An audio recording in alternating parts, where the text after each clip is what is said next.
Chapter 961. Bran, what do you think of the evil plan of the Alliance of Justice?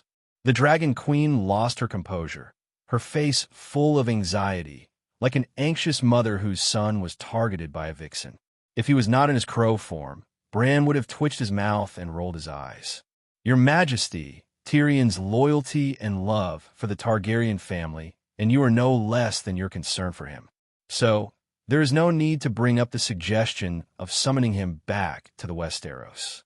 He has vowed to complete the mission and will not give up halfway, Bran advised. Look at him. He is so eloquent and sensible. No wonder he has surpassed Old Bart, Big Baron Garth, to become the Queen's favorite guard in less than a month after joining the White Knights. The Pale Moon Maiden was deeply shocked. Prince Zeon is so determined. No wonder he still insists on staying in the team after experiencing the four ghosts of the Narrow Sea. If the dwarf was here, he would definitely complain with tears streaming down his face. I want to go back too, but I will lose half of my magic permanently. Not only is my good sister not willing to reimburse me, she also insists on not giving me anything if I don't deserve it. Even if I die of old age or illness, she will not give me any blessings from the seven gods. Even worse, if I want to leave the team, I will have to leave Tessa to Chizong as a mount. I can't even guarantee my safety if I go back by boat. If I am captured by the evil gods alone in the Narrow Sea, even my life-saving Chizong is gone. Do I dare to go back? No matter what, I have to persuade him. If something happens, I will never be able to rest easy, the Dragon Queen said worriedly. The Big Crow looked down at the Pale Moon Maiden below the throne. How does the Alliance of Justice plan to deal with the team? I heard that Tyrion is lustful, so the Alliance asked me to persuade Goddess Mirthea of Lys to arrange for her spirits, or she will do it herself.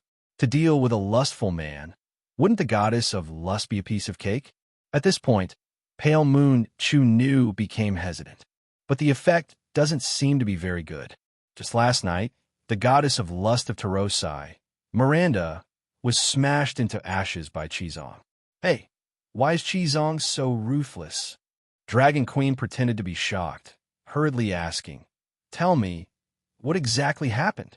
The Big Crow closed its eyes. There's no need to mention Miranda's appearance and temperament. She's also one of the most powerful envoys under Goddess Mirthea.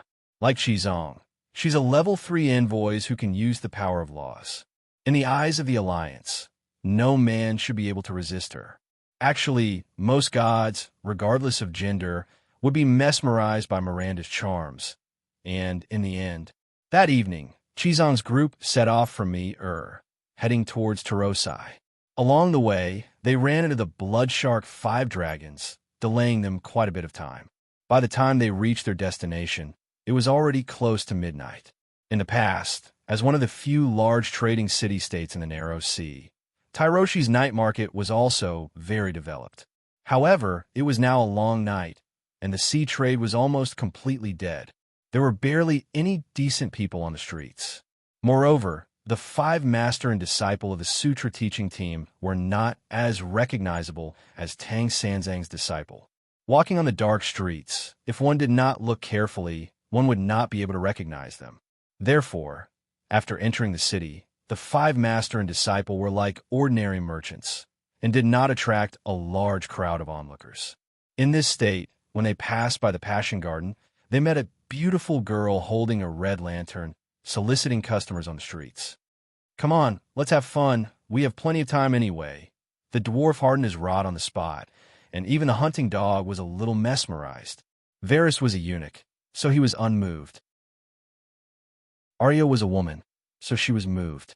Chizong was a man, but he coldly glared at the girl, scolded his disciple, and left. After turning a corner, they met another young woman holding a red lantern, soliciting customers on the streets. She was like a juicy peach that was about to explode. Come on, let's have fun. We have plenty of time anyway. Master Chizong, it's already late.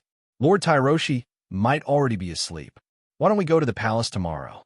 Let's split up here. Varys will take you to find an inn, and I'll explore the local conditions and customs of this place. The dwarf stopped and stared at the pair of peerless weapons on the woman's and man's bodies. Master Chizong, I'm not listening to your preaching tonight. I want to go to the Passion Garden. Fuck me. The hunting dog was even more frank and direct. The Holy Mother is merciful. This is not a peaceful place. Let's go. The Lord said he would wait for us. Don't be late, Chizong said forcefully. Speaking of passion gardens in Tyroshi, there are indeed many of them. After walking for another 2 streets, he bumped into another one. A handsome young man wearing tight leather pants was standing there, causing his lower body to bulge out. Come on, let's have fun. We have plenty of time anyway. He raised his beautiful face, winked, and sang coquettishly. The dwarf shuddered as memories of the past that he could not bear to recall surfaced in his mind. He could not help but quicken his steps as if he was running away. Let the other ghost chicken tip eat this thing. The hunting dog cursed, unable to bear it. A hint of curiosity appeared on Arya's cold horse face. She looked back and forth between that lump and that face. She couldn't help but slow down. Varys was still unmoved. The strange thing was that Master Chizong approached the handsome young man and stared straight at him, as if he was mesmerized. The handsome young man thought that he had succeeded. He smiled proudly and flirted even more, even getting closer to Chizong. The disciples were all stunned. Are you serious? Chizong looked at the handsome young man wrapped around his old, thin body like a water snake. Come on, let's have fun. We have plenty of time anyway, the young man sang again. Come on, hey, fairy, you've crossed the line. Great mighty heavenly dragon, Holy Mother's palm. Master Chizong suddenly shouted. His body expanded, shining with golden light. Green dragons coiled around him. Under the shocked and stunned expression of the handsome young man, he slapped down with his palm. Pop! It was like a slap on a ripe persimmon. What splattered was not persimmon juicy meat, but flaming severed limbs. Fuck, what's wrong with this bald donkey? The dwarf was confused. Damn it, it's the evil god. Arya's expression changed. She said in annoyance, Master is cunning, using this method to steal monsters. Miranda was too impulsive. She shouldn't have provoked Chizong. When the teaching team settles down, Tyrion will definitely sneak back to the Passion Garden. At that time, no one would be able to help him no matter how much he cried. With this lesson, although he didn't suffer much, Tyrion should be frightened. He won't dare to fool around with strange women in the future. Dany sighed at the dwarf's good luck. Not necessarily. Goddess Mirthia can make any man forget his lesson. You have to plan early. There might be a high-level law god. Pale Moon Maiden advised. Yeah, I know. Dany nodded. She asked curiously, why did you suddenly change your mind and surrender to me? This. Pale Moon Maiden was a little embarrassed. After hesitating for a while, he told her what happened at Mirthia's temple last night. Pale Moon Maiden was not stupid. If he did not give a reason to convince the Dragon Queen, he would most likely not be trusted. Dany frowned and looked at the big crow. She asked, that Mirthia, do you know anything about her? Bran shook his head. She's more active than the other gods. She's more involved in human activities. But I don't know anything about the deeper secrets. Just because she said a set of fence-sitters' theories, you're going to turn over a new leaf? Dany looked at Pale Moon Maiden and asked curiously. Not entirely. Her words also reminded me to pay attention to some things. Pale Moon Maiden said bitterly. As you can see, my divinity of death has not changed. I've been running around for the Alliance of Justice and Order without any reward. This is nothing. Like the other gods who joined the Alliance of Justice and Order, I'm mainly trying to avoid the twilight of the gods. To put it bluntly, I'm trying to save my life. But Mirthia is right. You promised that if I surrender to you, I'll be able to keep my life, and I'll even be rewarded with divinity. In this case, my reason for joining the Alliance of Justice and Order is no longer valid. Are you still planning to return to the Alliance of Justice and be a spy for the Queen? Bran asked. No. Pale Moon Maiden waved her hand. There are too many gods who are proficient in prophecy in the Alliance.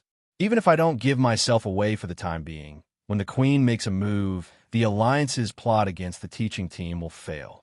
I'll definitely be suspected. In other words, you're planning to completely rely on the Queen. Bran said lightly. This is not fence-sitters. Pale Moon Maiden shook her head. When the long night comes, the sea trade will die. There will be no more shipwrecks in the sea, and few sailors will drown. So, before the long night ends, I can take a break. Seeing that I've made a small contribution by informing the Queen, I hope that the Queen will put on a show with me. When I'm walking in the narrow sea, you suddenly rush over and shout, "Little bitch, how dare you betray me? I'll suppress you in the 7 levels of hell for 10 billion years. Then you'll take me away. If Her Majesty can defeat the Alliance of Justice and Order in the end, this show will be in vain.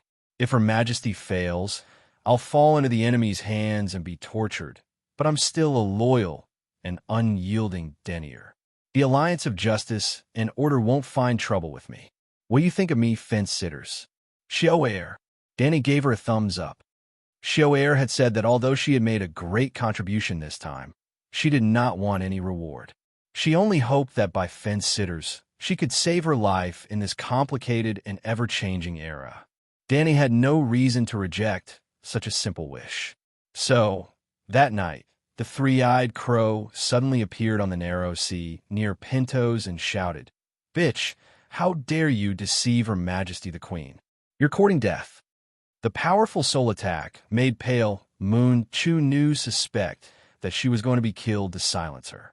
All right, Dragon Queen's mouth was full of oil recently. She would not ruin her reputation for a small fry. Bran only wanted to read her memory quietly, so he crippled and knocked her out. After that, Danny casually threw the exhausted Pale Moon Maiden into hell and arranged for her to be in charge of the loyalty prison. The stiff Sakura monster would use his own method to teach a vicious woman like Cersei how to be a chaste virgin. Before the Alliance of Justice and Order was destroyed, she would stay in hell to work for the stranger. Hujian, Okal. In the camp of the volunteers, Danny led a small team of Immaculate Ones to do routine patrols. They had just gone through a great battle in the afternoon. There were casualties and injuries. Her appearance could calm the emotions of the soldiers and raise their morale. This had already become a routine mission. How much of her words do you think is true, and how much is false? Dragon Queen was multitasking.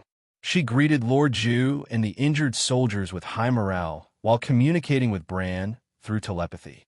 Just a while ago, Bran brought Pale Moon Maiden from the Narrow Sea and read her memory casually. Chapter 962. This time, Danyue Chu Nu did not lie, Bran said. You watched the conversation between her and Mirthia carefully. Are you sure there's no problem? Danny frowned. This time, Bran was silent for a long time. Mirthia should have the awareness to sit on the fence, he said. Danny arched her back and murmured, That should not be. Why not? Bran asked in confusion. Mirthia is not a war god. It is normal for her to be relatively weak. Also, her passion garden is very dependent on the human government. It is unwise for her to have a conflict with you. You don't understand, Danny said with a strange expression. Others may not know, but do you think I don't know? When I caught Sher Yangxin, I had an ulterior motive. I was looking forward to provoking Mirthia, and when Mirthia was angry with me, I would slap Mirthia to death in a low-key and reasonable way. Bran was stunned. At that time, the preaching team had not left yet. Danny did not expect Qizong to be so powerful. She needed divinity, but could not find a target. For this, she even chased King Kong out of the house and let it wander in the cold and dark forest. It was obvious how thirsty she was at that time. Sher Yangxin happened to be in her hand, but it was small and not enough to fill the gap between her teeth. So, Danny's main target at that time was Mirthia. There were too many Targaryen whores. She did not care at all. She could not care about all of them. What about protecting the honor of the Targaryens? It was all nonsense. She was waiting for Mirthia to come to her door and have a good meal. What did this mean? This meant that Danny had the most blatant killing intent towards him, and it was even stronger and more direct than the killing intent towards the Black Goat. Mirthia was also a high-level law god. She was a big shot among the gods. Even the Black Goat could feel the killing intent from the Dragon Queen. It did not make sense that Mirthia, who had lived for tens of thousands of years, was a fool. She knew that the Dragon Queen was full of malice toward her, but she still wanted to sit on the fence. Dany understood this, so when she heard Danywa Chunu's words, she felt that something was wrong. This was why she asked Bran to use the three-eyed crow's method to probe him. Bran quickly understood and said solemnly, "In that case, Murchia's behavior is a bit abnormal. After confirming your murderous intent, not only should he not sit on the fence, he should have joined the Alliance of Justice and Order at the first opportunity. However, not only did he not join the Alliance of Justice and Order, he even said those words to Lady Pale Moon. Troublesome, Dany said in annoyance. Nightfall is coming. The world is falling. It's fine if those evil gods don't try their best to save the world, but they just have to drag me, the savior of the world, down. I really don't know what's the point of the world raising those evil gods. Who's to blame? They simply wanted to live. You have the idea that it is meaningless for the world to raise them, and that is the reason why they are united." Bran sighed. "If they actively participate in the anti-evil cause and fight with me as little friends, brothers, would I be able to do anything to them? It's useless to talk about this now. If you have any plans in the future, think thrice before you act," Bran said. Then he said, "The most important thing now is to change the one city, one temple plan of the Sutra teaching team. It's best to leave Tyrosh immediately. It's too embarrassing to return to the Westeros. Why don't we let them stay in Slaver's Bay for a while? No, we'll continue with the original path of teaching." A cold glint flashed past Dany's eyes. "I really want to see what kind of battle results a Chizong with unlimited mana and skills without cooldowns can achieve. Maybe the way to increase her strength was not to devour Balerion, but to let the dwarf lure the monsters and let Chizong act like a rogue. After killing 180 evil gods, her 5 dragon babies would become super gods. At that time, with 5 demigod dragon souls and 5 overclocks, who in the world would be her match? Maybe we can kill a lot of evil gods, but the Sutra teaching team will also suffer heavy casualties," Bran said worriedly. "The Sutra teaching team is not afraid of sacrifice." Dany exuded an aura of desperation. "You don't care about their sacrifice, do you?" Bran said hesitantly. "Arya, don't worry. She's the most cunning and the least noticeable." Bran did not think much of it. With hundreds of demigods attacking 5 people, how could they ignore Arya? What if Tyrion dies? He reminded her tactfully. For justice, for glory, for saving the world, it's a worthy death. Dany did not hesitate at all. Bran understood the Queen's determination and did not try to dissuade her. Instead, he suggested, how about sending a Steel Knight squad to protect them? Normal demigods might not be a match for the Steel Knights. With a 100-man squad in a battle formation, they can at least take 70% of the pressure off the Sutra teaching team. Dany only thought for a moment before shaking her head. That's too flashy. It might cause the Justice Alliance to raise the price. You have 100 Steel Knights. Won't the Justice Alliance arrange for 500 normal knights to trade with them? If we use the Steel Knights against the gods, there's only one situation where it's most effective. Take the initiative to attack and launch a surprise attack, forcing the evil gods to defend passively. This way, we can ensure that our Steel Knights can suppress the priests of the evil gods. To put it bluntly, if we want to use the Steel Knights against the evil gods, at least let them come into contact with the evil gods. If they defend passively in other people's territory, they might not even be able to see the evil gods. Bran was even more worried. Will the evil gods arrange for normal people to deal with the Sutra teaching team? It's possible, but then it's Tyrion's turn to play a role. What can he do? Bran did not understand. He's like a fox using a tiger's might to intimidate the princes and lords of the city with his glib tongue. Dany laughed. What if it's ineffective? Bran asked again. I'll take revenge for him. Targaryen, a promise is a mountain. If they can't find the evil gods in the temple, can't they find the kingdom's palace? Or have they forgotten what happened to the regretful queers and the royal family? Dany's murderous aura was cold.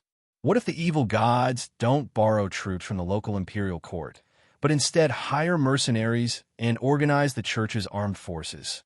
Bran asked again. If the evil gods don't ask for troops from the imperial court, then it's Tyrion's turn to ask for protection from the king of the city. If it doesn't work, then we can just ride the dragon and escape. If we can't even take off, we can still let Tessa roll around. Her 50-meter-long body is like a stone roller, rolling back and forth a few times, leaving a meat patty on the ground. If normal people see it, they'll be scared away. You have to have confidence in Tyrion. He's smart and knows how to adapt to the situation. Dragon Queen was very confident. Bran said helplessly, "At least remind them and let Tyrion hire a group of mercenaries. Let Varys pay attention to the movements of the palace and the city's army." "That's fine." Woo-woo. Dany walked around the camp and was about to go to the castle for dinner when two horns sounded from the entrance of the camp that was surrounded by sleigh buses. One horn meant allies, two meant enemies, and three meant deviant ghosts. "What other enemies are there now?" Dany muttered, turned around, and walked out of the city. Other than her, the commander, the soldiers in the camp who had already settled down also put on their armor and held their swords. They ran out of the camp and the castle of the Smallwood family, and very cautiously began to set up a defensive formation. It's a group of Red God believers, not normal people. They have strong armed forces. In the distance, Garth, who was in charge of the camp's defense, explained loudly to Dragon Queen, who was walking over. In the fierce battle with the Ghoul army in the afternoon, he led the charge, and in the evening, he helped the Queen to set up the camp. The White Knight was now tired and in a sorry state. His cloak, which was as bright as snow under the sun, had long been messed up by the blood and muddy water. His silver fine steel boots had become muddy boots after stepping on the muddy road that was soaked by the snow water. "How many people?" Dany jumped on a sleigh bus and looked up. Hundreds of sleigh buses were unable to enter the castle. They form an arc outside the city gate, somewhat like a barbican. Big Bear also climbed onto the sleigh bus, took a look, and said in a low voice, "At least 300 people. More than half of them are strong men. Everyone is holding weapons, and there are also crossbows." It was no wonder that the soldiers at the sentry post would blow the horn.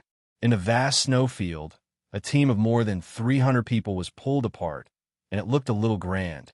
What was even more strange was that the other party brazenly raised the flag of Lalo's red heart of flames. They are not enemies. They are all holding torches and are very open. They don't look like they want to ambush us. It's even more impossible for them to attack by force. Garth's tone was relaxed, but his expression was very strange. But where did the Red God equipment come from? Looking at their clothes, they look more like refugees than hands of sacred fire. The equipment of the hands of sacred fire is better than that of the golden robe. They don't look like hands of sacred fire at all, Dany complained. The powerful Red God Temple of Atlantis had hundreds of thousands of Red God believers, but only 1,000 hands of sacred fire were kept. It could be seen how elite the Red God equipment was. Of course, it was still incomparable to the 7 gods' warrior sons. The warrior sons were all knights. They practiced martial arts since young and received the best aristocratic education. Everyone could read and write. They also had ancestral armor, swords, and war horses. Their equipment and individual qualities were very strong. While they were talking, the team of Red God believers had already arrived 100 feet away from the door of the sleigh bus. The team stopped. A short man in a gray sheepskin coat fumbled in his arms for a while, took out a piece of rag, unfolded it, and raised it high above his head. Then he strode toward the military camp. "That is," Dany frowned. "Meteor and sword?" The others couldn't see clearly, but Dragon Queen had a pair of eyes as sharp as an eagle's. She was the first to recognize the pattern on the rag. "He should be a noble. Open the door and let him in," she said. With the order, the 3-meter-high wooden fence creaked and opened to both sides. Seeing this, the short man put down the rag in his hand and waved behind him. Then he strode toward the camp gate. "I am Rick Dane, Dane of Starfall City," he shouted at the Dragon Queen, who was on the wall of the sleigh bus, with a croaky voice. "Oh, it's Dane," Dany suddenly realized. The family crest of Starfall City's Dane family was a silver sword and a silver meteor intersecting against a light purple background. Dany didn't recognize it because the rag was gray and the color was wrong. Don't underestimate the difference in color. The Targaryens' red dragon and black dragon were only different in color. "Greetings, your majesty." Although the young man's clothes were shabby, he was well-mannered and had the temperament of a well-educated noble. "Why are you here?" Dany asked curiously. "I am Earl Barry Dondarrion's knight attendant. I have been fighting in Riverside for the past few years. After the Earl's death, the Brotherhood without a flag split into two. Madame Stoneheart was in one, and the remaining people and I were in the other. 5 or 6 years have passed without us noticing," Idric said bitterly. Chapter 963. In the Song of Ice and Fire, there were 2 teenagers who were born in the same year. Both of them were named Idric. They were Robert's illegitimate son, Idric Storm, and Arthur Dane's nephew, Idric Dane. Winds End Fortress was thousands of miles away from Starfall City, and Robert had nothing to do with the Dane family. However, the birth of the two Idric was due to the same reason. Or rather, it was because of the same person, Id Stark.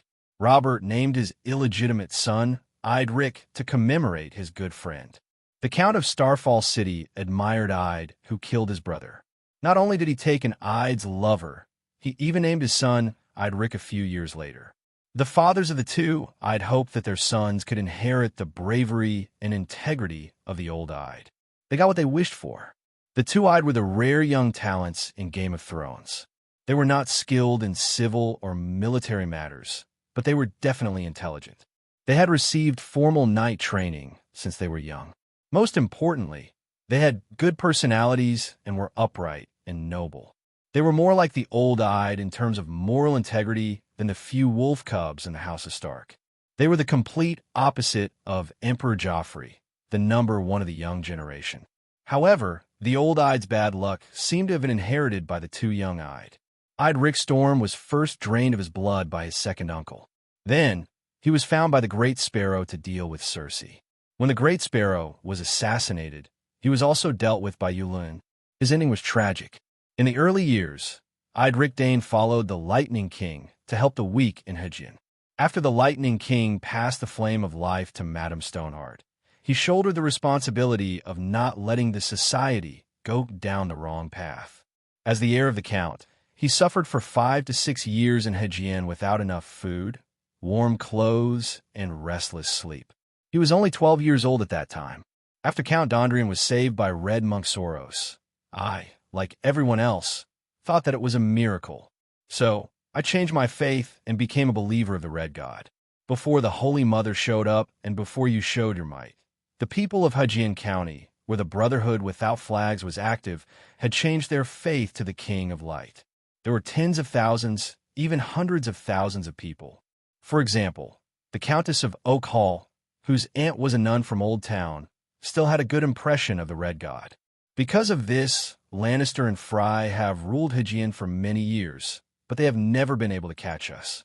Our people are in the villages and small towns, and even the monks of the Seven Gods are on our side. When Dany asked about Id's faith, the young man explained proudly. If Dany hadn't traveled through time, Hedgian County would have been dyed red. Dany even admired Lalo's skill in selecting people. Barry Dondarrion was a real knight, and he was the one who led the Brotherhood without flags to uphold justice. Look at the area where the Brotherhood without flags was active during Dondarrion's time. From Saltworks Town to the Trident River, to Helen Castle, to the Curving Inn, to Oak Hall, to Stone Hall Town, they could be seen everywhere on the fertile land of Hedgian County. Look at what the Brotherhood without flags did. They helped the people to kill bandits and rebels, and used the gold royals they robbed to buy food at the River Bend to help the people in Hedgian County. In the early days, the Brotherhood without flags was not greedy for money, fame, or death. They served the people completely.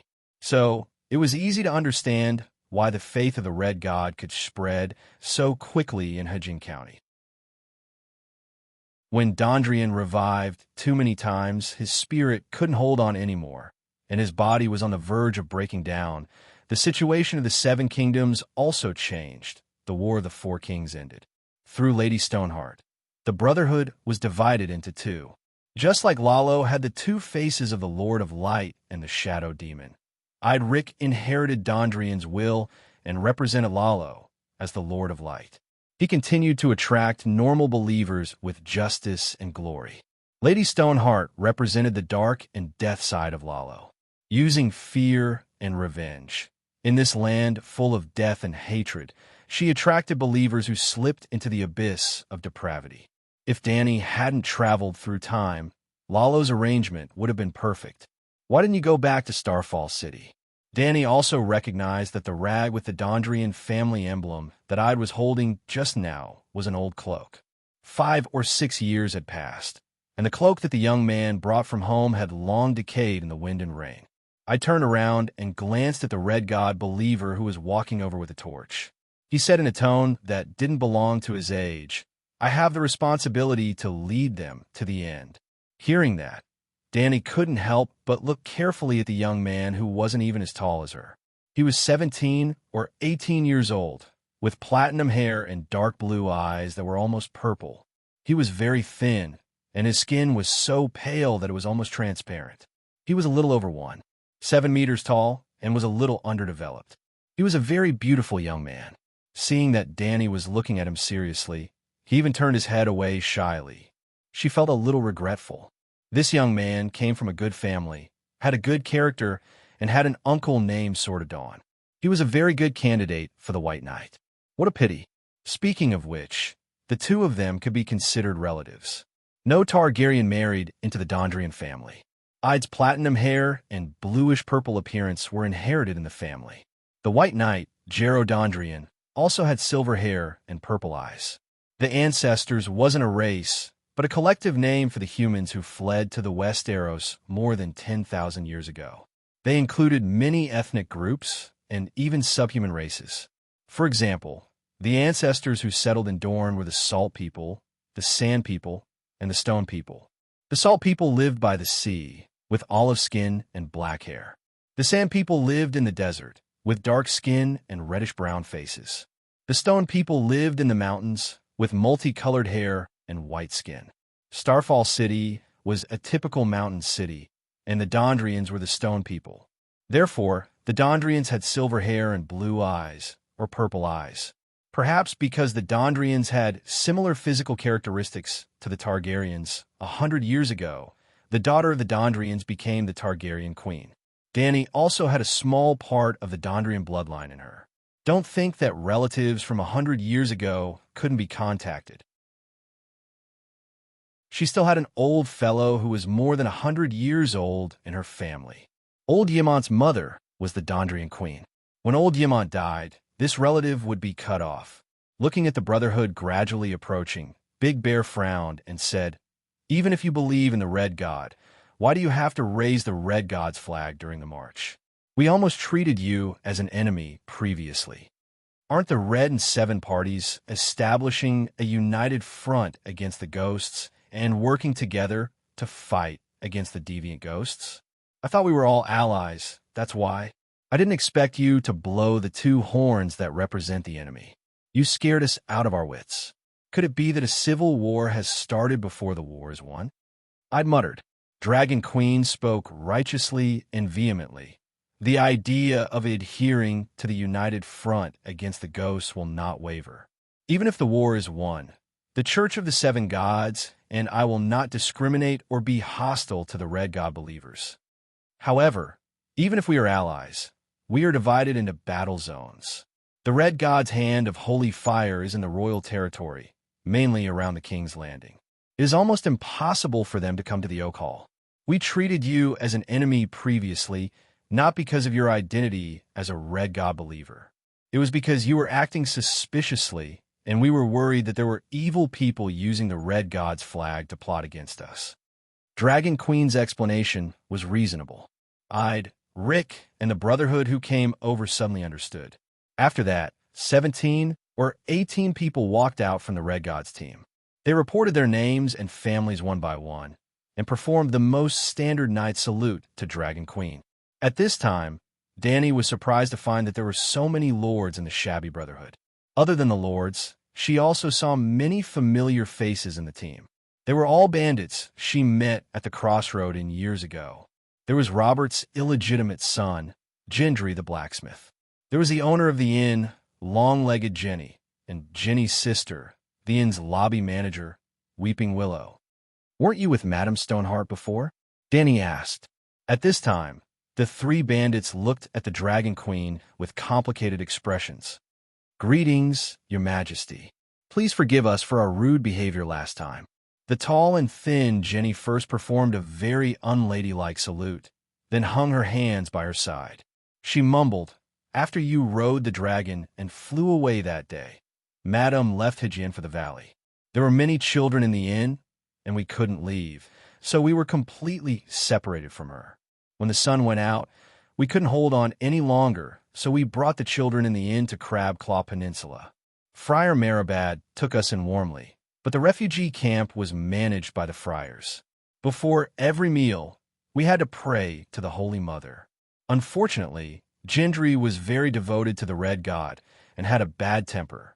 Danny looked at the stubborn young blacksmith and nodded thoughtfully. "Those orphans stayed at Crabclaw Peninsula?" "Yes, Friar Marabad is a good person. He didn't mind what Gendry believed in and was very kind to everyone. We were relieved that the children were with him," long-legged Jenny said. "However, Marabad was the archbishop, and they usually interacted with ordinary friars and priests.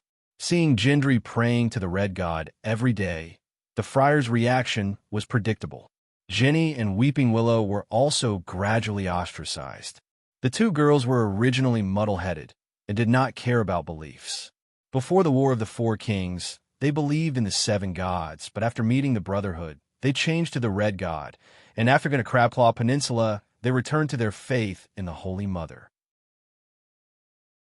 When they could no longer stand the friar's sarcasm and left Crabclaw Peninsula, they did not have any psychological barriers, and once again shouted to the bonfire, 'The night is long, and we are lucky to have my lord.' Danny looked around at the dirty and thin Brotherhood and said to Garth, 'Bring them to the castle. Boil some hot water for them to take a bath, and then give them meat soup and bread.' The gathered Hijin volunteer corps dispersed, and Garth led the Brotherhood towards the city gate. Danny also wanted to go to the castle for dinner and walked at the back with Jenny and the rest. 'How'd you find this place?' Danny asked curiously. Back then, Prime Minister Ide Stark, in the name of King Robert, sent Count Dondrian and a group of noble knights and soldiers to Hijin County to stop Gregor Clegane's atrocities against the civilians and to bring him back to King's Landing to be punished by the law. Later, King Robert and Prime Minister Ide passed away, and Cersei took control of the kingdom. We went from the royal family's adjudicators to an illegal organization. In the beginning, we were only enemies with Lannister soldiers, and then we gradually became enemies with anyone who harmed the weak, because all sides in the war were oppressing the civilians. Now that the war has not subsided, our enemies have changed from rebels and bandits to deviant ghosts. The Brotherhood is unable to deal with the living dead, and it is time to reorganize or disband." Ide Carrick tilted his head to look at the Dragon Queen and sincerely pleaded, "The Brotherhood without banners was originally formed by a group of honorable and upright knights, and it started with the appointment of a king, and I hope that it can end in the hands of another upright king. So, after receiving the prophecy of Noble Heart's ghost, we came to Oak Hall to find you."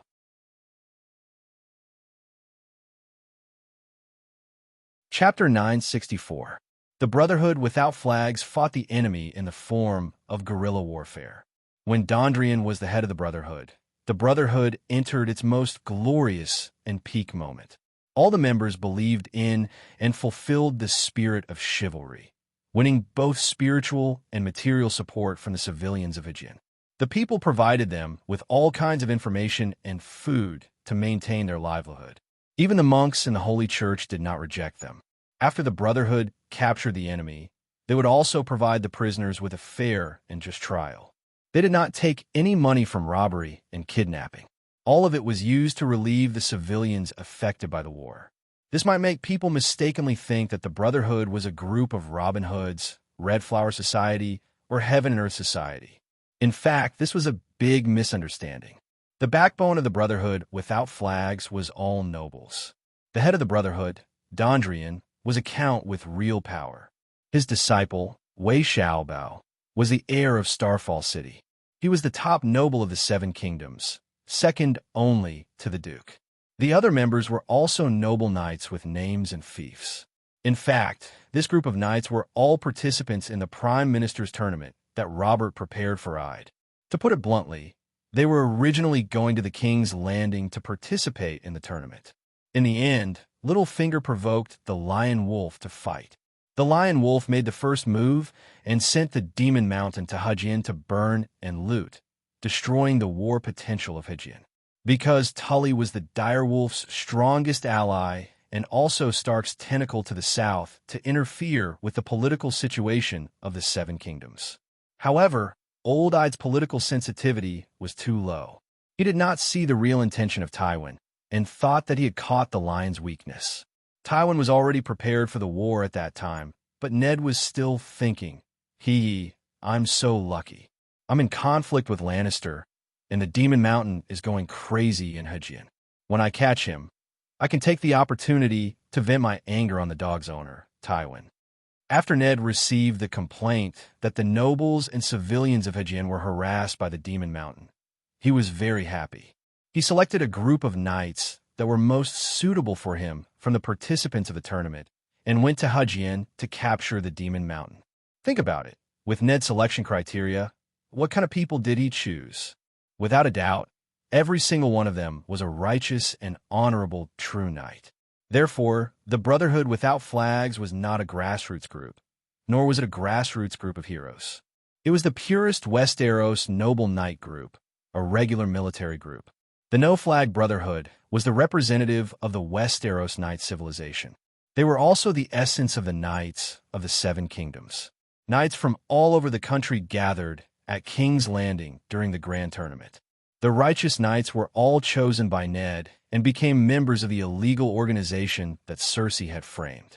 The remaining trash without honor and integrity remained in the imperial court, starting the chaos of the Seven Kingdoms. Therefore, it was easy to understand why Lala would attack this small non-governmental organization. Our healer's first miracle appeared in the Brotherhood Without a Flag. The place where miracles appeared the most frequently was still the Brotherhood Without a Flag. The knights led by Dondrian were originally adjudicators who were ordered to arrest the criminal Demon Mountain. Later, Robert and I died. Cersei took over. Dondrian and other righteous knights were slandered by the Iron Throne as sinners, and the Demon Mountain became a law-abiding good man. Thus, the group of knights formed the Brotherhood Without Flags. Being wanted by the Iron Throne was one of the reasons why Little Ide did not return home. Sometimes, the power of fate could not be ignored. The Brotherhood Without Flags was formed because of Ide, and then Ide's wife was saved by the Brotherhood and became the second-generation leader. From the establishment of the Brotherhood by the first-generation leader, Dondrian, to the succession of the second-generation leader, there had been a year or two of development. Even Dondrian himself had been hacked to death, hanged, and drowned many times. Of course, most of his once upright and glorious companions had died. However, the defeated soldiers and refugees from the war in Hujin joined the team one after another. Not only did the Brotherhood's numbers not decrease, but its scale also grew day by day. Of course, the team's composition was mixed, and the quality of the members could not be guaranteed. In addition, the leader changed to Madame Stoneheart, and the Brotherhood began to change its political program, from protecting the interests of the civilians to taking revenge on the enemy without any bottom line. The Brotherhood that Dany met back then was the team that changed. It was not that the team changed, but that it split into two. The righteous knights who insisted on their original beliefs left with Wei Xiaobao little-eyed. It was also because the leader of this team was a knight who valued honor that they decided to come to Oakhall to find the Dragon Queen. This group of lords still carried the treason announced by the Iron Throne.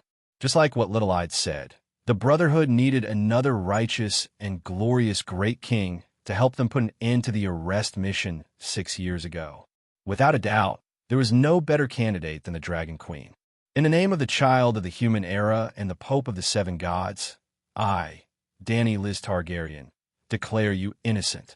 In the living room of Smallwood Castle, a small sun floated under the chandelier, illuminating the spacious hall as bright as day. 18 noble knights, a dozen or so famous mercenary knights, one martial scholar, and more than 30 people knelt side by side in front of the Dragon Queen. Compared to the majestic scene when they left the King's Landing, the surviving knights were less than 1/10 of the original number. Under the witness of hundreds of people around, the Dragon Queen revoked the treason that the Iron Throne and Freyr had imposed on them. Yes, after the War of the Four Kings, the Master of Aegean was Freyr, and Old Wade had never given up on the pursuit of the Brotherhood. Your Majesty, why are you the child of the human era? The knights who were declared innocent looked at each other for a while. Finally, Little-Eyed asked the question in his heart. They had been looking forward to the arrival of the ancestors, king of the Undulls and Loinars, and guardian of the realm. Moreover, they had converted to the Red God for 5 or 6 years, and they were used to it. Queen, as the Pope of the Seven Gods, was it really okay to pardon the sins of the Red God believers? I think you are worthy of the honor bestowed by the child of the era, the Dragon Queen said. De Xiong stepped forward and explained in a clear voice, "You must have not read the Seven Stars Bible for a long time. It explains the era and the child of the era in detail. Simply put, the end of the last long night opened a new era in which humans were the protagonists of the world. After this long night, a new era will also open. The protagonists of a new era may be humans, deviants, or other species. What the future will be, it will all depend on the united efforts of the human race. And Her Majesty the Queen is the leader of all humans, the great emperor of the human race. The King of the Seven Kingdoms to Her Majesty is like an ordinary knight to the master of the Iron Throne." "Ah, is that so?" Little-Eyed was shocked. "Go and read the Seven Stars Bible. Everyone knows about it," Ji-Chi, who was dressed in martial attire, said. "Everyone knows about it," the maid in leather armor, Eerie, said. The two centaur maids did not only serve the queen. They were skilled in archery and horsemanship, and were proficient in the art of scimitars. When they encountered ghouls, they would also attack them. It makes sense if you think about it carefully. If the child of the era is really selected, who else is qualified except for Her Majesty the Queen? The remaining knights immediately agreed with De Xiong's words. They looked at the queen with even more reverence. The Holy Mother and the Church do not oppose the freedom of belief. Especially since your experience is special, it is okay to continue to believe in the Red God. Now, you can choose your future as you wish. You can go home, go to the King's Landing, and find the Holy Son of the Red God in the human world, which is Stannis, or other choices. No matter what decision you make, you can find Sir Garth. He will provide you with all the help he can. Next was dinner time. The Lord of the Brotherhood could enter the dining hall and eat with the Dragon Queen. The rest of the ordinary members could only go to the barracks and eat with the soldiers. During the dinner, the Hajian nobles in the volunteer group had a very good attitude towards Young-Eyed and the others. They even had some respect and admiration. Listening to their conversation, Danny was really sure how big the influence of the Lightning King's Brotherhood without a flag was in Hajian. It was an all-around infiltration. From the refugees who went bankrupt during the war to the high and mighty nobles, they sincerely recognized and respected the members of the Brotherhood. For example, the oak hall where Danny was at was the castle of the Mosewood family. The mistress of the castle, Countess Ravenna Sven, was a staunch supporter of the Brotherhood. In other words, the oak hall was a stronghold of the Brotherhood during the War of the Four Kings. "Of course I want to help the Brotherhood. I know all the noble knights," the Countess said confidently. She was also born in a count's family and received a high-quality noble education. She grew up in the upper social circle of the Seven Kingdoms. The Knights of the Brotherhood were also in the circle. It would be strange if she did not know them. For example, the noble women loved to watch the tournament. They would comment on the knights in the tournament one by one. They would even throw flowers and cheer loudly. At that time, my husband brought my son to fight for King Rob, but the wolf cubs came to our castle and robbed us of our food. They even wanted to bully us. If it weren't for the fact that all the family guards had gone to fight and the lack of guards in the castle, I would have personally led the troops to destroy those bastards. Later, Count Dondrian arrived in time. Then, Countess Sven complained to the queen about the northerners robbing her family's town and besieging her family's castle. Generally speaking, during the War of the Four Kings, many of the Hujin nobles did not dare to open their doors to Stark, but they were willing to provide wine and food to the Brotherhood. How much do you know about the ghost of Noble Heart? Back then, Jenny in the city of Barrenstone claimed that she was a child of the forest. Dany asked Bran after dinner. It's not wrong to say that she's a child of the forest, because Noble Heart's ghost has a child of the forest mother, Bran said. Is she Yezi's child? Dany's expression was strange. She thought of the squirrel man who wore a wilted flower on his head, who had traveled the Westeros for hundreds of years until his feet hurt. No, her mother is at the Thousand Faces Island. Is there really a child of the forest on the Thousand Faces Island of the Divine Eye Lake? I thought it was just a legend, Dany said in surprise. Have you ever wondered where Jenny from the city of Barrenstone came from? Bran asked. That's strange. You said that she's Jenny from the city of Barrenstone, so where else could she come from? Jenny claimed to be the descendant of the first king of the city of Barrenstone, but the people of the city of Barrenstone all thought that she was crazy. Jenny also said that she was childhood playmates with Noble Heart's ghost. But look at the map. How far is the city of Barrenstone from Noble Heart? It's thousands of kilometers. Noble Heart's ghost's identity as a child of the forest is something that Jenny has always insisted on. Either she's a liar, full of lies, or she's been telling the truth. If she's not lying, what does it mean? It means that she has a big secret. Dany was deep in thought. I can't say much about this. If your majesty is interested, you can go to the God's Eye Lake. At the Thousand Faces Island in the center of the God's Eye Lake, you can find some secrets of the Westeros kingdom, Bran said. What is it that even you can't say? Dany asked curiously. I'm also a human. I can't go back on the oath of alliance that I signed with the Mother Goddess as my witness, Bran said helplessly. Oath of alliance. Dany's heart skipped a beat as she understood. After thinking for a moment, she asked again, now that your mother's branch is the only one left in the Brotherhood, what plans do you have for it? Previously, I was in a difficult position. Bran sighed and said honestly, I hope that she can be free, but part of her core soul has already entered Lalo's God's kingdom. If I destroy Madame Stoneheart's consciousness, it will cause her to sink into a deeper and more hopeless pain. She will never have a chance to be saved. If you didn't change her fate, I would have kept Madame Stoneheart's existence a secret from Sansa and Arya. Since Mother is destined to be in eternal pain, there will be fewer people to suffer with her. Wait, did you forget someone? Dany raised her hand to interrupt him. Jon? Bran frowned and said with a bitter smile, after he knows what happened to my mother, he might feel regret, but he won't feel pain. No, it's your brother, Rickon, Dany said strangely. If you didn't mention it, I would have forgotten. Bran silently apologized to his underling and continued. Now the situation has changed. You are the vanguard of changing your fate, and we are following behind you. As long as you don't die, with your vengeful nature, with your personality of abhorrence, you will definitely not let Lalo go. As long as you don't die, he will die. The moment before you completely end him, I can sneak into Lalo's divine kingdom and fish out my mother's soul. If I am busy helping you fight the divine war, I can also let Arya sneak in and save my mother. You wish, Dany said lightly. This won't delay you, and you won't lose anything. Even if you have a dog, you should feed it a bone from time to time. Arya and I have worked for you our whole lives. It's not too much to get some benefits, right? Bran said, feeling wronged. Dany had no reason to reject him when he even said something as petty as asking for a bone. Sai, you win. I will cooperate with you when the time comes, she said helplessly. Bran was energized when he received the bone. Since you have decided to free my mother, Madame Stoneheart can no longer do evil.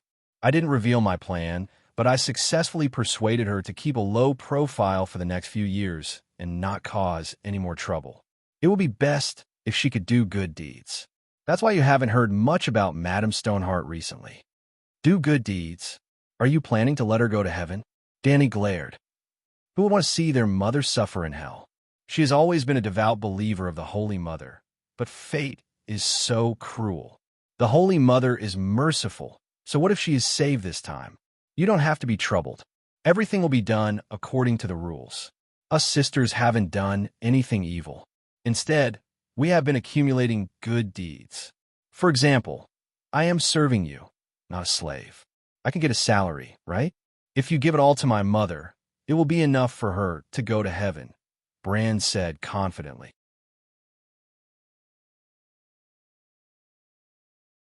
Chapter 965.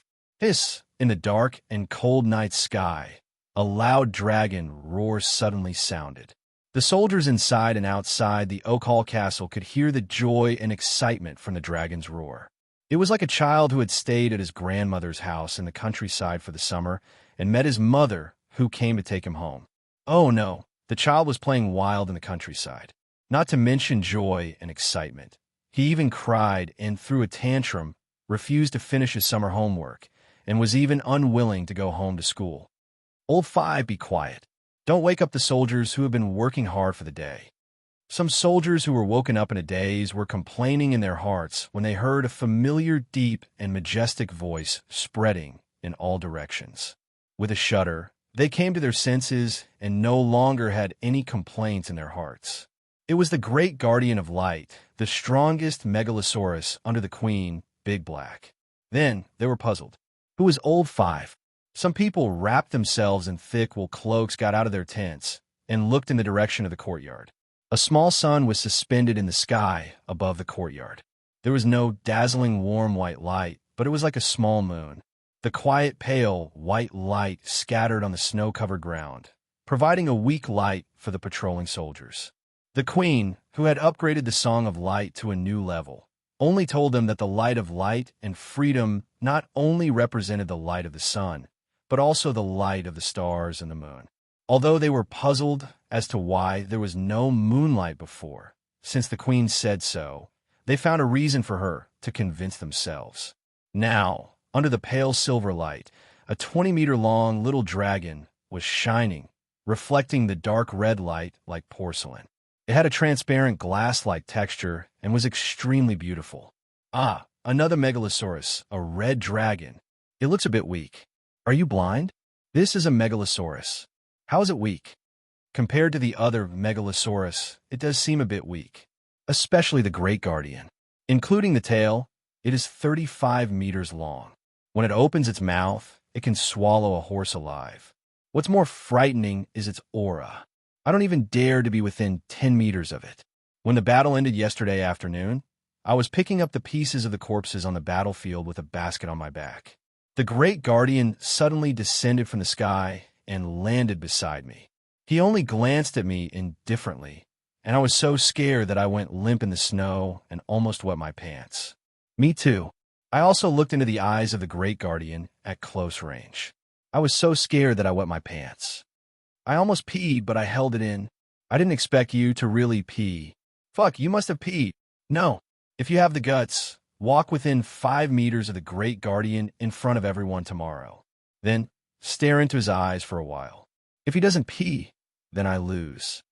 5 meters is too close. I'm afraid he'll turn over and crush me to death. The officers and soldiers gradually deviated from the topic, but their conversation also revealed a fact. As the big brother, Dahe's power was getting stronger and stronger. It was almost tangible. Ordinary people couldn't even walk step by step to his side with willpower. The real seven gods was actually Dahe, not Danny. Hence, Dahe was the most affected by the perfection of the 7 divine duties. He was a god who lived in the mortal world. Moreover, this god wasn't as weak as the god of the free city. Half of the evil gods killed by the teaching team entered Dahe's stomach. After devouring so many gods, one could imagine how powerful his spirit was. However, Dahe's control over his power was not as strong as Danny's. His spirit's power was obvious. It would be strange if ordinary people dared to look him in the eye. The Dragon Queen was still cultivating in her dragon spirit state every day. The 9-color vortex in Dahe's mind was also growing day by day. Hence, this was a dragon god with a huge source of faith, a terrifying amount of divinity, and almost unlimited magic power. It had the highest level of the law of fire as its extraordinary foundation. Danny even felt that Dahe was the strongest megalosaurus in the history of the Song of Ice and Fire world. The only one who could surpass him now was the future. All right, this was too naive. Soon, she would meet a real divine dragon. There was no dragon tower or dragon nest in Okal. Dahe and Little White were resting against the city wall in the inner city. Now that Little Red and Little Green had changed shifts, he also obediently leaned against the city wall. However, he seemed to be timid, not daring to get close to Dahe. He felt that his big brother's aura was too strong. He wanted to get close to Little White, but when Little White glared at him, he retreated more than 10 meters in fear. After not seeing them for a few months, the two big brothers had become more ferocious. Little Red thought, feeling wronged. In the next moment, Mother Dragon and his dragon spirit had a huge amount of spiritual essence mixed with strange divinity rain fall into his mind. Little Red was too happy and excited. He couldn't help but raise his neck and let out a long cry. Smack! Mother Dragon came to his side and slapped his lower abdomen. She scolded jokingly. So useless. You're just an evil god. Her tone was like a mother saying to a child who was holding a KFC drumstick and gnawing on oil all over his face, no one will snatch it from you. Eat slowly. If you don't have enough, I'll buy more for you. Chizong went on a killing spree today and killed 7 bootlicking gods who clamored to avenge their goddess. Therefore, Mother Dragon had the confidence to say this. This really has the aura of Mother Goddess. Gods. Mother Goddess has activated a second life in another way. The big crow that landed on Little Red's back shouted with a trembling voice. Between Little Red's neck and back, there was a dragon saddle made of a pterosaur skeleton. A tree trunk wrapped in silk was tied to it. Danny jumped and landed on Little Red's back. She untied the rope and unfolded the soft, light green silk, revealing a tree trunk that looked like a white bone. It was as thick as a wrist and 5 meters long. Its skin was as smooth as a gray bone, and there was a lump the size of a fist at the top. It grew a half-meter-long branch that was as thin as a chopstick. There were leaves that looked like blood-stained palms on it, and there was a root system at the bottom. It was wrapped in soaked linen and was as big as a bowl. After a long journey, 7 or 8 leaves had fallen off, and the remaining ones were mostly wrinkled. However, it was obvious that this was a living weirwood. The big crow landed on the branch and said excitedly with tears in his eyes, "It's Mother Goddess. It's really her. It's not a door god. This is another tree." Danny shook her head. Bran didn't argue. He only asked anxiously, "Can I go in and take a look?" Danny nodded and jumped off the dragon's back. She waved away the crowd that came out in the middle of the night and walked towards the castle bedroom. The big crow's bright red eyes suddenly dimmed. Bran's consciousness entered the weirwood tree trunk in her hands, just like it had entered the tree countless times in the past. After a long time, when Danny returned to the bedroom, she placed the tree trunk on the table and meditated for half an hour as usual. Bran transmitted his consciousness from the tree trunk into Danny's mind. "I'm not going back," he said. At the same time, in Winterfell, Bran pushed away the chanting woman who was riding on his petite body. Under her insatiable gaze, he said in a deep voice, "Mara, it's time for me to fulfill my promise and complete my mission. I'll fall into a deep sleep. You'll hand over my body to Leaves. They'll bring me to the underground tunnel in the tomb. You'll stay in Winterfell to take care of Auduo. Juana will take care of Winterfell's affairs. She's a trustworthy person." The petite Mara flipped over vigorously and pressed down on Bran's body. She said excitedly, "What mission? What promise? Didn't you already hand over the responsibility of the three-eyed crow? I swore to Danny Lilith that I would use my life to be loyal to her. Do you still remember? In the land-bestowed forest, when she was treating my spine. At that time, I was swimming in the turbid river of fate. I suddenly had this inexplicable realization, and I was still puzzled. Until today, I still don't understand the reason, but I've decided to fulfill my promise. Do you have to risk your life?" Mara's face was pale, and her eyes were filled with grief. This is my mission. Saving the world is the three-eyed crow's mission. When the three-eyed crow is unable to complete the mission, it's our responsibility to protect and help the savior. Bran left these words and kissed away the tears on his wife's face. He even got up and went to the bedroom next door to look at the robust duo star for a while. After that, he went back to the bed, lay down, and lost consciousness. At the last moment, he felt strangely relaxed. It was so tiring to be a man. If he didn't die, he would take it as a long vacation. The consciousness of the three-eyed crow gradually gathered in the weirwood. Dany was astonished. "You're going to settle down in this weirwood?" "I'm going to settle down in this tree temporarily." Bran sighed and explained, "After entering the tree trunk, I tried to enter the river of time, and it was very successful. Then I had an epiphany. You'll need me to risk my life once. I can use this weirwood to help you." "Why do you want to risk your life for me? What did you see in the river of time?" Dany asked curiously. "I didn't see anything, but I have a premonition that you'll run into danger one day, and you'll need me to risk my life for you," Bran said. "How will you risk your life after entering this tree?" Dany was even more confused.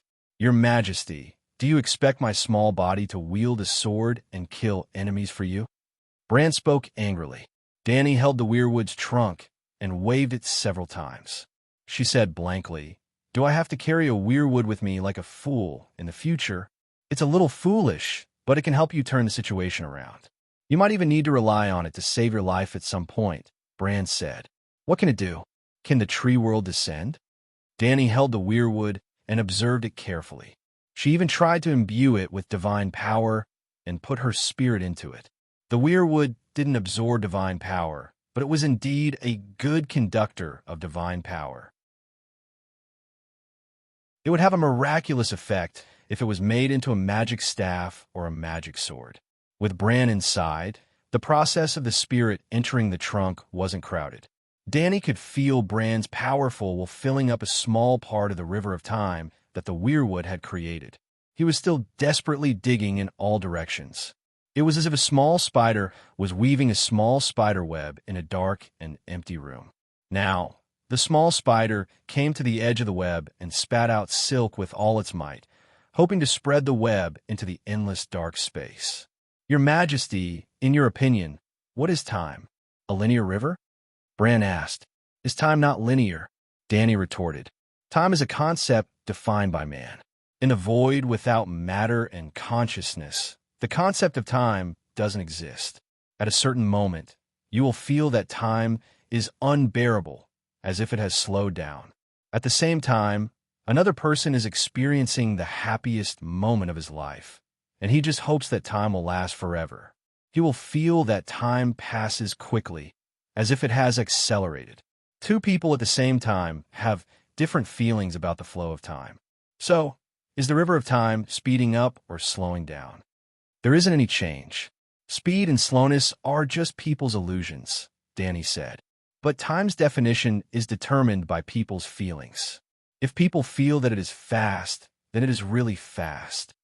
"This isn't scientific," Dany furrowed her brows and said. The three-eyed crow obviously understood science. "Our world isn't formed by pure laws of physics. This is why thinking about things in a scientific way doesn't conform to the spirit of scientific research." Dany was stupefied.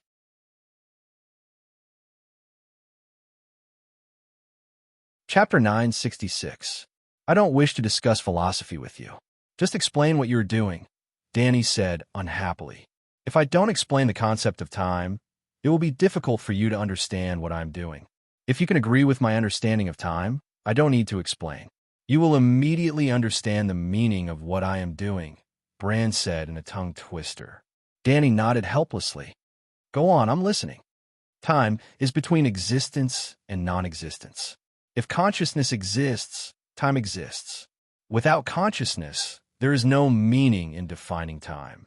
Therefore, we can define a river of time for every life. Countless individual rivers of time are like the stars in the sky. They don't seem to interfere with each other, but between the stars, there is a force acting as a whole. The stars form a river of stars. This river of stars is the river of time in our usual sense. Mother Goddess's natural endowment is time. She lives on the river of time.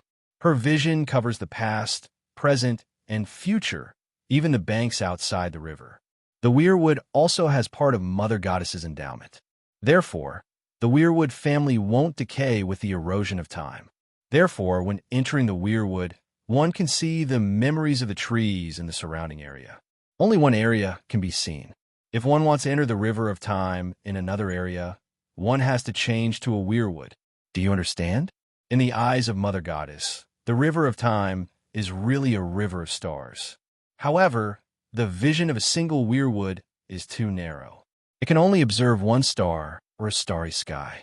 I can only see Stark's fate in the weirwood of Winterfell. In the trees of Young Halbert City, I can only see the image of the Martell family in the timeline. Stark is a star. Martell is a star. I can't enter Martell's timeline through the weirwood of Winterfell. If I land on a single star, will there be darkness between it and the nearby stars, just like what I am doing now? Dany was deep in thought.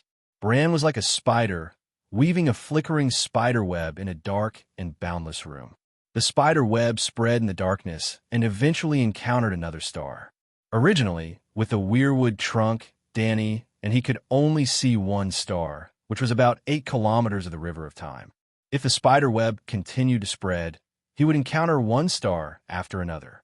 Eventually, the entire galaxy would fall into the web. Wasn't this the door god? Through this weirwood, the river of time of the entire world was included in it. The past, present, and future of all humans and gods were spread out in front of her, like a scroll painting. Dany was excited. Don't even think about controlling the entire world. At her peak, the Mother Goddess could only control the river of time in Westeros. When you become the #1 divine king, perhaps there will be some changes. Bran sighed. Your weaving speed is too slow. When can I count on it to save my life? Dany frowned. It's a bit slow now, but for thousands of years, the Westeros have already weaved countless layers of dense spider webs, covering all the networks of stars. In at most half an hour, I can connect the weirwood of Mother Goddess Second Life to the weirwood of Westeros. At that time, you will be able to see everything that is happening in the Westeros through this weirwood. Yes, you will only be able to see what is happening now, because this new weirwood will enter the Westeros at this time. If you don't go out, the 7 countries won't be able to keep secrets from you. Of course, if you want to find a variant Ghost King, you will have to open your eyes wide and search carefully through every forest and mountain range. But when the long night falls, it also represents part of the world's will, and it will be able to detect that you are tracking it. Then, it will hide itself, Bran said. Isn't this a counterfeit version of the three-eyed crow? Oh no, it's a counterfeit version of you. The real three-eyed crow has omniscient abilities, while you are incomplete. You will have to open your eyes wide and slowly search for it, Dany ridiculed. You are too modest. With this tree, you are much stronger than me. I can't see all the Westeros through this tree trunk, Bran said. Do you think that these words will make me happier? Dany said with a wooden face. Your Majesty, if it only has this kind of ability, why would I need to transfer all my will into the tree? How would I be able to change the war situation for you? This tree is like the second life of the Mother Goddess. Through it, you can open a tunnel that leads to the future in the Chaos River of Fate. In short, as long as you give me some time, I'll be able to contact my past self in 10 years. If an enemy conspires against you, the past me in 10 years will surely know everything and how to deal with it, Bran said excitedly. Contact your past self in 10 years. It doesn't sound reliable. Dany raised her eyebrows and said in a strange tone. This is quite reasonable, Bran said with certainty. When the River of Fate was still clear, it was normal for the three-eyed crow to chat with his past self in 100,000 years and his future self in 1,000 years. Have you ever chatted with your past self? Dany asked. I could in the past, but I can't now. If we soak in a river and swim up and down, we will meet each other. But if 2 people in 2 different rivers swim, they won't meet each other unless they jump out of the river like the Mother Goddess and the real three-eyed crow. Now, the situation is even worse. They aren't 2 different rivers. Until now, we have already left the original river, but we haven't changed to another one. We are groping about in the fog, and it's useless even if we jump out of the river. If we look back, we can see the shadow of the previous river. If we go forward, our future is bleak. Fine, you should slowly dig through the fog of the future and see what advice your past self can give you. If you are still alive in the future, Danny muttered. He should be alive. He might be digging through the fog of fate and trying to meet me. Perhaps he was the one who gave me a revelation, made me swear, and reminded me to enter the Weirwood's trunk, Bran said. You just said that you will risk your life for me. This means that you will experience a crisis of life and death. Doesn't this contradict what you are saying now? Danny sighed. Bran fell silent. After a long while, Danny waved her hand and said, Forget it. You should continue digging. Perhaps you are really dead, and the one who will contact you is my future self. Bran suddenly felt as if he had eaten feces. Danny suddenly thought of a big problem. If you transfer all your consciousness to the Weirwood, who will help me find the ghoul army? The 2,000 ravens are the second lives of the children of the forest. They have their own independent consciousness. I usually rely on them as my eyes to find the ghouls, and now I leave them to you. When the ravens find the ghoul's location, you can use the Weirwood Heavenly Eye to lock onto them. It's about the same as mine, Bran said. What do you mean about the same? This means you're leaving all your work to me. Danny complained. Usually, I can cultivate on the sled when we are on the road, but now I have to constantly keep an eye on the ghoul army. Then you should use the Green Prophet seal as soon as possible. Even if the night falls, it will allow you to be almost omniscient in Westeros. Finding the ghouls and ghouls is only a matter of thought. It won't take much time. Moreover, I'm not doing this for fun. I am working hard now, and I may even have to risk my life, Bran said. Danny nodded. She sat cross-legged on the bed with the Weirwood in her right hand. She was multitasking. She cultivated while her consciousness entered the tree trunk. Half an hour later, Bran's spider web spread out of the dark space. She saw a boundless silver sea below. In the dark void, countless spider webs reflected the silver light. It was like an ocean. Yes, it was below. The Door God's tree trunk was indeed different from the normal Weirwood. It was located above the River of Time. Therefore, it could be connected to any silver web below. Using the internet as an example, a normal Weirwood was an ordinary home computer. A connected to B, connected to C. Countless computers were connected together. I had to go through B and C to get to D, and the Door God's tree trunk was the host computer.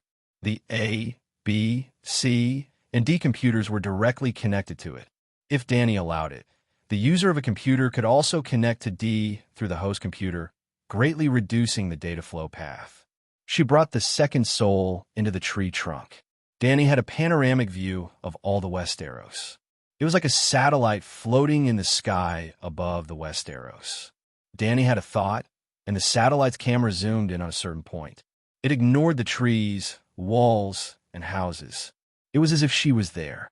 If she wanted to, she could even see a curled hair of a person in the bunker, even if the person was wearing pants. She went to the Northern Territory. In Winterfell, she saw Bran's frail body lying on the bed, unconscious. Beside him, there was a short and slender young woman, Mara. Bran's wife's right hand was playing with her lower body. Her eyes were watery, and she was moaning nonstop. Danny felt awkward. She shifted her gaze to the main bunker. In the room of the king of the Northern Territory, Jon's lover, Val, was doing the same thing as Mara. She felt even more awkward. She turned to the king's landing.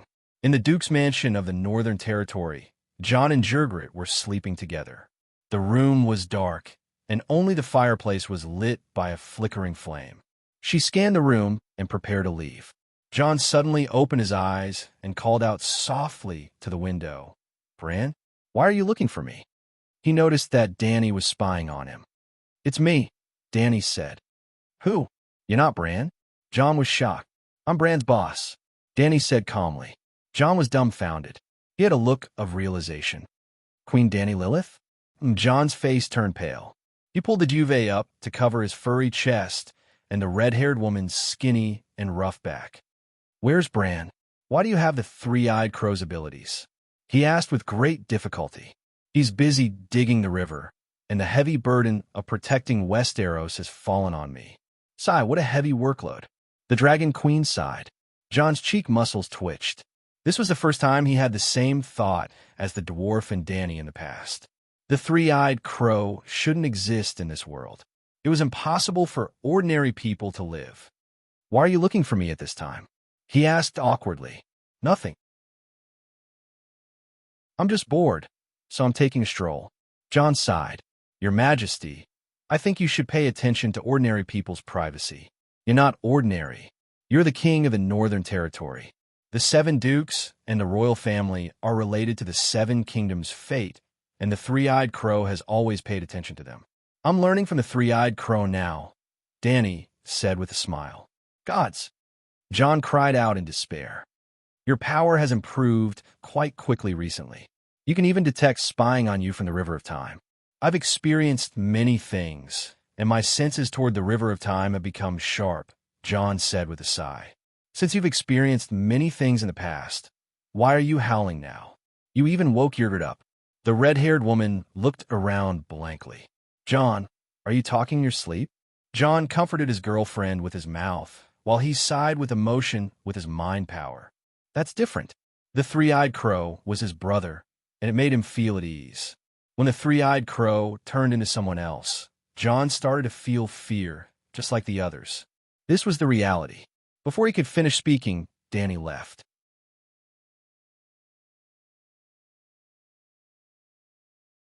Chapter 9:67. Dany walked around the Red Castle. Most of the buildings at the top of Aegon Hill had collapsed, leaving behind a huge crater. Only a few towers remained on the cliff by the sea. Almost 2 months had passed. The collapsed towers and craters were mostly cleaned up. The bricks from the collapsed buildings were used to strengthen and raise the walls of the Red Castle. The crater was changed into a stair-shaped training ground. It seemed to be modeled after the gladiator arenas of the free cities. Erlu and Aunt May lived in the collapsed Queen Dowager Tower. They shared a room and a bed. The lights were off. Dany guessed that they were asleep. The White Sword Tower, where the White Knights lived, became the Queen Dowager's palace. In a warm study on the 2nd floor, the burly Queen Dowager was dozing off. Beside her, an old scholar was holding the annals of the 4 kings. He was telling her the history of the Dragon King's conquest of Dorne. Erlu's wife, Silas Florin, was also in the White Sword Tower. However, the queen lived on the top floor, the 7th floor. Howls and curses drifted into the wind through the window. They sounded like ghosts crying in the wind. Serene, my daughter, you have the bloodline of the true dragon. Even Dany's black dragon likes you. Great King of Light, revive the mystic dragon. My daughter has the bloodline of the true dragon. She rode a black dragon and can become a dragon knight. Ha ha, bitch, I took you in and made you the king's confidant. Yet, you want to burn my daughter. I'll kill you. Serene, this devout believer of the King of Light and worshipper of Melisandre, had gone mad. Dany only sympathized with Serene's experience. However, she did not like this crazy woman. This was because she was the one who found Aunt May and recommended her to Erlu. Other people believed in the Red God for political reasons. Even Erlu was not that devout to the Red God. He was more concerned about his mission to save the world. However, Silas was a true fanatic of Lalo. How fanatic was she? When Aunt May suggested sacrificing her uncle to Lalo, she did not stop her. Instead, she supported it. She would actively participate in Aunt May's sacrificial ceremonies. Then, the last sacrificial ceremony she attended was that of her daughter. In the beginning, when they wanted to sacrifice Serene, Erlu, who had lost his integrity, struggled in pain even though he had died once. It was Silas who persuaded him. We believers should sacrifice everything for Lalo. Serene returning to the Red God's embrace is the best ending. When Serene cried for her mother under the lick of the flames, her motherly nature finally prevailed over her faith. Silas regretted her decision and struggled like a madwoman. She screamed her daughter's name and rushed towards the fire. But Serene's shrill cries had disappeared in a shadow that rose from the red flames. Therefore, faith was really not a good thing. Crazy faith would make people lose themselves. If you needed faith to numb the most difficult moments of your life, you had to believe in a God whose teachings were based on people. Even if you believed in the seven wood gods, you shouldn't believe in an evil God that could respond. Leaving Asai in the White Sword Tower Queen's residence, three-eyed Dany left the King's Landing. In an instant, she went to Casterly Rock City and saw the emaciated Jaime. Like a ghost, he wandered around the Hall of Heroes in the middle of the night with an oil lamp. His eyes stared into the darkness in front of him, and he muttered the names of Cersei, her father, her uncle, and her aunt. Even stranger was that he even called out Tyrion a few times. This strange scene made Dany's scalp tingle. Casterly Rock City was a city carved out of mine. At the lowest level near the sea, the Lannister family's tomb was built. It was called the Hall of Heroes. Once it was filled with coffins. Now, the 10,000-year-old weirwood coffins were burned together and replaced by the ancestral tablets, promoted by the Dragon Queen. When Westeros remembered their ancestors, they would go to the tomb and pray in front of their coffins. Now that the coffins were burned, there was no place to commemorate their ancestors. So, the Dragon Queen taught them to set up ancestral tablets and build an ancestral hall. For example, Jaime was staring straight ahead, because there was a row of stairs in front of him. Each step represented a generation, and there was a row of ancestral tablets. Because the ancestors could be traced back more than 500 generations, one wall was not enough. They could only build one wall every 500 years. There were a total of 22 walls. Compared to placing coffins, ancestral tablets were indeed more space-saving and expensive. In the past, only the great nobles were qualified to build a tomb for their ancestors. Commoners and low-level nobles could not afford to build one. Now, the situation had changed. Even commoners could set up ancestral tablets for their ancestors. Of course, the ancestral hall could also show the family's heritage, and it was even more obvious. At this time, almost every family in Westeros could see ancestral tablets. If it were not for the fact that Westeros did not have yellow skin and black hair, and that the ancestral tablets were written in alphabetical language, people would think that they had transmigrated to ancient times. Not only were there ancestral tablets, but there was also a change in the way people worshipped their ancestors. Jaime went to the outermost stone wall and climbed up the stairs until he was half the height of the wall. There were Tywin, Joanna, Kevin, Xena, Jillian, Descartes, Cersei, William, Tyreek, Joffrey, Tommen, and so on. They were all direct relatives of Jaime within 3 generations. He placed the oil lamp beside Cersei's ancestral tablet, and with one hand, he untied a cloth bag from his waist. Inside, there was a strange cork stick that was as thick as a chopstick. It was an incense stick. Jaime rubbed out 3 incense sticks and put the tip of the incense stick into the mouth of the lantern. After he lit it, the sparks flickered and a wisp of white smoke rose. The fragrance of the smoke drifted in the empty cave. Then, Jaime placed the 3 smoking incense sticks in the small incense burner in front of Cersei's ancestral tablet and bowed a few times. This is offering incense. Seeing the blonde Jaime offering incense in an unusually respectful and sacred manner, Dany felt that it was very strange. "Sigh, Cersei, I regret it. I shouldn't have killed you back then. It's better to live than to die. With you by my side, at least I won't be alone like this." Jaime rambled on for a while. When the incense sticks were half burnt, he took out 3 more incense sticks from the cloth bag, lit them, and placed them in the small copper burner in front of Tywin's ancestral tablet. "Father, you can rest assured. Casterly Rock has been restored. Oh, I've already told you about this." Jaime stood there in a daze for a while. He felt that he had nothing to say to his father, so he moved on to the next one. After lighting an incense stick for his mother, Jaime stood there in a daze for a while. He had nothing to say. After that, he silently lit incense for his uncle and aunt. When he was lighting incense for Aunt Jaina, something unexpected happened. Or rather, it was the Holy Mother's bad taste. Jaime didn't have much to say to Aunt Jaina, so he prepared to continue lighting incense for his cousins. Suddenly, the smoke in front of Jaina's ancestral tablet formed an oval, and a human head popped out of the round frame. It was a squarish, fat woman with blonde hair and blue eyes. Her face was wide and flat, her neck was like a pink pillar, and her chest was tall and majestic. "Jamie," the fat woman called out tentatively. Clang, Jamie turned his head to look, and he was so shocked that he kicked Emperor Chao's ancestral tablet, an incense burner, over. 7 levels of hell.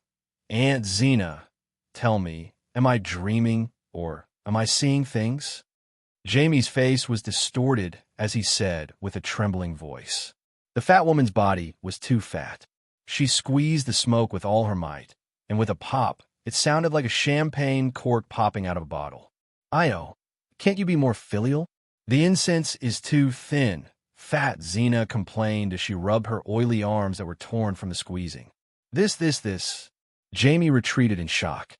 "Am I seeing an undead? What are you afraid of? I'm an undead, and I'm also your aunt," Xena said in annoyance. Jamie thought about it. She was right, his aunt. What was there to be afraid of? He was brave to begin with, and when he came back to his senses, he walked forward and touched his aunt's cheek gently with his left hand. There was no warmth, but there was a faint texture, like a ball of fluffy cotton. "Aunt Xena, why did you stay in a human world and not go to heaven? Didn't you have an atonement scroll with you when you died?" Jamie asked curiously. "Sigh, I just came up from hell and was about to ascend to heaven, but I heard your call halfway, so I came here for some reason." "What? You went to hell? Where's the atonement scroll?" Jamie was shocked. "Don't mention it. The atonement scroll is not a scroll of forgiveness. It can only redeem 50 points of sins. I committed too many sins, so I have 52 points. I still haven't redeemed 2 points, so I have to serve 200 years in hell." Fat Xena lamented. I thought I could go to heaven with the atonement scroll." Jamie's expression changed. "Even an easygoing person like you has 52 points of sin." Then Cersei, fat Xena's chopping face showed a hint of hesitation. "Cersei is indeed in hell, and I've met her a few times. However, the atonement scroll is not useless. It can always give people a chance. As long as they redeem themselves, they can go to heaven. Without the atonement scroll, they can only stay in the first level of hell, waiting for the stranger to arrange their reincarnation." "Is hell bitter?" Jamie quickly asked. Fat Xena seemed to have thought of something. She shuddered, and the fat on her body rippled. "Bitter, too bitter. If the Holy Mother gave me another chance to live, I would definitely be a good person who is not greedy, not lustful, and not cruel." She said sincerely, "You've always been a good person. Why did you go to hell with the atonement scroll?" Jamie did not understand. "Of course I've been good to you brothers, good to Lannister and good to Casterly Rock, but I've been unfaithful to my husband and heartless to the common folk. I've sinned," Fat Xena said in remorse. "What do you mean?" Jamie still did not understand. "I gave birth to 4 sons, but none of them are your uncles." Jamie immediately believed her, because the matter of Xena's aunt-stealing men was not a secret from Casterly Rock City to River Delta City. Even his uncle, Amon, knew about it. Many people also privately discussed that none of the 4 children were like Amon, and that they might all be bastards. However, no one dared to question the identity of Xena's sons, including Old Wade, because Xena was Tywin's sister. That can't be. Cousin Cleo has obvious Freyr characteristics. He forced a smile. "Sigh, that's Old Wade's seed." "What?" Jamie jumped in shock. "If not for this sin, why would I go to hell? That's 30 points of sin. That's more than half of my sins." Gina sighed. "Why? I also heard that you like to look for handsome and strong cousins in Lannister Harbor, but Old Wade is ugly, old, and bad-tempered. How could you like him?" Jamie cried out, unable to accept it. Xena was not fat in her early years, and her looks were not as good as Cersei's. However, her shrewdness and noble temperament were far superior. Old Wade loved his face the most. Tywin always looked down on him, so he wanted to get back at him by humiliating his sister. That old man was still very strong in his early years. I also hated his son for being too weak, too useless, too stupid and useless. I wanted to take revenge on him, but it was quite exciting. After being teased a few times, I half pushed and half pushed.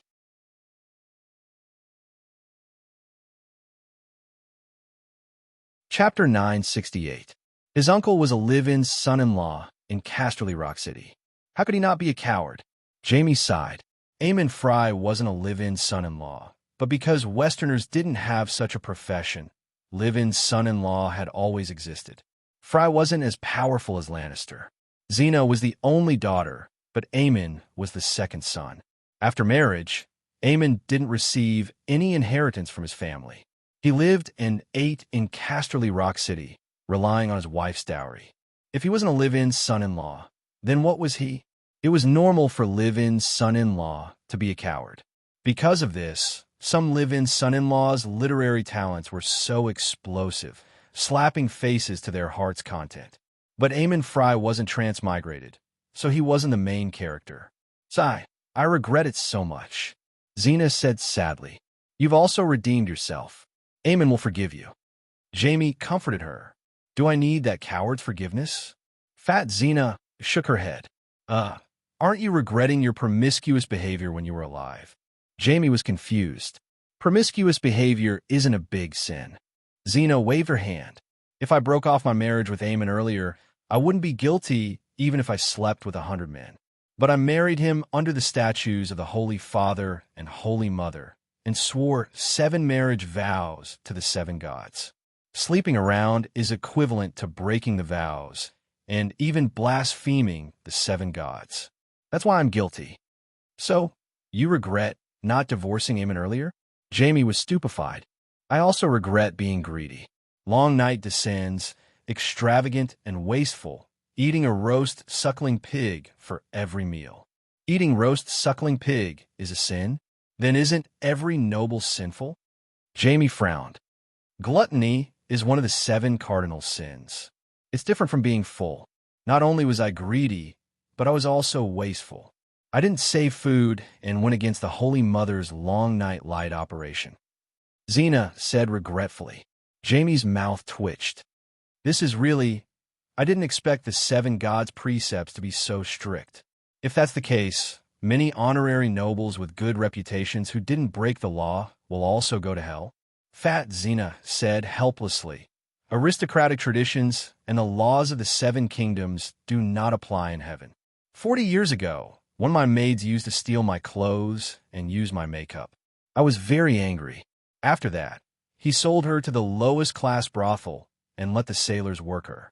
She couldn't take it anymore and killed herself 2 days later. Even if St. Danny were here, she wouldn't be able to convict me. But according to the heavenly code, Big Sparrow added 0. 8. Some points to Maine. Yes, the Great Sparrow was in charge of judging the crimes of the death nobles.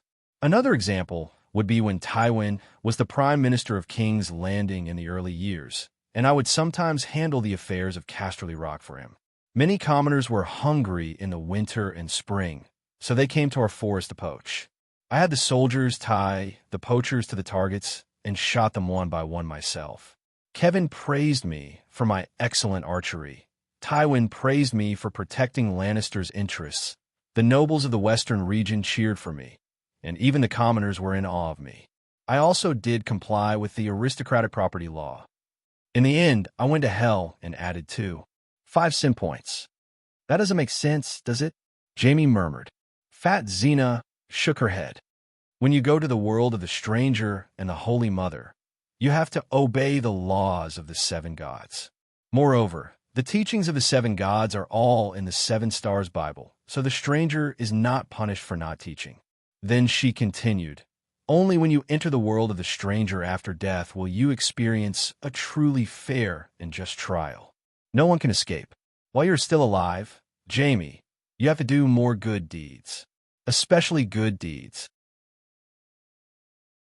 Not only will you have a good ending after death, but it will also make Cersei, Joffrey, and Tywin feel better in hell. Good deeds. This was another unfamiliar term. Jamie was a little confused. Spreading the word, letting others know that you're doing good deeds, and thus receiving praise and praise, is good deeds. Doing good deeds silently, only giving without asking for anything in return, is good deeds. Good deeds are more valuable than good deeds, so you have to do more good deeds. Fat Xena taught earnestly. How is it more valuable? What's the use of good deeds? Jamie asked. For the same good deed. If you have 3 points of good deeds in the yang, you will get 6 points of good deeds in the yin. Good deeds in the yin and yang are the same. They can offset the sin points of you and your family. Oh, I can atone for the sins of Circe and father by doing good deeds in the yin. Jamie seemed to understand. He leaned over and straightened Joffrey's tablet, sighing. How are father and Joffrey and the rest? He was not surprised that his father and son went to hell. Even the good old Aunt Xena had 52 sin points. Tywin, who did not have the atonement scroll, would probably be sitting in hell for a long time. They must be in a deeper part of hell. I met Circe there. You know, she was not loyal to the holy marriage witnessed by the 7 gods. That's why I had the chance to meet her. Xena sighed. 1 sin point, and you have to serve 100 years in prison. That's tough. Jamie was worried. I'm not that bad. I heard that some of the sinners who are labeled as demon will have their sentences calculated exponentially. For example, if you have 2 sin points, you will be in prison for 4 years. If you have 3 sin points, you will be in prison for 8 years. 4 sin points is equivalent to 16 years. Those demon-level sinners have sin points starting from 100. You can calculate how long they have to stay in hell. Xena's voice trembled. 2 to the power of 100. That's... Jamie was shocked. They have to stay in hell until the end of time. Unfortunately, Big and Sparrow labeled Circe as a demon. Even after using the atonement scroll, she still has more than 300 sin points. Xena sighed. How many years is that? Jamie's handsome face was pale. How can I help her? The Holy Mother once said that a family that accumulates good deeds will have more to celebrate. In other words, if you do good deeds, your family will also be rewarded. I was able to leave hell so quickly because Tyrion was accumulating good deeds. I loved him so much in the past. He gave all his good deeds to me by default. Not only did the 2 sin points make up for it, but I also got 10 more merit points to live a good life in heaven. Xena chuckled. Tyrion has good deeds? Jamie was incredulous. Stranger said that he protected Chizong in the eastern lands to spread the scriptures, so he has a lot of good deeds. If he successfully spread the 7 gods' teachings in the barren lands, his good deeds will allow 10 Circe demons to ascend to heaven. As I expected, among the 3 of you, Tyrion is the most successful. Xena said proudly. That's good. When Tyrion completes his mission, Circe and father will be free. Jamie breathed a sigh of relief. Tywin is easy to convince, but Circe and Joffrey, I'm afraid he won't be willing. Xena looked at her nephew and frowned. You can't be like this. You're too useless. You have to pull yourself together and accumulate good deeds. Even if you can't free Circe and Joffrey from the abyss of suffering, you have to at least ensure the daily incense offerings. Jamie was stunned. Annie, you came out of the smoke ring and said there were too few incense offerings. What is incense? Xena pointed at the incense burner in front of the memorial tablet. What are you doing? Jamie explained. After the long night, we can no longer leave the bodies of our ancestors in the tomb. We have to follow the example of the Targaryens and hold a cremation ceremony. After that, the church promoted a new way of worshiping the ancestors. Jamie explained the concept of the memorial tablet and the ancestral hall and sighed. The monks said that the smoke from burning incense can reach the souls of the ancestors in the world of the dead. I didn't expect it to be true. It depends on the heart of the person offering the incense. If you are a devout believer of the 7 gods and sincerely miss the dead, the stranger will even help you pass your words to the ancestors of hell and heaven. Circe can hear me. Jamie was overjoyed. Fat Xena shook her head. You can talk to her on the anniversary of her death or other major festivals. She will definitely hear you then. Other times, it depends on the mood of the infernal judge. Incense can not only communicate with the ancestors, but also provide the best food for the dead in hell. As she said that, she bent down and took a deep breath of the incense that was almost finished burning in front of her memorial tablet. Something strange happened. Fat Xena was just an illusory ghost, but she sucked the real incense into her stomach and disappeared. Wow, it's even better than roasted suckling pig. I've never tasted anything good in my life. It's so good. Fat Xena held her chopping face and looked so intoxicated that Jamie had the urge to put his nose in front of the incense burner. After a while, she smacked her lips and said regretfully, "It's just a little too little." Jamie immediately bent down and grabbed a big handful of incense from the pocket on the ground. "I still have a lot here. It's enough for you to suck your fill." Xena looked at him expectantly as he lit the incense. As soon as a big puff of white smoke came out, she moved her head closer and took a big breath. 7 levels of hell. She looked like she had inhaled a mouthful of super spicy swill. Her face twisted and she retched crazily. Her tongue stuck out a foot long. "It's so smoky and hot. It's like I've swallowed a mouthful of smoking fire." So this is a firework." James raised the smoking torch in his hand and asked in confusion, "Maybe what I'm smoking isn't smoke, but your offerings to your ancestors." Fat Xena looked at the incense burner and saw that it was reaching its end. She said, "I'm going to heaven. Jamie, you're on your own now. Don't be depressed. Accumulate good karma and be a good person. Remember to burn incense for me during festivals." After saying that, the last wisp of cigarette made a circle. Gina dived into the circle like a Meng Zotzi and disappeared. Jamie rubbed his eyes with his sleeves. The ancestral hall's stone steps were empty, and there wasn't a single person in sight. "Aunt Xena?" he called out, but there was no response. The power of the three-eyed crow and the 7 gods is too great. Controlling the fate of the 7 kingdoms isn't as difficult as crushing an ant. Dani was filled with emotion and reverence. She was actually fearful of the power she possessed now. She didn't need the Iron Throne. She didn't need to personally rule the citizens and nobles of the 7 kingdoms. With just a thought, she could toy with the Westeros as if she was playing a sandbox game. This wasn't the limit of what she could do now. When she absorbed all the fragments of the Green Prophet's seal, and when the fog on the River of Fate dissipated, she could control the fate of everyone in the 7 kingdoms, while making everyone who was controlled sing praises to her from the bottom of their hearts. This was the power of a god. I shouldn't have such power. Power equals responsibility. Such a great responsibility is too tiring. But I won't allow this power to fall into the hands of others. Dani gradually came to a realization. She started to sink her consciousness into the faith space of the 7 gods. It was a boundless space filled with white fog. She couldn't see the sky or the earth, and it was difficult to find the borders. But in this boundless world, a giant Dani occupied the Dragon Queen's entire field of vision. The other Dani. This Dani was even taller than Mount Everest. Her long hair reached her shoulders, and she wore a white silk robe. Her face was expressionless, and her eyes were closed. She was sitting cross-legged in a posture with her palms facing the sky. A sea of clouds formed by milky white faith power surrounded the giant Dani. She was like a jade statue that towered into the clouds. She didn't reveal any emotions. Only endless might was left.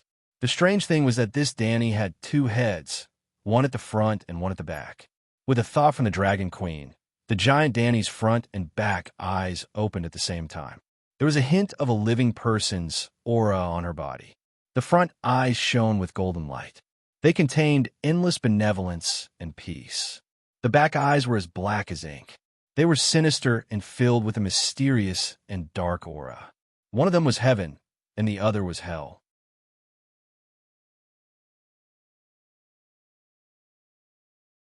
Chapter 9:69. The essence of the 7 gods of heaven was Dani's thought. Under normal circumstances, a person's thought could not accommodate another person's soul, but if the other person was a believer of the thought's owner, there would be no incompatibility problem.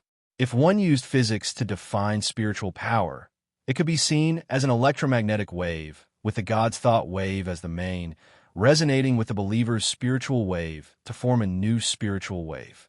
The more resonant waves joined, the stronger the spiritual wave, representing the strength of the soul. Thus, as more and more souls entered heaven, the thought gradually grew and finally turned into a huge entity, the same spiritual power as Dragon Queen.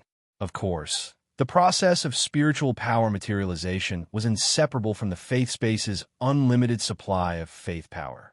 It could be simply understood that faith power formed the body. The thought of heaven turned into the soul, and the soul and body combined to form a believer. According to the rules of the faith space of the seven gods, the believer was a real person, and the Dragon Queen with a mortal body became a disharmonious existence. Just like in the four-dimensional space, the four-dimensional creatures that ordinary people could not imagine were ordinary people, and the real three-dimensional ordinary people could not survive in the four-dimensional space. The believer and the faith space compared to the ordinary world and ordinary people had a higher energy level, and they were a harmonious world system. The believer Danny originally only had one thought, very simple, one thought, one head, representing the glorious heaven. One day, the believer Danny's master gave it a second thought, a dark, cold, and death hell. One thought gave birth to a second thought. This sounded like a paradox. It seemed to be saying, I killed a rabbit today, and I plan to roast a whole rabbit tonight, and then make a pot of rabbit turnip soup. You're just talking nonsense. You're just a rabbit. But the thought of heaven could make the impossible possible, because the mother of heaven and the stranger of hell had the same will. Thus, the believer Danny grew a second head, the heaven of the mother of heaven and the hell of the stranger of hell. It was very harmonious. If the Dragon Queen was interested, she could make the believer Danny grow a third head. For example, make a girl's country of light. In the future, she could use fire to create a group of giants of light. The tiny Dragon Queen floated in front of Danny's forehead, who was as huge as a mountain. The protective wills left behind by the previous generations of three-eyed crows are too tyrannical, and any person or god who absorbs them will be assimilated.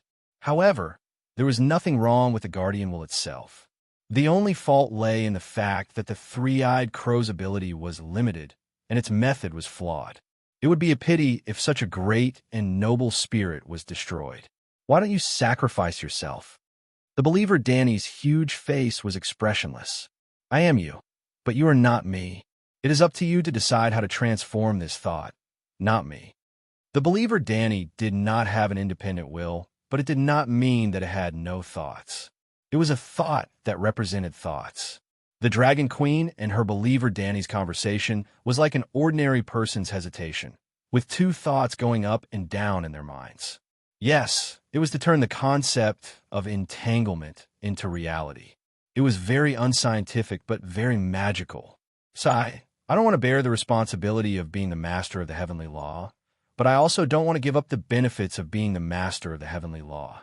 I have no choice but to sacrifice this thought of yours. The Dragon Queen made up her mind. She waved her hand, and a green Milky Way flew over from the void. It was a fragment of the Green Prophet's seal. The moment the Dragon Queen saw the green Milky Way, all her thoughts were extinguished, and the only thought left in her mind was to protect the world and the people of the world. Fuck, this is too terrifying. Get lost. The Dragon Queen closed her eyes and waved her hand, and the green Milky Way flew toward the believer Danny. The believer Danny opened its mouth and sucked, as if it was sucking a long green noodle. The Green Prophet seal was sucked into its stomach. Buzz, the mountain-like believer Danny's body trembled violently, and its two pairs of eyes were instantly dyed green, as if four searchlights had been turned on, illuminating thousands of miles. The space of belief, which was mainly white, was also enveloped by a layer of green light. The Dragon Queen hugged her head and groaned. Her thoughts were connected to the believer, and she could clearly feel that her emotions were being extinguished bit by bit. The three-eyed crow's will was like a steel seal, and it fiercely engraved the words, "Protect the world," at the core of heaven's will. The current Danny was accepting the three-eyed crow's inheritance on her own accord. If the brand didn't play such a trick, his emotions would also be extinguished like this. The Dragon Queen could sever her connection with the believer Danny's thoughts, but she couldn't. She had to use her will to protect the two abnormal consciousnesses, heaven and hell. The process of the three-eyed crow's birth could be compared to molten iron. The Green Prophet seal was like molten iron, and the Green Prophet which was about to turn into a three-eyed crow, was used as a mold. The molten iron was poured into the mold, and the three-eyed crow's appearance was created. The current Green Prophet's appearance was the main one. The so-called mold was actually the Green Prophet's personality and way of doing things. Every generation of three-eyed crows was similar, but there were also differences. Their protective spirit and ruthless style were exactly the same, but their specific way of doing things was different. In order to achieve the same goal, they might make different choices. For example, now that the American commander election was almost over, Hot Dry Noodles was slightly disappointed. His beloved Super Reliable didn't get reelected. Didn't Hot Dry Noodles know that Super Reliable liked to target the Celestial Empire? He knew, but he still liked Super Reliable. This was because By Etc. and Super Reliable only had different methods. Their ultimate goal of suppressing the Celestial Empire was the same. However, By Etc. didn't know how to do stand-up comedy. Although they all wanted to, and were doing their best to stop the Celestial Empire's rise, Super Reliable could at least provide them with more joy, right? The three-eyed crow was similar to the American commander. They had the same goal, but their personalities and ways of doing things were different. The molten iron was poured into different molds, and the molds forged would be different. However, their essence wouldn't change, and they were all made of iron. Now, the Dragon Queen was forcefully enduring the pain of Dany's thoughts being extinguished, just to ensure that the mold of heaven and hell wouldn't change. Yes, the molten iron was scalding, and it might make the reserve-duty three-eyed crow slightly adjust his way of doing things. For example, the Green Prophet's mold was originally in the shape of a duck, but after being scalded by the molten iron of the Green Prophet's seal, it turned into a duck that looked like a chicken. The Dragon Queen was trying to avoid any slight adjustments. When molten iron was poured into the worshipper's body, the mold forged would be a complete heaven and hell. This was because the worshipper Dany was equivalent to heaven and hell. In other words, from now on, the three-eyed worshipper Dany's purpose of existence was the same as the previous three-eyed crows: to protect the world, to protect the Westeros. However, his way of doing things followed the Dragon Queen's worldview of heaven and hell. That's right, heaven and hell were the embodiment of the Dragon Queen's values. Everyone had their own values. For example, Little Wong believed that in modern society, apart from parents, other relatives weren't as worthy as friends. Little Zhang believed that there was no love without reason in the world. After all, relatives were related by blood, and if they got along well, they were more reliable than most friends. Now that Little Wong and Little Zhang had both become gods, they had both created heaven and hell. Little Li was a person who valued friendship and ignored family. When he was alive, he used to tighten his belt and lend money to his friends to start their own businesses. When he became rich and moved to Thompson First Class, he refused to lend 20,000 yuan to his uncle in the countryside to build a house for him to retire. When Little Li met Little Wong, they were simply congenial. Of course, he immediately went to heaven. However, if Little Li's soul went to the world controlled by Little Zhang, he would immediately be sent to the 18th level of hell according to the rules of heaven and hell set by Little Zhang. Even if he climbed a mountain of swords or plunged into a pot of boiling oil, he wouldn't be able to atone for his sins. They were both Little Li, but one went to heaven and the other went to hell. Why? The standards of good and evil were set by others. Dragon Queen's heaven and hell were essentially her values and her views of good and evil. Just like Jaime's aunt, Fat Xena. If a meeting was held in the Seven Nations to judge Xena, Dragon Queen would give her the warmest smile and say, "Madam Xena is not guilty."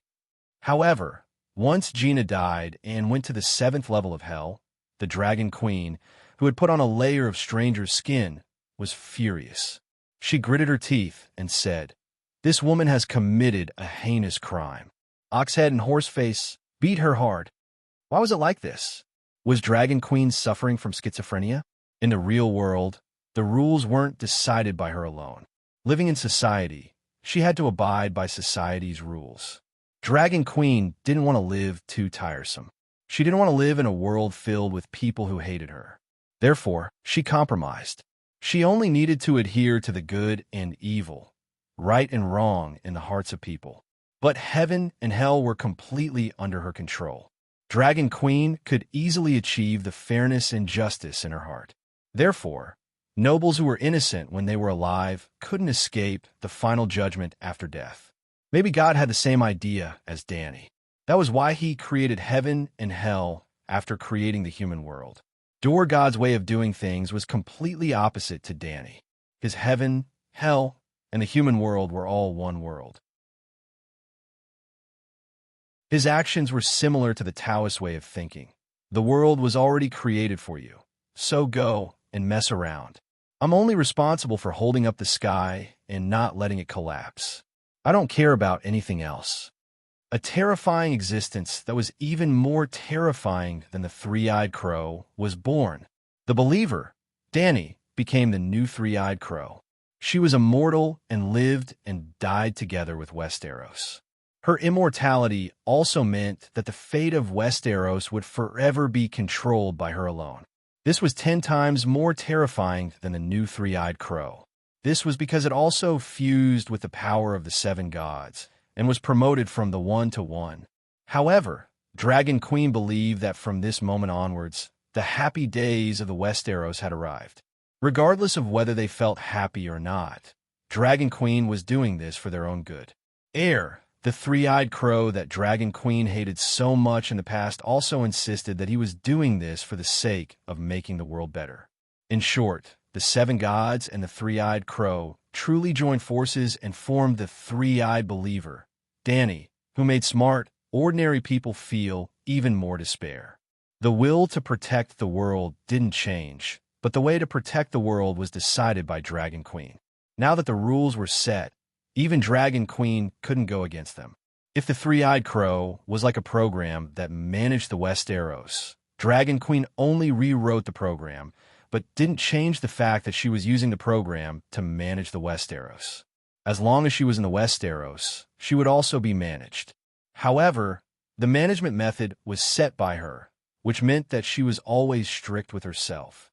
Thus, she didn't feel like she was being controlled or restricted.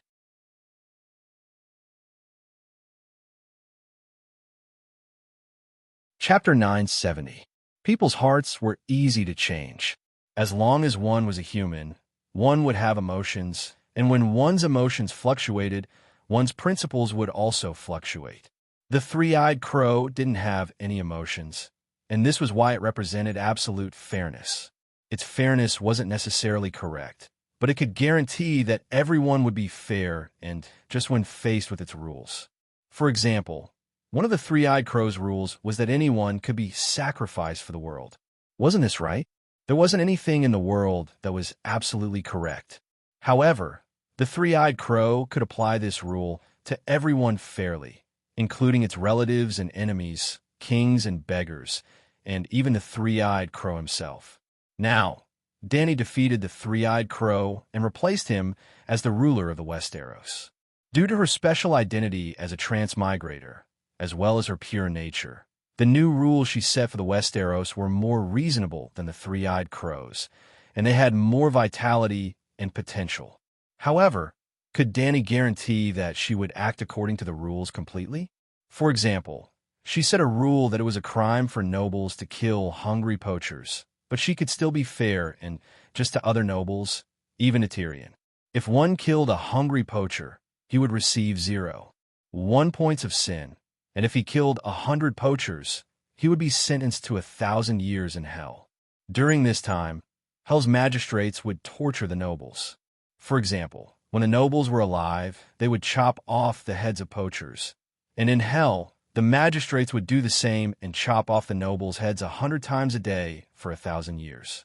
What if Dany's grandson or granddaughter inherited the Dragon Queen's principality in the Westeros and got used to the 7 Kingdoms tradition and committed the same crime and chopped off 10 poachers' heads? Moreover, that granddaughter was especially favored by Dany's grandmother. At this time, her grandmother wouldn't be able to insist on her fairness, and she would probably just wave her hand and spare her granddaughter from 100 years in hell. Not to mention beheading poachers. Even if her granddaughter rode a Maserati horse and killed a few people, Grandma Danny would absolve her of all her sins and let her go to heaven happily. Perhaps she could even become an angel. Even though Danny's grandmother couldn't say it, she would definitely do it. Deep down, Danny didn't want such a thing to happen. If she could control the hell on Earth, a certain Maserati rider would probably have to stay in hell for 10,000 years. However, even if her granddaughter behaved the same as other people's granddaughters in her grandmother's eyes, her granddaughter was still like an angel. Even if she did bad things, it was just a moment of foolishness. Other people's granddaughters were like demons who deserved to go to hell. Things are different now. Danny used her conscience to create a keeper of the heavenly axiom.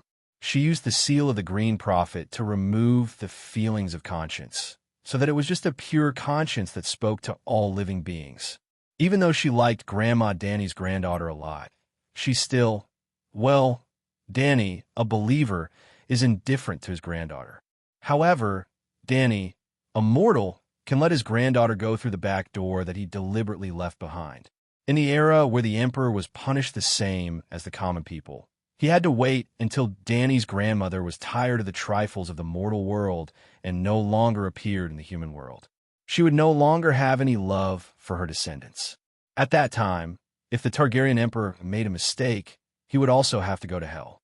Danny, a believer, would have no mercy.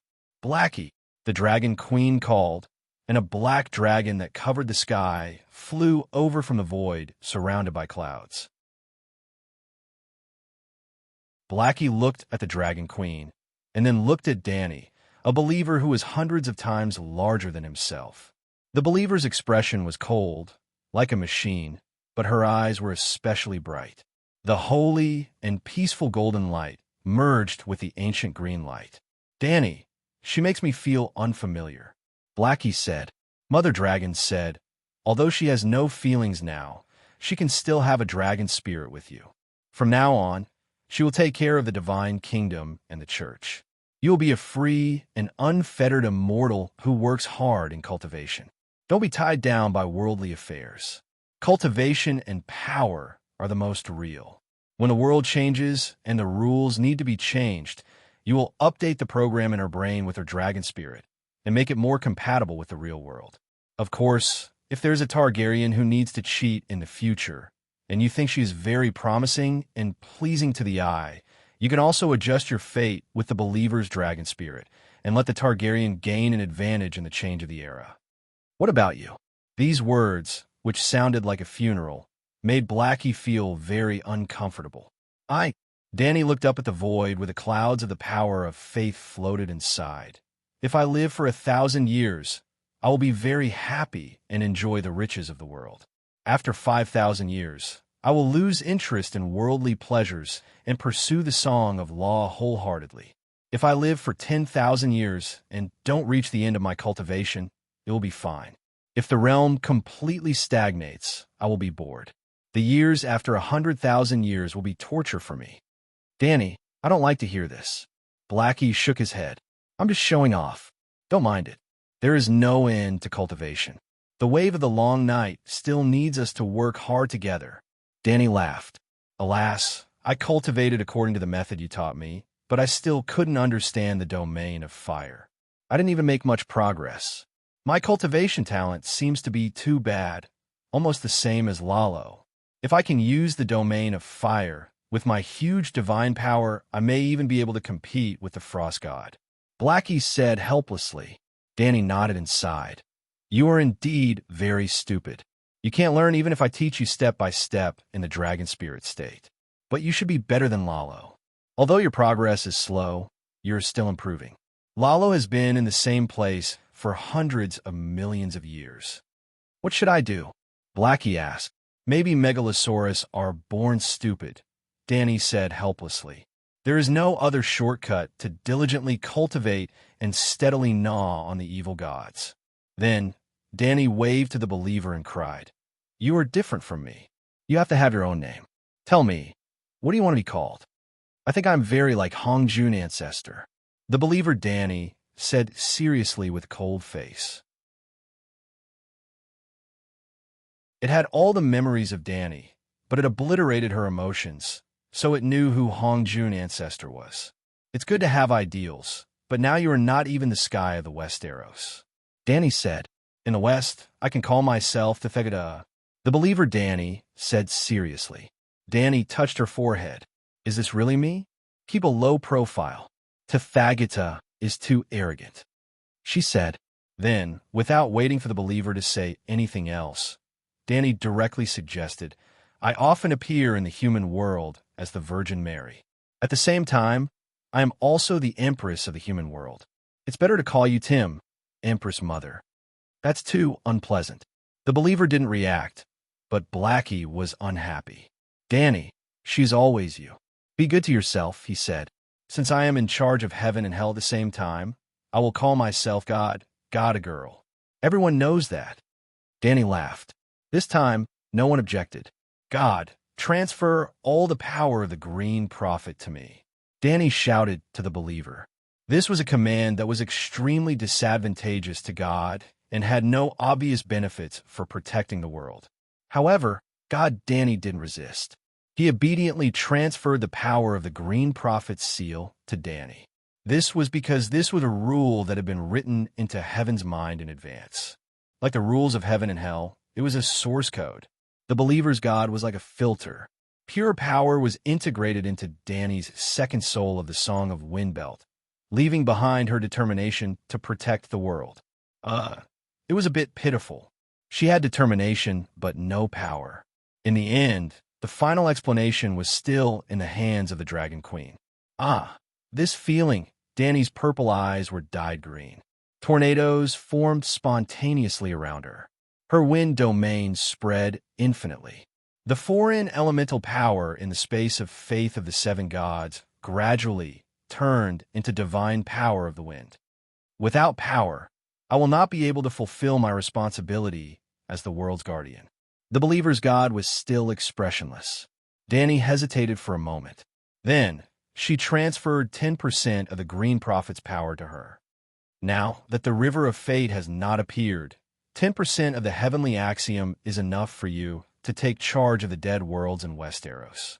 You will be in charge of heaven and hell for now. When the long night is over and I am tired of playing, I will hand over the human world to you.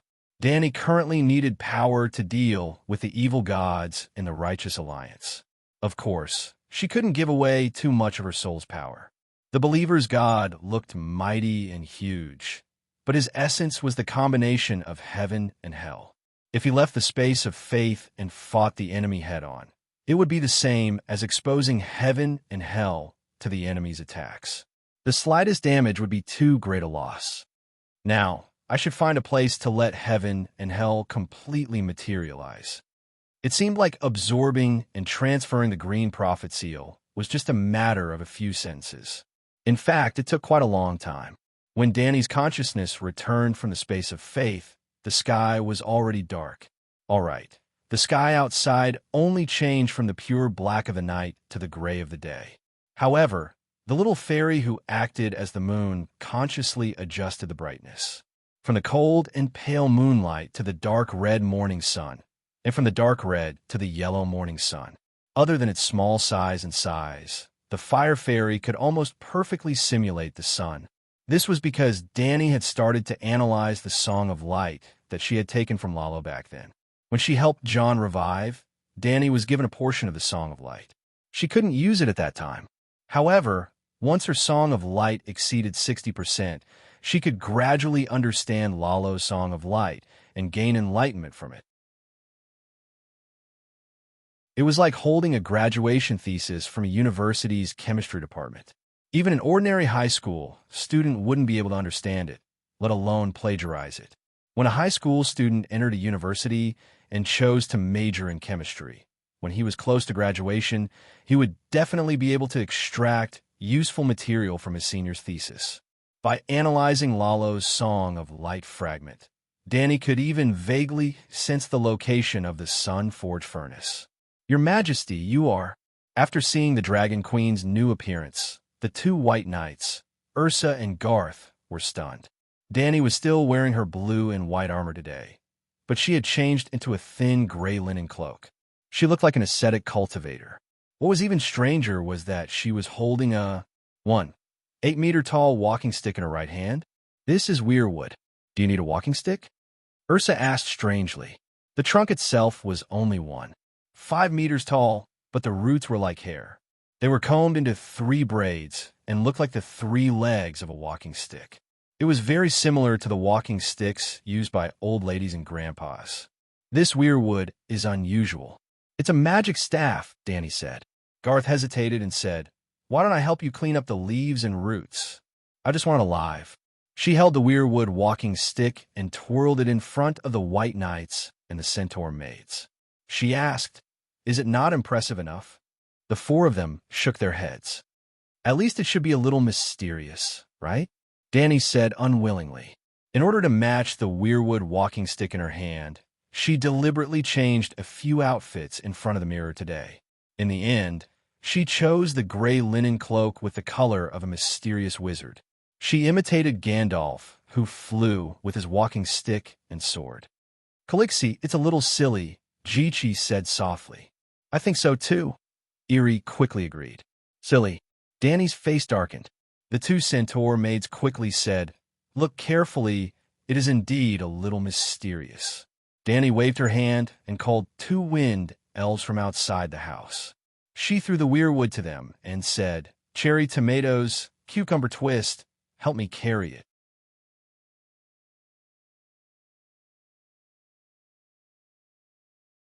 Chapter 971.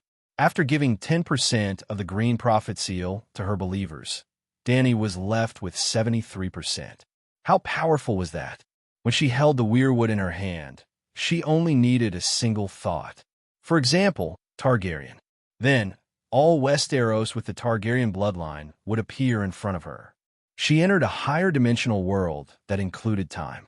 Looking at the people in the 3-dimensional world from the 4-dimensional world, she could see the present and past of all the Targaryens in an instant.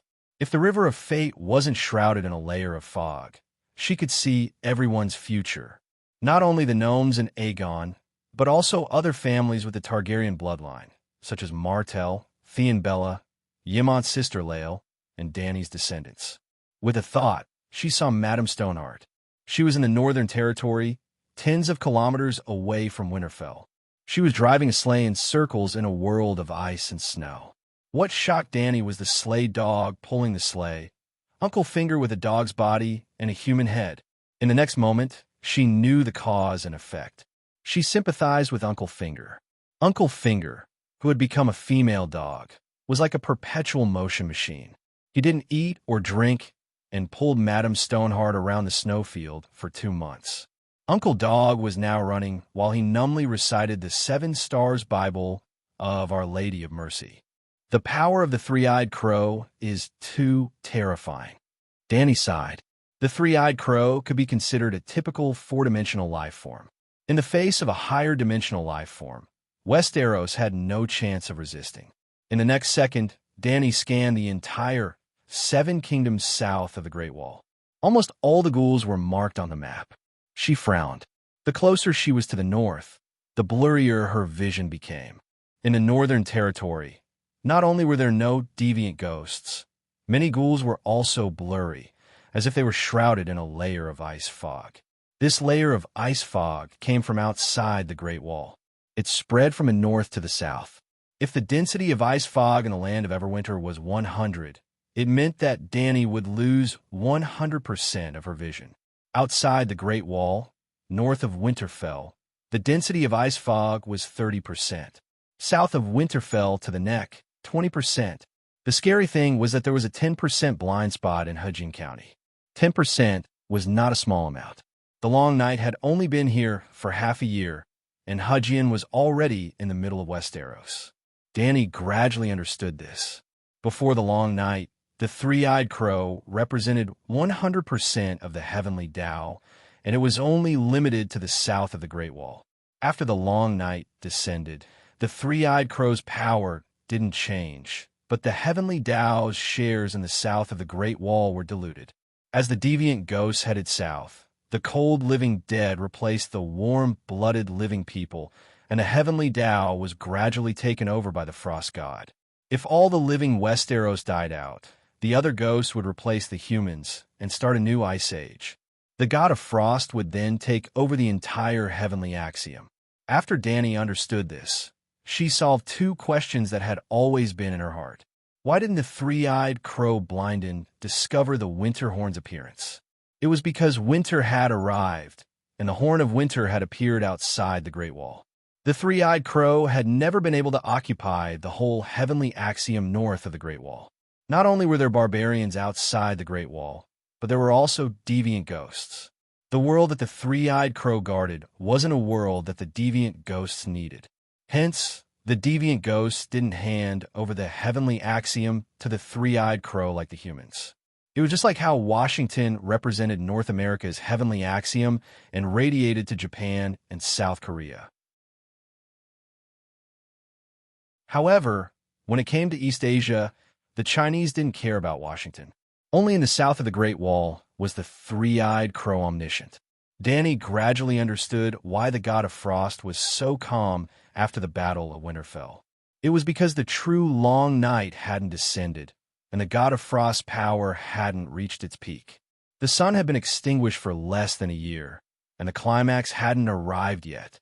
When the earth froze, the rivers froze, the oceans died, and the waves died. When the temperature inside and outside the Great Wall stabilized, the wind and snow stopped, and the world became deathly still, the long night would truly envelop the world. By then, the god of frost's control over the heavenly axiom would reach the peak of the first stage. As the god of frost's control over the heavenly axiom deepened, the god of frost wouldn't be rejected by the world, and he would be able to unleash more and more power. Just like Dany now, the world didn't reject her, so she could use her godly power without restraint. It turns out that the three-eyed crow isn't omnipotent, Dany lamented regretfully. Your Majesty, you should have understood this principle long ago. Bran, who was in the weirwood, said calmly, if there's no difference between the south of the Great Wall and beyond the Great Wall, why do we have to guard the sanctuary personally? We also want to drink fruit juice and sunbathe on the southern beaches while monitoring the world portal beyond the Great Wall. However, the name World Portal means that the extreme north doesn't belong to the Westeros anymore. The Northern Territory's heavenly axiom seems to be on the verge of collapse. My vision in the north is very blurry, Dany said worriedly. Don't worry, as long as there are still humans in the Northern Territory, you won't completely lose sight of the Northern Territory's heavenly axiom, Bran consoled her. Are the humans who sacrifice deviant ghosts still considered humans? Dany asked. No, Bran sighed and said, but at least the Winterfell and the Night Watchers at the Great Wall are completely reliable. The Northern Territory's population was originally less than 500,000. In the recent years of war and winter, more than 60% of the population died. Now, there are at most 200,000 people left. As long as the Great Wall, Winterfell, and White Harbor don't fall, it shouldn't be difficult to maintain a base of 100,000 people. With these 100,000 people, your authority in the Northern Territory will never be lower than 50%, unless deviant ghosts start to naturally reproduce on a large scale during the later part of the long night. For the next few days, Dany seemed to have activated a cheat code. All right, she was indeed using a cheat code. Through the Dragonstone Island's Magic Net Center, every 2 hours, she would release a map of the 7 countries' living dead division to all the strongholds of the 7 countries' united front against the ghosts. It was a detailed map of the 7 countries to the south of the next swamp. Blue dots were used to represent the anti-ghost strongholds and the number and quality of the guards in each castle. White dots were used to represent the ordinary people. Every city, castle, village, and even the residents hiding in the basements of barren towns, the number of people, the amount of food they ate, the ratio of men, women, and children. Red dots were used to represent the army of ghouls. The bigger the red dot, the more living dead there were. Then, Dragon Queen labeled every city, castle, town, and other living strongholds with a danger index. The The sum of the danger index of all the strongholds was the composite index of the Westeros. There was a composite index, but of course there were also different indexes. There were no 7 categories, only deviant ghost danger index, food storage danger index, plague danger index, and resource depletion danger index. Dragon Queen treated every living stronghold as a listed company. All the listed companies formed the Westeros stock market. The higher the stock price, the more dangerous the city was. The higher the stock index, the more dangerous the Westeros were. Therefore, the Westeros hoped that their stocks would fall. However, they did not have to worry too much. On Earth, if the stock market fell, the country would come out and issue new economic policies to save the stock market. In Westeros, wherever the stock market soared, there would be Dragon Queen, Dawn Warriors, and the Warriors. In short, the Deviant Ghost Danger Index could not be allowed to rise above the red line. In particular, Dragon Queen seemed to have gone crazy in the past few days. She actually created a 100-team battle against the Deviant Ghosts in the south. Between the rivers, the river bend, the valleys, the western region, the Stormlands, and even Dorne, more than 200 castles and nearly 400,000 soldiers collectively walked outside the city walls and took the initiative to enter the dense forests, snowfields, and valleys to annihilate the corpses. They didn't rush forward because they were filled with hot blood. Led by Dragon Queen, Barristan, Rando, Blackfish, Mattis, and other famous senior military generals of the 7 countries formed a general staff. Using the Westeros stock market map and human strength, especially Dragon Queen's mobility and lethality as a reference, they developed a large and scattered battle plan. Generally, Dragon Queen rode the Megalosaurus and flew along a certain line.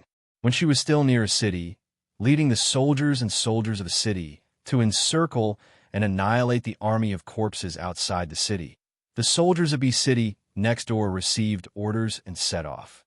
By the time the soldiers of the city arrived at the forest and engaged the corpses in the forest, Dragon Queen had finished the battle of the city and was rushing to the city to work with the soldiers of the city to eliminate the deviant ghosts. Then, the nearby sea city began to prepare, and so on. The castles of the country participated. If the corpses were scattered, the efficiency of Dragon Queen's blade storm would be very low. It might even cause her divine power to be insufficient. It was better to personally go down and slash with a sword. Therefore, Dany could not solve the battle alone. She needed the human army to form a formation and force the corpses to face off against her.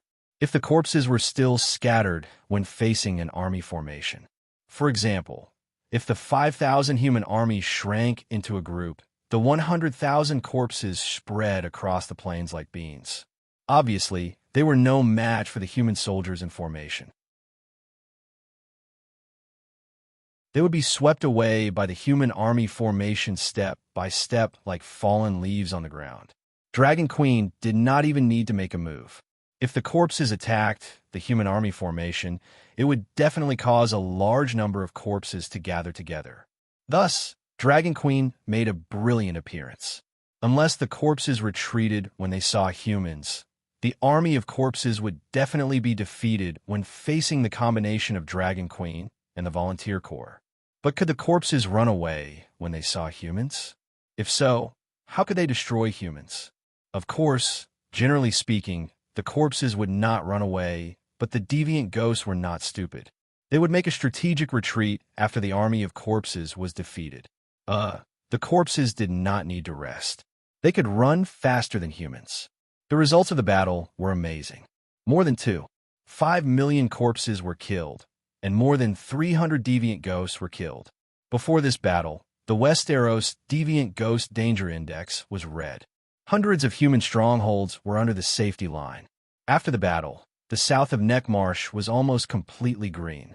Even the Food Storage Danger Index was green because there were hundreds of thousands of corpses and animal meat. The 7 kingdoms were jubilant. Dragon Queen, the major aristocrats, and the famous generals of the 7 kingdoms published editorials and reviews on the 7 Kingdoms news network, one after another. Various places held celebrations and celebrations. The public was excited and strengthened the courage to overcome the difficulties. The undercurrent of sacrificing deviant ghosts and surrendering increased the confidence of all the aristocrats and civilians to fight to the end. Even the major city-states on the other side of the narrow sea, after receiving the news of the great victory of the battle, were shocked and sent congratulatory messages to Dragonstone Island. Then, Dany found that she suddenly had nothing to do. Of course, there were still corpses and deviant ghosts south of Neckmarsh, but their numbers were further reduced. The small ones had a few hundred corpses, and the large ones did not exceed 10,000. Most of them were hidden deep in the mountains and forests far away from human strongholds. If they insisted on sending troops to encircle and annihilate them, the cost would be too high. Thus, the anti-ghost industry in Westeros began to change from simply killing ghosts to developing wartime production. Tree root flour, wood wine, mushroom planting, sunny ocean fishing, and fishing became the pillars of the Westeros economy. Because they were so hungry for green vegetables, some greedy Westeros even began to try various kinds of leaves. They used the leaves to extract juice and stew soup. After dozens of fake Shinnong died, the temporary real Shinnong also experimented with a few types of cold-resistant plant leaves that could be eaten in small amounts, especially cedar leaves. Even the Dragon Queen recommended that civilians eat cedar needles to replenish the body's much-needed vitamins, although no one knew what vitamins were.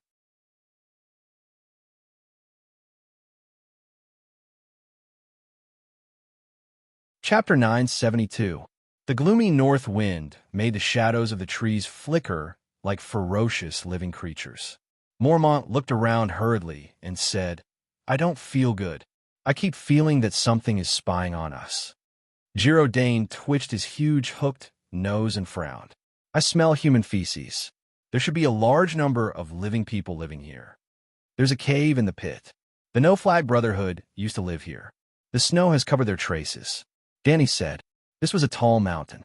In the fertile plains between the rivers, a 1,000-meter-high mountain stood abruptly, like a chimney stuck in the ground. The mountain was covered with aged pine trees, birch trees, and iron trees. Here and there were a few small weirwoods with red palm leaves. There was only one red spot in the midst of all the green. At this time, the trees were covered in a thick layer of snow, and the leaves were wrapped in a layer of crystal-clear ice. A gust of north wind blew, and the branches and leaves collided with each other, making crisp, tinkling sounds. This was the Noble Heart. Dany led the two white knights through the portal. They stepped out from the Oak Hall, 20 kilometers away, to the soft snow mountain top. The top of the mountain was slightly flat, and there was a huge pit more than 50 meters in diameter in the center. Even if it snowed intermittently for several months, the huge pit was not filled, and the general outline of the pit could be seen. Those who didn't understand the situation might even mistake it for an extinct volcano when they first saw the huge crater. If there was no snow, it could be seen clearly that the huge pit was an ordinary pit, but there were many white python-like weirwood roots in the pit. There were sparse, vine-like weirwood branches at the foot of the mountain, but there were no huge weirwood trees. Now, there were dense roots as thick as a person's wrist at the top of the mountain, which was very unusual. But if one knew something about the Noble Heart, there would be no more doubts. 8,000 years ago, the Dragon Queen came here in another way. Once, there was a weirwood tree that reached the clouds in the huge pit, and its scattered branches and leaves almost covered the whole mountain under its shade. Later, all the essence of the weirwood was transferred to a fresh spore branch, and the rest of the branch withered. The children of the forest and the ancestors planted 31 weirwood saplings around the withered stump. Thousands of years had passed, and the small sapling had grown into a pavilion. This noble place had always been the holy land of the believers of the old gods. Until one day, the Undulls arrived. They advanced wave after wave, cutting down the forest as if they were possessed. They slaughtered the children of the forest and burned the heart trees, especially the weirwood. After hundreds and thousands of years of conflict, the ancient kings gradually compromised. They gave up on the belief of the old gods and merged with the Undulls through marriage in terms of bloodline, culture, tradition, and faith. The final moment had arrived. South of Neck, only the noble hearts and the believers of the old gods were still holding on. These believers included children of the forest, forebears, and even the Green Prophet. They were extremely powerful, and large groups of ravens and wolves were summoned. However, the Undulls had iron armor, iron swords, and a more advanced night system. The believers of the old gods with wooden spears and bronze weapons were no match for them. The war lasted for generations. The Undulls lost many people, but they never stopped. Every shapeshifter lost was one less. In the end, the believers of the old gods lost to the believers of the seven gods who worshipped the seven logs. It was said that the bodies of all the animal companions that died in the war were piled up to half the height of the noble Heart Mountain. The Green Prophet, children of the forest, and forebears were all slaughtered. The weirwood was cut down and burned, leaving behind a huge pit and 31 tree stumps. However, the Undull king who attacked the noble heart did not have a good ending. He became a kinslayer and died a horrible death. The kingdom was also conquered and divided by others. How embarrassing. Danny's expression suddenly became strange. The protection circle of the children of the forest is still working. The Undulls won the final victory, but they did not damage the circle set up by the children of the forest at all. No wonder there's not a single ghoul here. The noble heart was the holy land of the children of the forest, so of course it was protected by a circle. However, this circle only had two functions: to ward off evil spirits and to calm the mind. Back then, the Undulls did not have the ability to detect the ancient protection circle, so they naturally could not destroy it. Do you intend to enter the final home? An old woman suddenly emerged from behind a sentinel tree at the bottom of the hill, as if she was burrowing through the ground. The old woman was hunchbacked and curled up. She was less than 90 centimeters tall, and her face was full of wrinkles. She leaned on a bumpy black walking stick and leaped over thick tree roots that had been frozen hard by the snow. She slowly but steadily walked toward the Dragon Queen at the top of the hill. The north wind howled, and the old woman's white hair that almost reached the ground danced in the air like a white cloud. Her eyes were strangely red, similar to the cat eyes of the children of the forest. Among the children of the forest, only the Green Prophet's eyes were red. You are the ghost of the noble heart. The Xiong frowned as he sized up the old woman who looked and acted strangely. He asked, "Where's the final home?" "Stand aside. Don't disturb my conversation with the King of Gods," the old woman shouted rudely. "King of Gods." Darkstar glanced at the Dragon Queen and asked in confusion, "Are you talking about the Queen? Why the King of Gods?" "The King who ends and unifies the new gods and the old gods." There was a hint of fear in the old woman's red eyes toward Darkstar. "You are supposed to be a demon king who brings darkness to the living," she mumbled. "What are you talking about?" Gerald frowned. This old woman was very strange. He could understand every word she said, but he did not understand what she was trying to say. Fortunately, he had been cultivating with the Dragon Queen for the past few years. If he had been as hot-tempered as he was back then, he would have cut down this pretentious witch of the forest with his sword. Danny's eyes flashed. He smiled and said, "I heard that you're very good at prophecy. The Brotherhood often looks for you to gather information about the outside world. Just because you don't leave your house, you can predict everything in the world? I just want a sip of wine." The hunchbacked old woman sighed. Danny's eyebrows couldn't help but twitch a few times. This pretentious act, most people wouldn't even know that she was pretentious. All right, maybe the old woman didn't want to pretend either.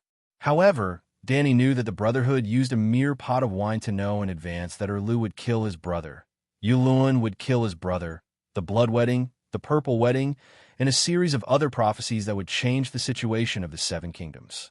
However, the Brotherhood was still not satisfied. They couldn't understand and didn't have the interest to analyze the slightly obscure prophecies.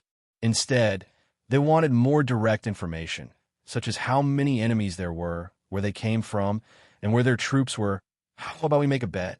Without waiting for the old woman to agree, Danny pointed at Ursa and said, "Let's prophesy Sir Yora's future together." She was shameless enough. As the Queen's White Knight, wasn't she the one who had the final say in Ursa's future? However, the hunchbacked old woman didn't even think about it or look at Ursa. She blurted out, "In a few days, he will be very unlucky. He will be surrounded by rotten peach blossoms and be in a dilemma." Ha ha ha. Danny laughed loudly. Ursa and Gerald both sneered with disdain. "Now that the Holy Land belongs to me, your duty of guarding has been completed. Do you want to change the environment?" Danny asked with a smile. "I can send you to Dragonstone Island." "Have you been to Dragonstone Island?" "With Jenny of the city of Barrenstone." Obviously, she thought that the old woman had lost the bet of prophecy. Perhaps the old woman had deliberately surrendered to her. The hunchbacked old woman didn't talk about Ursa and the bet anymore. She said with a disappointed look in her eyes, "I miss Jenny very much, but hearing her name from your mouth makes me feel very uncomfortable. You omniscient people are all voyeurs on the river of time. You watch our lives as a drama with relish and leave comments from time to time, but you don't know how painful it is for us as the people involved. Every time you meet singers and bards in Noble Heart, you will let them sing Jenny of the city of Barrenstone. Everyone knows that, so there's no need to peep at you," Danny said. "If you don't peep at me, how do you know that I like to listen to that song?" The hunchbacked old woman said, "The person who enters my sight now is not just him at this moment. His past and future will be displayed in front of me at this moment," Danny said proudly. "You can go. I will stay in Noble Heart and won't go anywhere." The old woman shook her head. She didn't want to talk to the Dragon Queen anymore. "You don't want to see the savior you prophesied? Last time, you ran hundreds of miles to the Red Fork River to find me." Danny asked with a smile. "I have seen him through the eyes of the trees." The old woman's shriveled cheeks trembled a few times. Her expression was complicated as she said, "He is making a huge mistake. He shouldn't have mixed with the followers of the Red God. He shouldn't have gone to the King's Landing. He shouldn't have left you. You have to help him stay away from danger, away from the son of the Red God." "You are saying that Stannis wants to harm him?" Danny asked in surprise. "Beside the son of the Red God, his life will be in danger." The old woman nodded. Danny frowned and thought for a while. She said, "I will warn him, but Stannis once risked his life to help Winterfell. He might not leave the King's Landing." Without the old woman's prophecy or Danny's reminder, Bran had already warned Jon countless times. Be careful of the red-robed woman. Be wary of the Red God Lalo. But there were some things that had to be done even if one knew they couldn't be done. Erlu had bled and lost his life for Winterfell. Jon couldn't leave before the Battle of the King's Landing. Yes, the Battle of the King's Landing plan wasn't completely ruined. Now, the forces of the Red God Church and the Free Cities were gathered at the King's Landing. Weren't they waiting for the return of the strange Ghost King and the millions of ghouls to besiege the King's Landing? "Your Majesty, are you talking about Jon Stark?" Ger Dane was confused when he heard the words, but he finally figured it out. "He's the savior in Asha's prophecy," he said in disbelief. Big Bear also had a look of disbelief. "Why Stark? He's Rhaega and Lyanna's child." Dany's expression was calm as she exploded a bomb. Now that she had become an omniscient person, she couldn't pretend to be ignorant anymore. She might as well say it openly. If the dwarf couldn't survive this wave and died, he would be embarrassed to walk on stage. Darkstar and Big Bear looked at each other in bewilderment. After a long time, they asked cautiously, "Are you saying that your brother and Lyanna Stark have a bastard son who is Jon Stark? Do you think it's reasonable?" Dany asked back. Jero hesitated for a moment and said with difficulty, "After I pointed out, it seems very reasonable. All the doubts have been solved. Back then, I didn't understand. Id Stark was such an old-fashioned and serious person. How could he have an illegitimate child? And I followed him to participate in the War of the Usurpers, and I've never seen him have the slightest bit of ambiguity with other women," Big Bear said in realization. Dany turned around and faced the huge pit. With a wave of her hand, the weirwood cane floated into her right hand. Bang! Noble Heart swayed gently a few times, and a lightning-like pitch-black spatial crack cracked open above the huge pit. "This is the holy land of the old gods. Are you going?" she asked the two white knights.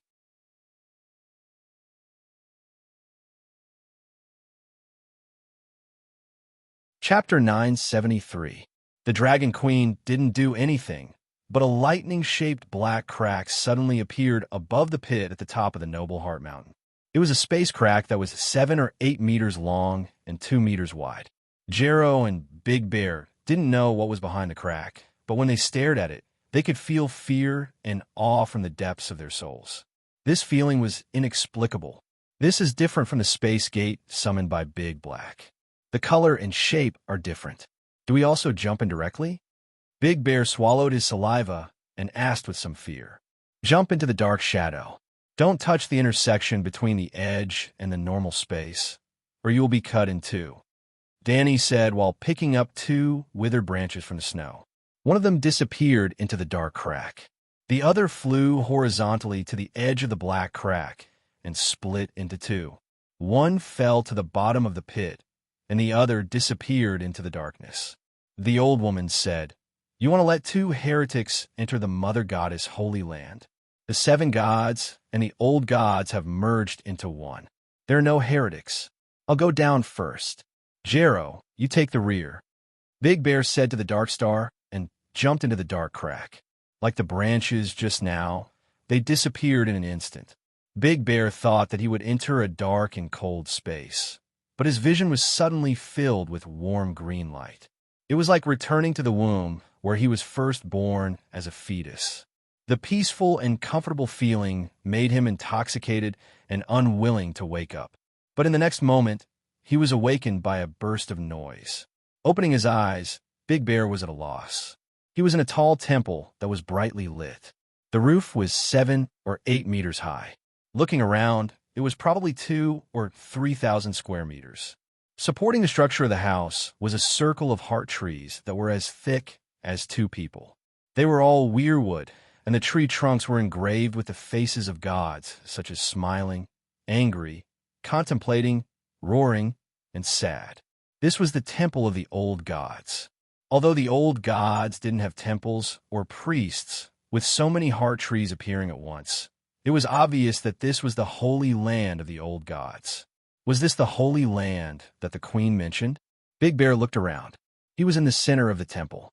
The blue marble that was the size of a human head laid a strange rune on the dirt floor, a huge vortex that rotated clockwise. He stood in the center of the whirlpool, which was also the center of the heart tree circle. Other than himself, Jero and Dragon Queen were nowhere to be seen. Outside the heart tree circle, there were hundreds of people holding torches, pointing at him and shouting excitedly. They were also waving the crude dragon crystal daggers in their hands. Not only were there humans, but there were also dozens of squirrel people and some humanoid creatures that were shorter and stranger than squirrel people. Its smooth, grayish-blue skin made it look like a short and fat shark. It had snow-white sharp teeth and a golden beard. The bearded man was a fathead shark. Cora had never seen such a monster before, but since it spoke the ancient language, it was clearly a humanoid creature like the children of the forest. The Xiong couldn't speak or understand the ancient language. These people were very hostile to him, but they seemed to be afraid of something and did not dare to cross the heart tree circle and enter the spiral floor area. "Who are you?" Big Bear couldn't help but shout. It was the common language. A dignified man with a fox fur collar angrily said a long string of words, all of which were in ancient language. Just as Big Bear was about to say something, a beam of light green light lit up beside him, like countless fireflies flying around a pillar. When the humans, squirrel people, and shark people outside the heart tree circle saw this, they all stopped shouting and knelt on the ground with respectful expressions, kowtowing nonstop. Then the light green beam disappeared. Big Bear's vision blurred, and a confused Jero Dane appeared beside him. "Where is this?" Jero asked blankly. Before Big Bear could answer, the people kowtowing outside the circle jumped 3 feet high, all of them furious, even angrier than before, pointing at Jero with ferocious faces. Maybe this is the old sacred place that the queen was talking about. There are many heart trees here, 31 of them. Look, there are children of the forest outside. Those humans must be the purest ancestors, Big Bear said. At this time, another group of people walked in from outside the hall. 200 or 300 people surrounded a squirrel person. The squirrel person was very old, with deep wrinkles on his doe-spotted chestnut skin. He wore clothes woven from leaves and vines and walked over unsteadily. There was no flower on his head, so he should be a male squirrel person. With his arrival, the people who were shouting excitedly around him quieted down. The old squirrel person's mouth didn't move, and his green and red eyes only glanced at Jero and Big Bear. A voice sounded in their minds. "Why are you on the altar?" The two white knights looked at each other, and Big Bear stepped forward and said cautiously, "We came with the queen. Do you know the Dragon Queen?"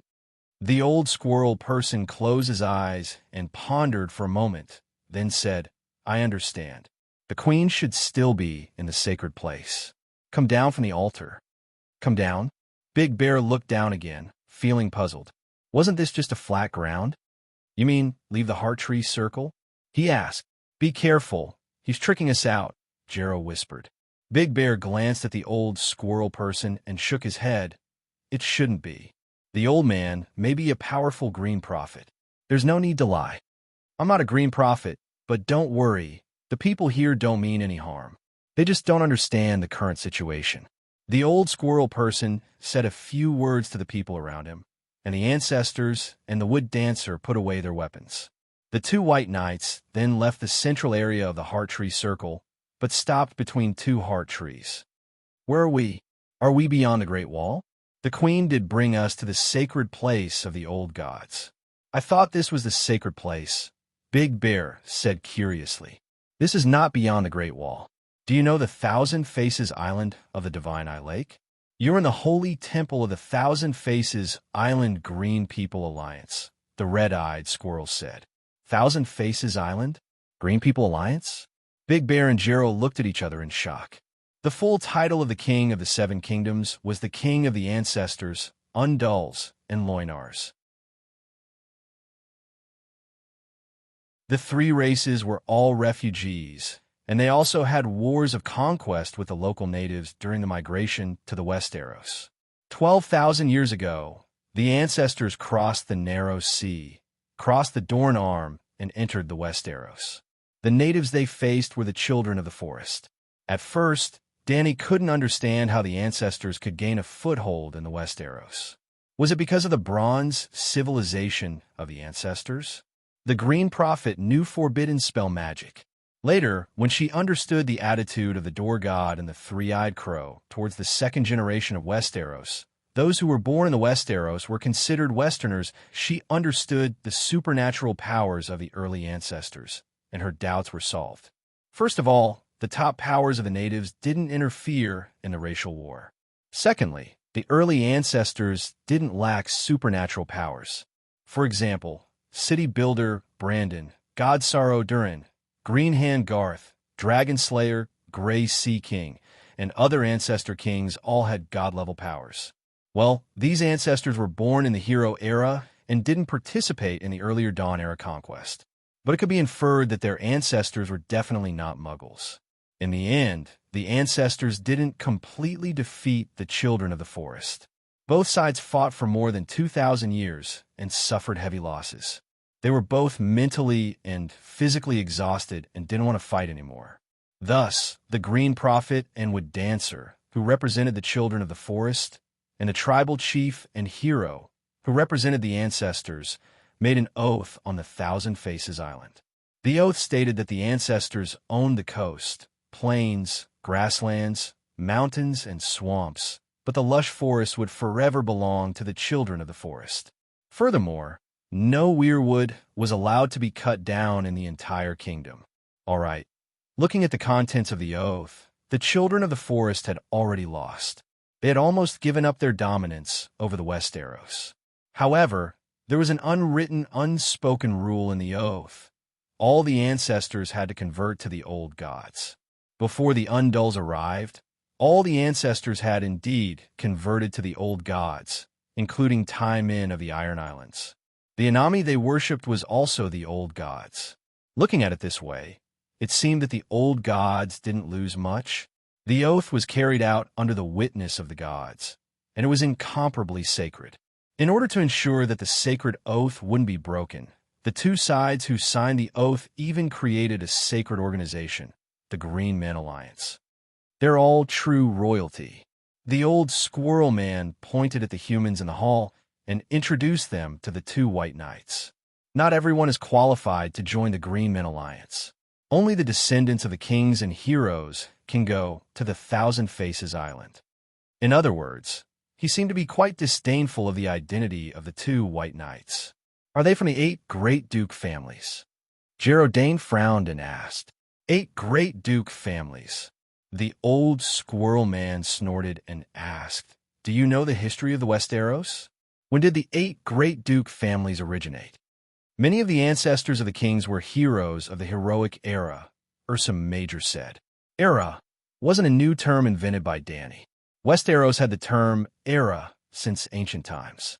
However, the division of the Westeros eras was more subjective. For example, 12,000 years ago, it was called the Dawn Era, and the period between the Oath and the Long Night was called the Heroic Era. A few old duke families were established at the end of the Heroic Era, thousands of years later than the Oath. Therefore, the ancestors of the Green Men Alliance of the Thousand Faces Island had a longer history than the families of the Stark and Lannister families. Just like what the old squirrel man said, those without royal blood were not qualified to enter the Thousand Faces Island. Geraldine could still struggle and argue that his ancestors were also the ancestors of the kings, perhaps dating back to the end of the Dawn Era.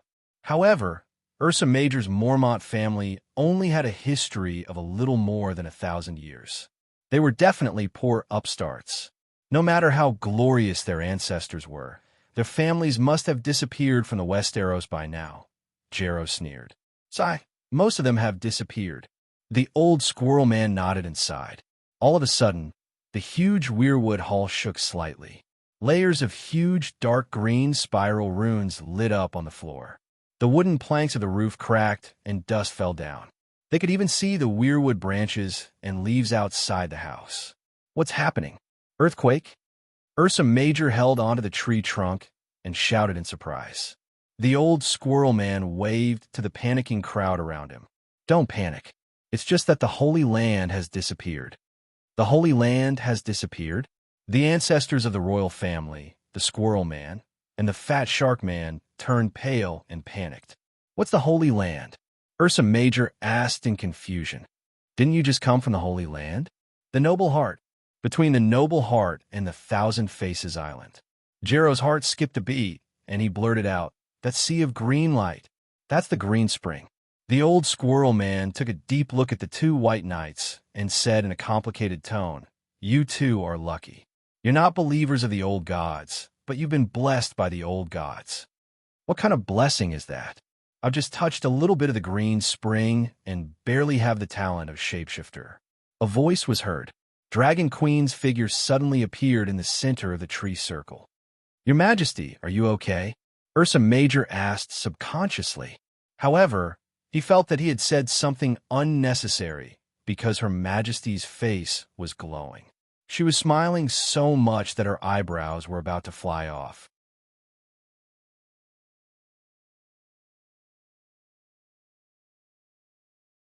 Chapter 974. The Wind of the World contained all the interesting winds that Dorgod had seen.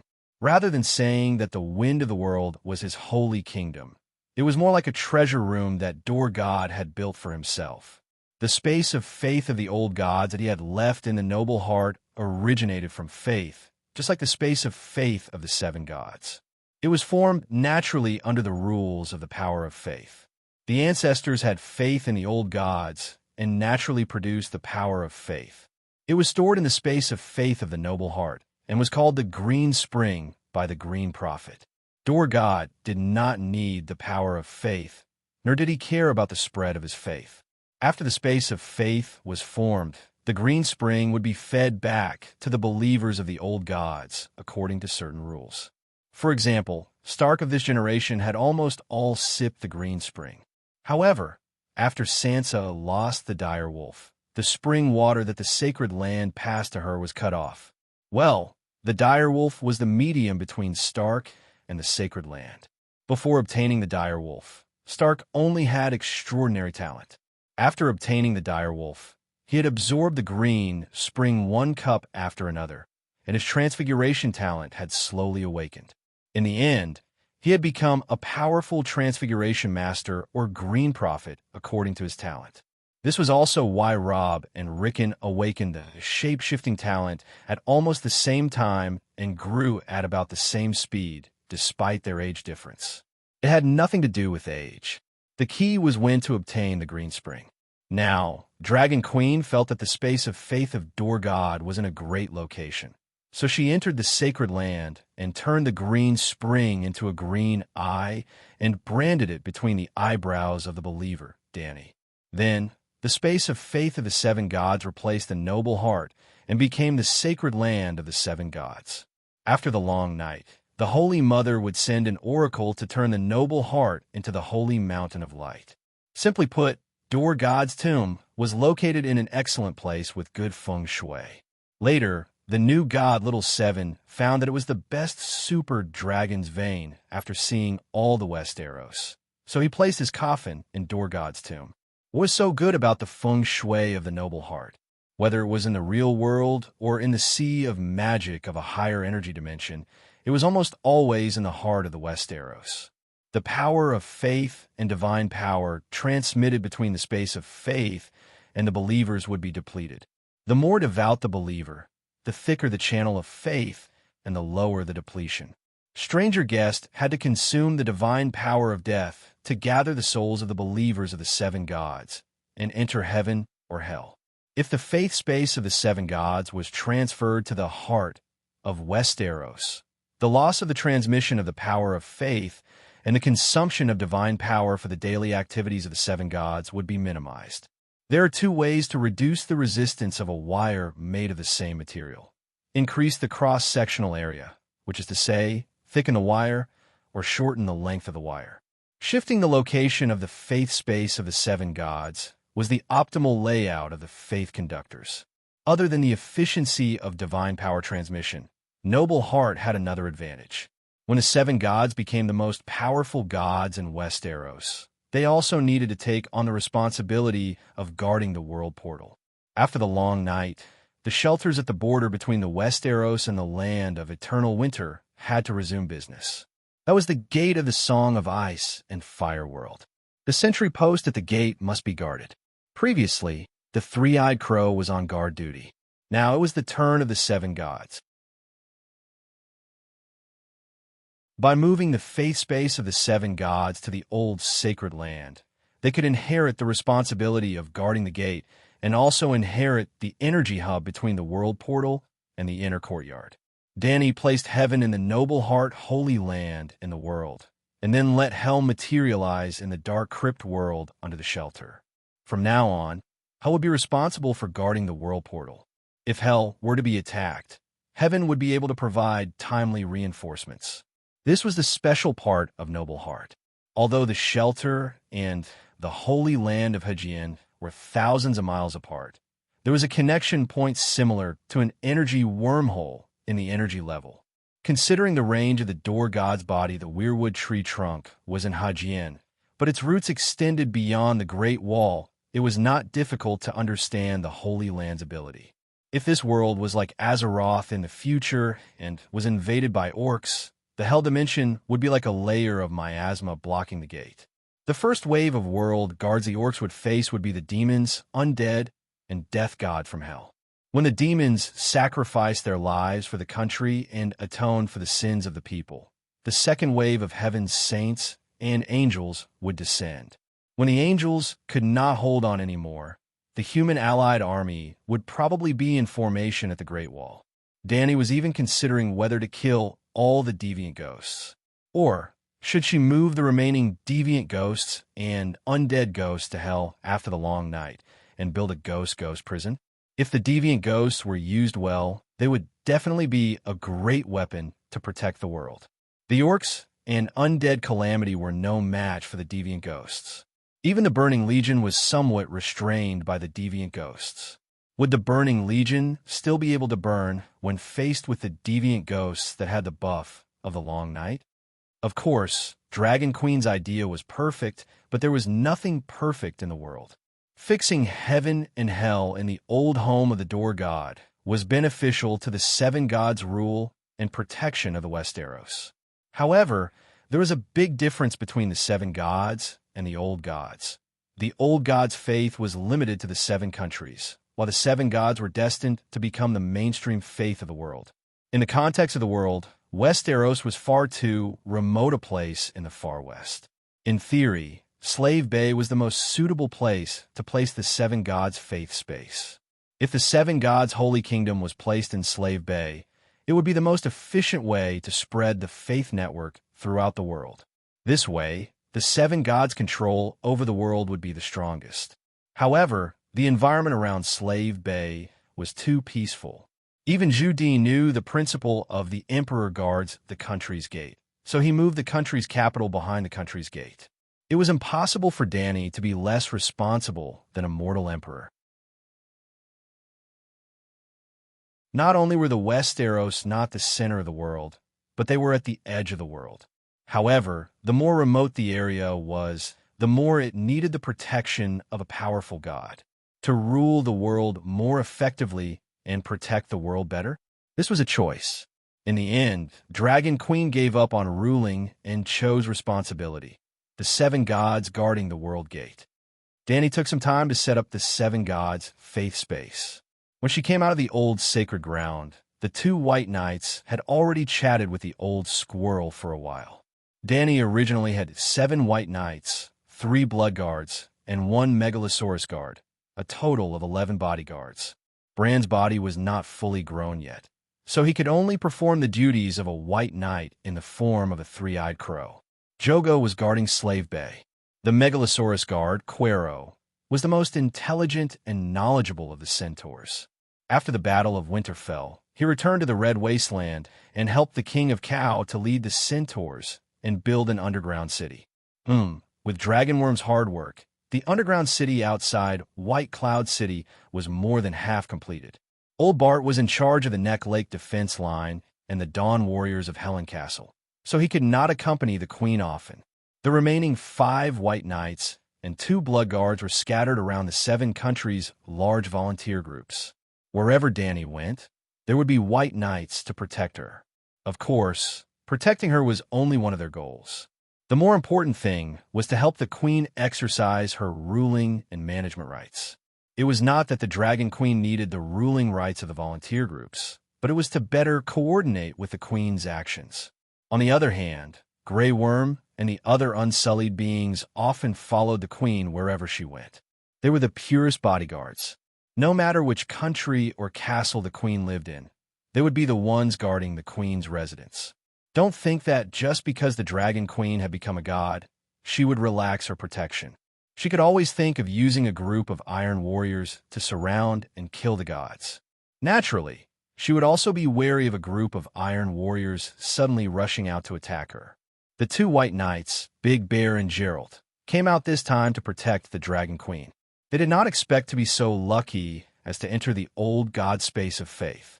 Both of them were believers of the 7 gods and could not absorb the green spring. The Dragon Queen let them soak in the spring water. Even if they did not eat feces, they would still smell feces after soaking in the feces pit for a while. That was the logic. They had the talent of shape-shifting. I see. I have been a devout believer of the old god for 40 years. If I had known, after hearing the Queen's explanation, Big Bear could not help but feel a little guilty. Geralt had always been a believer of the 7 gods. This was an unexpected surprise. Big Bear had only converted to the 7 gods for a few years. According to his previous belief in the old god, if he entered the Green Spring, even if he did not become a Green Prophet, he would at least be a shapeshifter on the level of Stark. Are these weird creatures? Dany noticed the fat-headed shark-faced people looking at her fearfully. Greetings, Your Majesty. The chubby, blue-skinned, fat-headed shark glanced at the weirwood floating beside the Queen. He could not hide the shock on his face. Then he bowed to the queen in a charmingly naive manner, as if he was facing the god he was a devout believer in. The surrounding forebears and squirrel men were equally solemn. They bowed and greeted the queen one by one. They spoke the ancient language and used the ancient etiquette of the Dawn era. Compared to their ugly and adorable forms, the weird creatures' voices were unusually sharp. It was impossible to tell whether they were male or female. They were far inferior to the children of the forest who praised the earth. What? These shark-faced people are weird creatures. Is it true that you're weird? Big Bear and Jero were shocked. They looked at the short, fat, bearded shark men in disbelief and curiosity. I didn't expect the Thousand Faces Island to be the real shelter. Danny walked forward and squatted down to stroke the shark man's head. It was warm to the touch. It was not smooth, but it was very elastic. The shark man opened his mouth full of sharp teeth and laughed. It was very ugly, and his laughter was very unpleasant to the ears. Danny could not help but pinch the weird creature's scalp, which was full of toughness. She lifted him up and looked at him from left to right, up and down, playing with him like a doll. The 80-centimeter-tall shark man waved his short hands that were severely disproportionate to his body and made a sound that was unclear whether he was laughing or crying. After a while, Danny put him back on the ground and exclaimed, "Fate is too amazing. This is an amphibious life form that evolved from the sea. Maybe there really are mermaids in the sea." The old squirrel man nodded and said in a vicissitude tone, "There are many mermaids in the flowing water palace. Inami is the queen of mermaids. Strictly speaking, weird creatures are kind of murlocs. They were born in the sea and can live in the water and on land. It is very difficult for ordinary people to see them. Just like people have heard the story of mermaids, but almost no one has really seen mermaids. In ancient times, not to mention the sea, there were creatures born in rivers, plains, valleys, forests, the sky, wind, fire, earth, and all the environments that made up the world. All kinds of creatures made Westeros full of vitality until the appearance of human beings. They were like the plague of the world. The magical creatures that existed for thousands of years quickly disappeared in just a few thousand years. Originally, it was only a small island to guard the oath, but now it has become the shelter that Her Majesty the Queen said. Isn't that sad? How many people do you have?" Big Bear frowned and asked. "There are less than 500 green men of all races. 12,000 years ago, when the oath was first signed, there were tens of thousands of people on the island." The old squirrel man sighed. After that, the old squirrel man led the 3 guests to walk around the Green Man Alliance. Thousand Faces Island was a freshwater lake island. 90% of the land was covered by forests. Outside the sacred land supported by 31 weirwood trees, there was a circle of ancient rock castles built in the forest. There were 400 to 500 castles. The smallest castle was more than 1,000 square meters, and the largest castle was as big as Winterfell. Of course, the hundreds of castles looked grand, but the total amount of work was estimated to be less than the one in Winterfell. The castles didn't have city walls. The most luxurious castle was only surrounded by mud walls that were half the height of a person. The most expensive part of building a city wasn't the tower, but the city walls. 99% of the buildings were dilapidated and covered by plants and snow.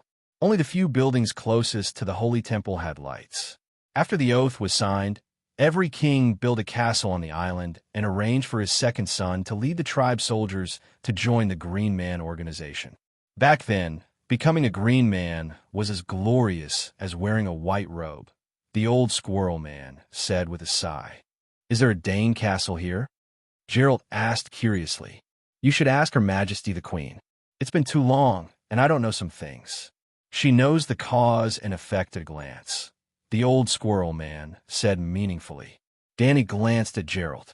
Her beautiful purple eyes seemed to be flashing with meteors. After a long time, she rubbed her temples and said tiredly, "I didn't expect the Dane family to have such a long history." "Haha, so our family was a royal family 10,000 years ago." Gerald was overjoyed.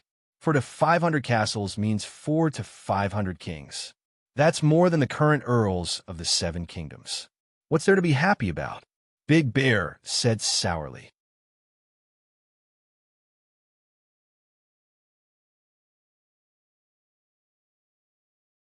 Chapter 975. The current base of the Green Men was very small, and it took them less than half an hour to walk around. In the end, the old squirrel man brought the guests to a 2-story castle with milky white marble walls and said to the dragon lady, "Your ancestor used to live in this castle for a while. How about we let the Mulder and Westerland families entertain you and the 2 white knights?" Westerland? The Westerland of Cliff City?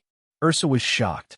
There were 400 or 500 royal families back then, and more than half of them still have bloodlines. If it weren't for the invasion of the Undulls, more than 80% of the surviving families would have survived. Danny's expression was very calm. For example, the Derry family of Derry City was a royal family before the Age of Heroes. Instead of calling them kings, it was more appropriate to call them tribal chiefs. After a while, a white-haired old woman hurriedly walked out of the stone castle with 7 or 8 men and women beside her. On the old woman's mink coat, there was a big red-eyed crow looking around proudly. These people were not primitive people, and they all had clean clothes above the middle-class class. Their faces were rosy and shiny, and there was no lack of arrogance in their confident eyes. After all, the Thousand Faces Island was between Hajin and the King's Landing, and it was not a secret barren land. The people on the island all wore silk and linen, and their appearance was neat and tidy. Not only did they not have to worry about hunger or cold, but almost all of them were well-educated. There were even adult men wearing leather armor with iron swords hanging from their waists, and there was no difference between them and the noble knights in the outside world. Danny saw the emblem of a noble on the old woman's robe, a golden crown inlaid with emeralds, and she belonged to the Mulder family that had disappeared in Hajin. After greeting the Dragon Queen with her family, the old woman introduced her family and name. Her name was Asuna Mulder, and she was 72 years old. She was married to a Westerland, and now she lived with her nephew, grandnephew, son, and grandchildren. In the end, old Asuna stretched out her skinny hand covered with age spots and stroked the big crow on her shoulder. Her eyes were gentle as she said, "My husband and I are both shapeshifters, and this crow is my husband's second life. After he died 20 years ago, the crow became my animal companion. He's very smart, just like the crow, the son of the forest. Your Majesty, you can take him with you when you leave."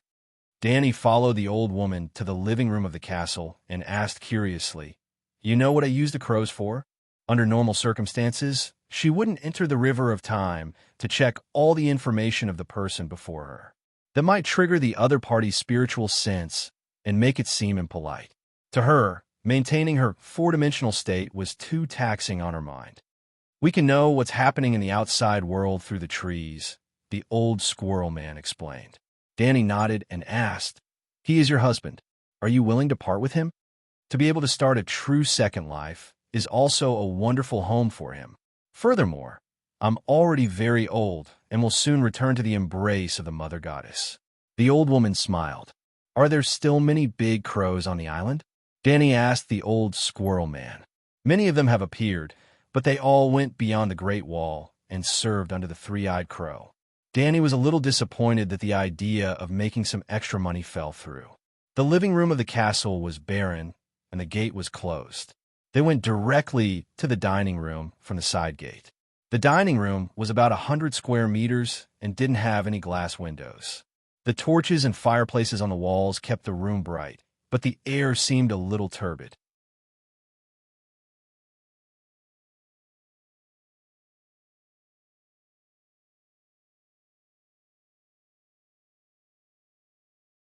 Yonkoi even had a lot of anti-fans.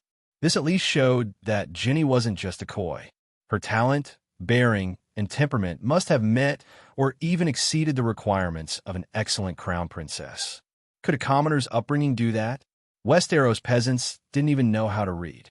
Then, there were only 2 possibilities left.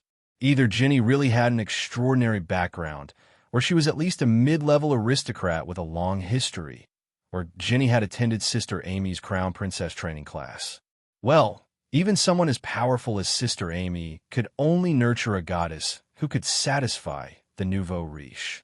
The Crown Princess temperament and ability were difficult to be artificially trained through bag sharing and hotel sharing. It was not a joke to say that one's chi would be changed by one's upbringing. The old squirrel man sighed and said, Ginny and Vera grew up together and were the best of friends. Yes, Vera is the current caretaker of Noble Heart. The old god's holy land was located in Noble Heart, which was originally not the responsibility of the Green Men. But after the Undulls slaughtered Noble Heart, only Thousand Faces Island south of Neck Lake had old god believers left. So, every generation, there would be transfigure heads or children of the forest leaving Thousand Faces Island to guard the old god's ruins and cultivate the weirwood on the mountain. Although Noble Heart was safer and more peaceful than any other area, the people of Hijien would generally avoid that place, because there has always been a rumor that the ghosts of the children of the forest killed by Gregor, the kinslayer, often appear around. Your Majesty, you know that the ghosts of the children of the forest would never stay in one place. They would either start a second life in their animal companions or return to heaven and earth. There has never been a case of transfigureheads or children of the forest appearing in the human world. Why did the rumor persist for thousands of years? Are you up to something? Big Bear asked. Not really. We have never hurt a civilian. Instead, we protect travelers from wild beasts. Can you imagine the consequences of ordinary people discovering the children of the forest in Hajin? We just want to protect ourselves. The old forest man shook his head and sighed. While they were talking, the green men in new clothes had arrived at Mulder's castle one after another. They bowed to the Dragon Queen, and then the men and the elderly joined the conversation in the living room. The young women went to the kitchen to help. Not only were there humans, but there were also children of the forest in new clothes and naked monsters. They carried pine nuts, dried fruits, wine gourds, and spotted mandarin fish as gifts. In the end, the dining room was full. A group of women and girls cleaned the dusty main hall again and asked everyone to move there.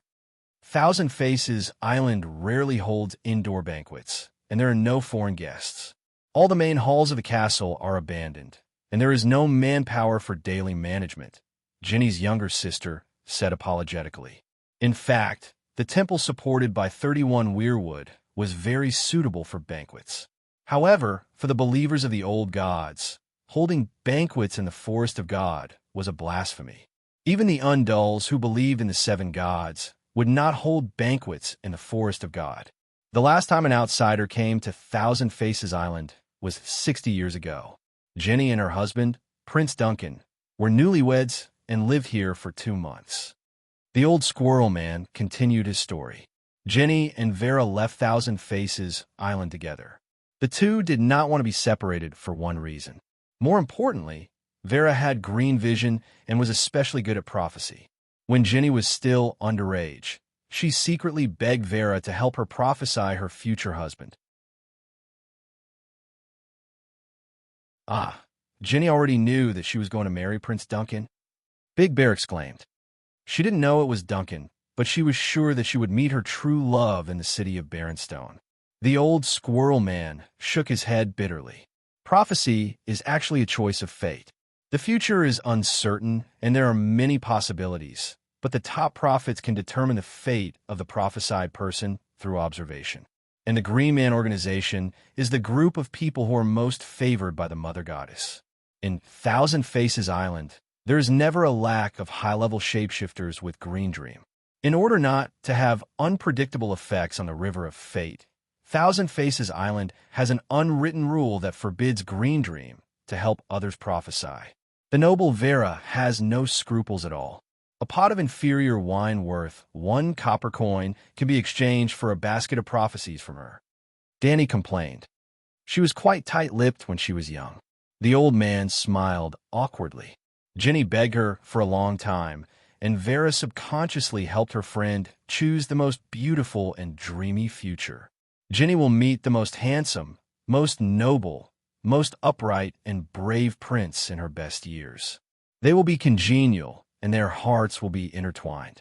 Her love will be blessed by everyone. After meeting him, she would live with smiles and flowers forever until the day of her death.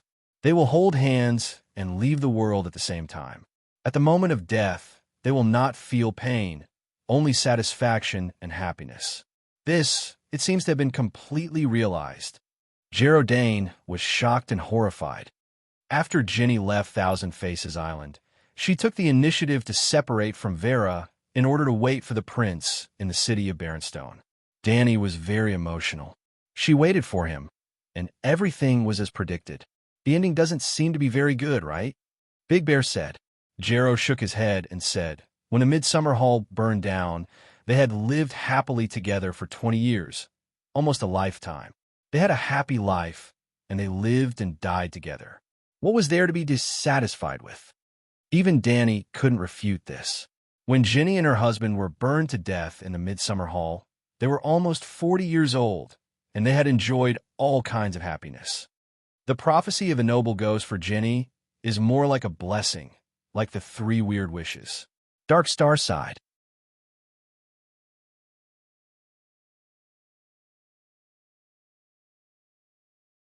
Chapter 976.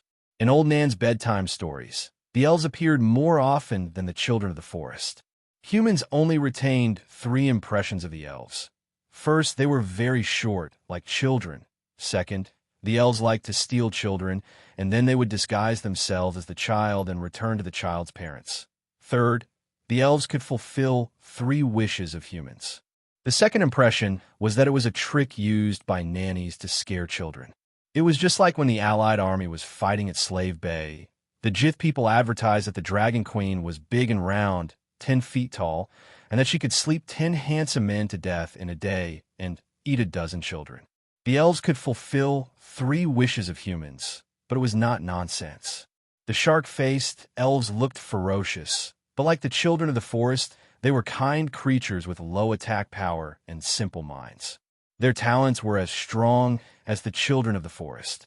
They were born to interfere with fate and could turn wishes into reality through prophecies. In ancient times, many humans looked for the elves to fulfill their wishes. The elves were like living Aladdin's magic lamp. Fate is generally fair. You have to pay for what you gain. Duncan and Ginny had paid the price for their fairy tale love. Didn't you realize that they didn't have a child after 20 years of marriage? More importantly, Vela was trapped in her noble heart for the rest of her life. She was lonely and had no one to rely on. In the long years, she reminisced about her good friends and her dreams and drunkenness. It was possible that this was compensation for interfering with the river of fate. Danny sighed. She also thought about Circe and the witch of the forest who prophesied for her. The witch chose the worst future for Circe. She didn't have a good ending either. She was hanged by Randur, and her family was destroyed by Aria. It seemed that those who interfered with fate didn't have a good ending. Ursa and Geralt were stunned. After a while, Geralt said, but Vela was destined to guard the holy land of her noble heart. At least for the first 20 years of her life, she followed Lady Jenny to the palace. Even the king treated her with respect. Her prophecies even led to your parents' marriage. She enjoyed the glory and power of the world. She didn't lose anything, right? You don't think she's at a disadvantage, but you're not her. She cares more about her friends than the king. If it weren't for that prophecy, Ginny wouldn't have left Thousand Faces Island. We'd probably be here now, receiving the hospitality of 2 kind and gentle old ladies, Danny said.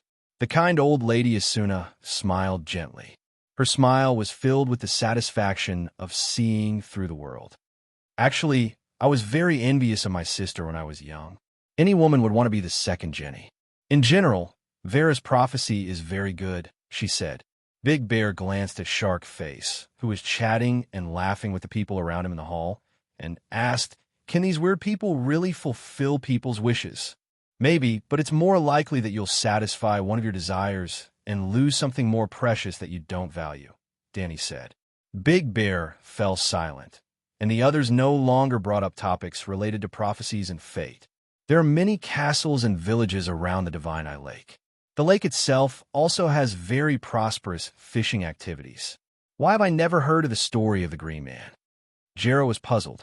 Compared to the huge Divine Eye Lake, Thousand Faces Island is too small. Plus, the lake is often shrouded in fog. Even if everyone knows that there's a small island in the lake, very few people will find it. In fact, the fishermen and the surrounding residents are all afraid of the legendary Green Man. They don't even try to search Thousand Faces Island. If someone with bad intentions enters the Divine Eye Lake, we'll know in advance, the old squirrel said. Danny didn't leave Thousand Faces Island immediately. For the next few days, she stayed in the holy temple supported by 31 weirwoods. She didn't wander around the ancestral castles. This was because she suddenly discovered an interesting secret. The 31 weirwoods were carved with the faces of 31 old gods, including the frost god, Inami, and the storm god, PS. The face of the gods carved on the surface of each weirwood represented an old god of Westeros. The true gods of Westeros who were born before this era. The holy temple with 31 weirwoods was equivalent to the pantheon of Westeros. The door god and his followers all had a divine position in it. Of course, the old weirwoods were strict and didn't like to take in followers.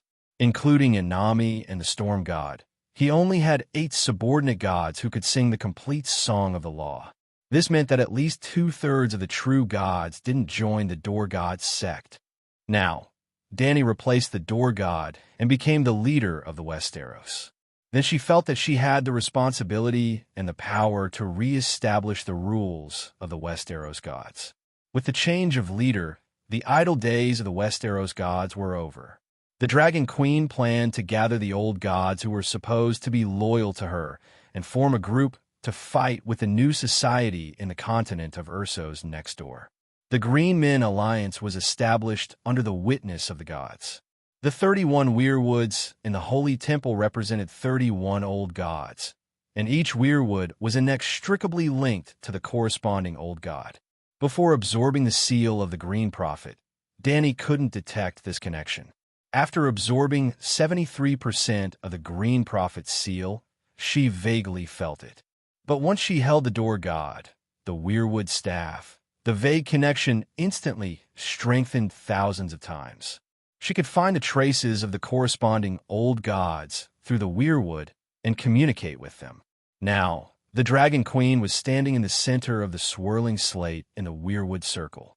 A small golden sun floated above her head, and the whole holy temple was filled with sunshine brighter than summer. The bloody leaves of the weirwood were almost visible to the naked eye. There was also a group of wind elves turning into green wind ribbons, playing among the branches. Outside the weirwood circle, the old squirrel man led a group of ancestors, children of the forest and spirits. They chanted ancient sacrificial words in the ancient language and danced a barbaric sacrificial dance. Among the ancestors, the men took off their shirts and smeared dark red dye mixed with animal blood on their chests and faces. The dance moves were big and wide, and they beat the leather drums on their waists rhythmically. The women wore the most gorgeous group clothes. Their posture was light, and their movements were soft. They complemented the men's rough movements. The children of the forest sang melodiously, and the spirits' voices were sharp and rough. Together with the drumming of the ancestors, it was very harmonious. They went clockwise and held a sacrificial ceremony outside the 31 weirwood circles. Everyone in the Green Men organization was a believer of the old gods, and they were equivalent to the priests of the old gods. The pure power of faith gathered in the clouds above their heads, and then it flowed to the Dragon Queen in the central area. The queen looked calm, and she easily controlled the power of faith to enter the weirwood circle around her. The roots of the door god spread out and went straight into the ground, connecting with the 31 weirwood circles that represented the old gods. The power of faith also entered the roots of the door god, and it was divided into 31 parts. Through the 31 divine positions of the old gods, it was transmitted to the old gods everywhere in the void. 31 weirwood circles, 31 divine positions. 28 of them were empty, and there was no response. The old gods of the Westeros had withered, and only the god of cold, the god of storm, and the Anami were still alive. It was too miserable. Hey, is this the god of storm? The weirwood, representing the god of storm, was carved with the face of an angry man. It had a triangular face, and the eyes, nostrils, and mouth were all exaggeratedly opened. It was as if the eyes, nose, and tongue were all popping out. The weirwood with the triangular face stopped swallowing the power of faith, and then a storm-like roar came. Danny Leasy. The tone that was infused with the power of the powerful soul dragged on for a long time, like a never-ending hurricane. Danny, on the other hand, smiled and said, "Night has fallen, and the weirwood god is gone. I think it's time for Westeros to choose a new leader. What do you think?" "Choose the person in charge?" The god of storm was stunned. Although the words leader were easy to understand, he still felt that it was weird. After a while, he sneered, "A mortal who is not even a true god wants to be the leader? What makes you think you can do that? If I'm not good enough, you can participate in the election yourself. We are all Westeros gods. If you have any opinions, you can say it directly. If you have any dissatisfaction, you can say it face to face. Isn't that good?" Danny said sincerely. "Do you think I'm stupid? You can say your opinions face to face, and you can also kill when you disagree. You want to take advantage of me? No way." The god of storm said coldly, "I'm just a mortal who is not even a true god. What are you afraid of?" The god of storm was angry and aggrieved. "Don't be arrogant. You can only be strong if you live long enough. Targaryen, your words are like a mountain. I swear in the name of my father that if you participate in the election, I will not attack you. If I break my oath, I will let my father's soul sink forever. What do you think?" Danny proposed seriously.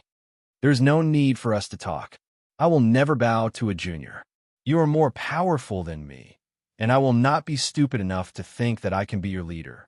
After saying this, the god of storm swallowed the power of faith. No matter how much Dragon Queen said, he did not say a word. Well, he was just like the guy in the WeChat group who only snatched red packets, but never said anything. Danny did not cut off the supply of power of faith. Instead, she contacted the next old god. The Anami had a roaring face carved on the weirwood. Many of the 31 weirwoods that represented the old gods had roaring faces carved on them. But if you looked closely, you could see the difference. For example, the god of storm's face was triangular, and it looked like his eyeballs were popping out of their sockets. But the Anami's roaring face was a big mouth that split open to the roots of the ears. The green men also stuffed a burnt skull in their mouths. Choose a leader? Anami was shocked when she first received the message from the Dragon Queen. But when she understood her intentions, she quickly calmed down. Instead of cursing like the god of storm, she asked in detail about the power of the leader and how the Dragon Queen planned to use this power. "Sorry, the night is long. Survival is the most important thing. I am not too ambitious, and I do not want to put myself in danger," she said in a flat but firm tone. "Come on, you've been lurking around Stannis as Patchface for decades. Who would believe that you have no desires?" Danny said coldly. Anami was silent. After a long time, she sighed. "You misunderstand. Patchface is indeed one of my avatars, but he only has two uses. He is fighting for the Mother Goddess's kingdom and protecting Serene for life. I have no interest in Stannis or the prophecy of salvation." "Protecting Serene?" Danny asked curiously. "I heard that Serene is close to you, but you have spent more time with Stannis, right?" "Serene is my daughter," Anami said sadly. "What? You and Celis?" Danny was shocked.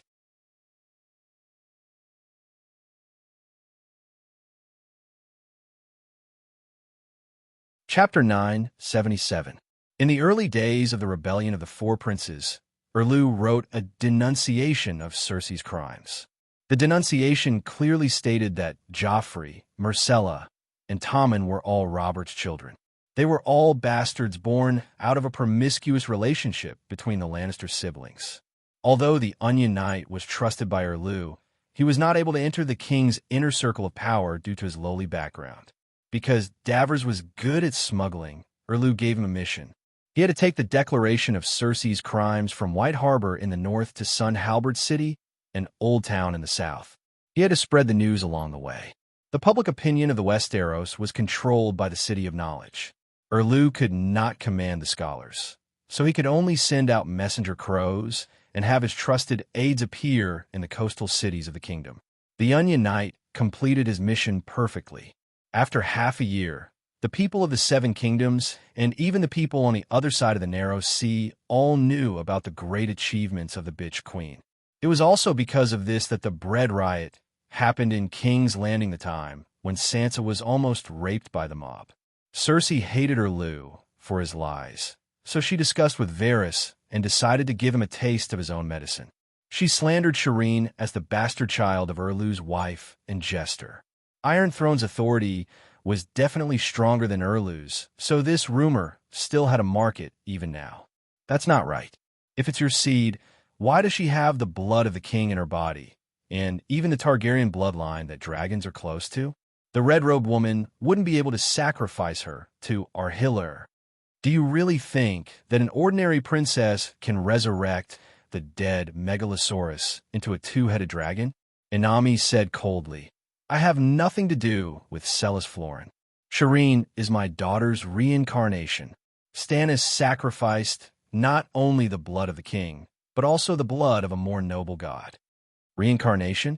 Dany said uncertainly. There is no clear evidence that a soul can be reincarnated. The so-called reincarnation refers to people with similar destinies. Inami roared, I don't care what you think about reincarnation. I predicted her birth hundreds of years ago. I could find Ynys soul aura on Shireen. The feeling of being with her was the same as that year. Furthermore, my bloodline has awakened in her body. The grayscale disease on her face is not contagious, simply because a mortal's body is unable to withstand the contamination of the high-energy law of water in her bloodline. What are you yelling for? I'm not the one who sacrificed Shireen. Dany countered with an even stronger soul energy. Inami paused for a moment, then said firmly, in my heart, Shireen is Ynys' reincarnation. The first owner of Storm's End Castle was called Durin Durandon, who was nicknamed God's Worry. Even a true god would not be able to do anything to him. During the era of gods before the First Long Night, which was also known as the Era of Heroes for Westeros, God's worrywart Durin abducted Yennefer, the daughter of the god of the sea and goddess of the wind. In other words, the Durandons were the direct descendants of the first generation of gods. 300 years ago, during the War of the Conquerors, Targaryen's illegitimate son, Orys Baratheon, killed the last Storm King, married his daughter, took over his castle and kingdom, and gave birth to the house of Baratheon of Storm's End Castle. In theory, Shireen really did have a chance to awaken the divine blood. Don't make yourself sound so innocent, Inami said angrily. If you didn't reveal my identity to everyone, Shireen wouldn't have died. Dany was at a loss. Are you crazy? You told your White Knight, the Night Watchers, the people of Winterfell, and Stannis that Patchface was my clone. Are you going to deny it? Inami asked loudly. I told you, but if you didn't reveal your identity at the wall, I wouldn't have known. Also, the Night Watchers saw your abnormality. How could you hide it? Where were the Night Watchers at the time? Inami asked. They were. Dany's expression changed. The Night Watchers who witnessed Patchface's appearance were all on the ship, floating on the trembling sea. And Patchface was Inami. Those people were supposed to be eaten by the fishes. None of them survived, and then I returned to Shireen as Patchface. Inami said her guess. The Red God knew, and so did the red-robed woman, Dany said. When we first met, the red-robed woman vaguely guessed my identity, but she didn't dare to announce it. I have no interest in Asha's prophecy. I only want to protect Shireen. We have nothing to do with each other. You broke the balance between Lalo and me, Inami said. You think I'm a pushover compared to Lalo? Dany laughed coldly. He's the one who doomed Shireen. You don't dare to deal with him, so you're venting your anger on me. I'm vexed. Inami was furious. If you didn't stop me, I would have taught Lalo what I can do. There's something wrong with your head. What did I stop you? Danny said in disbelief. Inami seemed to have been waiting for her to say that. She immediately said, "Swear on your honor that you won't interfere with my revenge against Lalo. I'll apologize to you now." "Haha, you're really—" Danny's mocking laughter stopped abruptly. In the blink of an eye, she sensed drowning God's vengeful plan. "You're going to flood King's Landing?" she asked bitterly. "Do you agree?" Inami's tone was strange. King's Landing doesn't only have Stannis and the lady in the red robe, but also most of the red priests and the hand of sacred fire. As long as you remain neutral, I can feed those red priests to the sea. Their souls will have nowhere to run. They'll all be imprisoned in the flowing water palace. I'll torture them until the end of the world, unless Lalo is willing to hand over my Inami. "Try me if you dare," Danny said calmly. If she wanted to flood King's Landing with a tsunami, all the towns around Blackwater Bay would be affected. The death toll would be in the hundreds of thousands. She definitely wouldn't agree. There's no smoke without fire. Inami sighed deeply and said angrily, "Tell me, why shouldn't I blame you?" If Inami really dared to cause a tsunami, Bran would be the first to be alerted. Then, the Mage Tower on Dragonstone Island would be able to detect the abnormal ripples of divine power. Danny didn't even need to do anything. Bran would be able to shatter Inami's well before the tsunami even started. Well, Bran wasn't a complete three-eyed crow, so he might not be able to do it. If Danny did it herself, it would be much easier. She could calm the storm above the tsunami, reverse the direction of the storm, or charge into the sea alone with her sword and cut down the demon god. "You really make me look down on you," Danny mocked. "The enemy is Lalo, but you're just trying to take revenge on his followers. Just say what you want to say. Don't beat around the bush and try to goad me. You're not even a fraction of the time I've been alive. Don't try to play tricks in front of me," Inami said coldly. Danny smiled proudly. "I also have a grudge against Rulaller, but look at how I deal with him." Inami thought about how the Dragon Queen provoked the War of the Great Paths and caused the King of Light to fall from his position as a true god. She sighed. "Your method is too coincidental. It can't be repeated. The method isn't the point. The point is that I'm determined to fight Lalo to the death. You don't have the ability or the opportunity. That's not the problem. The point is your attitude," Danny said. Inami thought for a moment and said firmly, "I understand what you mean, but unfortunately, I really don't want to be involved in your conflict with the Alliance of Justice. This cycle of eras is very special. The gods are destined to wither like rain. The great calamity is terrifying. In order to survive, I've been hiding at home. You can be the spokesperson for the Westeros gods, but I belong to the sea. I'm not a god of the Westeros. If you're not satisfied with what I said, you can remove me from the list of Westeros gods. I don't care. Aren't you being too ungrateful? Without the help of the old fish Liang Mushin, would you be where you are today?" Danny said unhappily. Inami sneered. "Called ungrateful? I wanted to kill that old fish that day. It's a pity that he's been dead for almost 10,000 years, but he's still so strong," she said regretfully. "I apologize," Danny said lightly. "What?" Inami was confused. "I sincerely apologize for insulting you and calling you a coward." "You have the audacity to say that to my face," Danny said calmly. Inami swallowed and forced a cold smile. "Don't try to scare me. You haven't even sung a complete song of the laws. Even if you've perfected the laws of wind and fire, you won't be able to hurt the sea god in the flowing water palace." "Then let's wait and see," Danny said coldly. Just as she was about to remove the connection with Inami, she spoke again.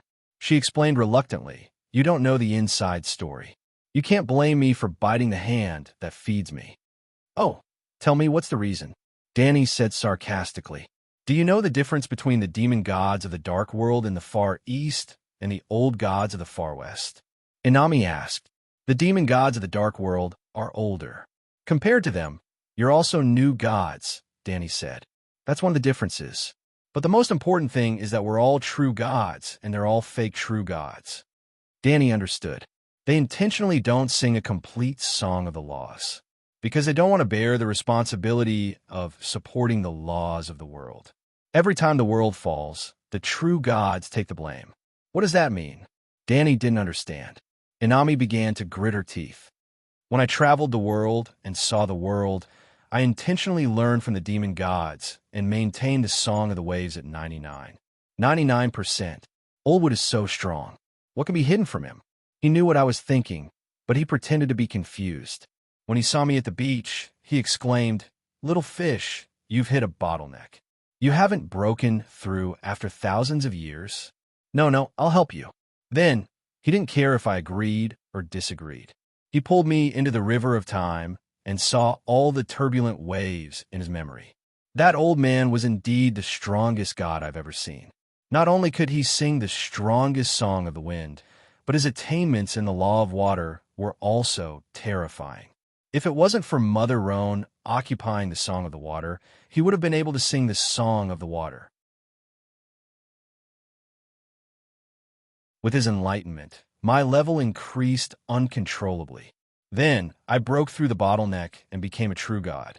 Do you think I should hate him? Inami said angrily. Danny's mouth twitched. She didn't know what to say. Maybe the door god was really helping you out of kindness, she said. Inami spat and became even angrier. Kindness my ass. After I became a true god, the old man confessed to me that he did it on purpose. There were fewer and fewer true gods in the world, and the era was getting shorter and shorter. The gods of the Westeros were mostly dead, and he needed me to save the world.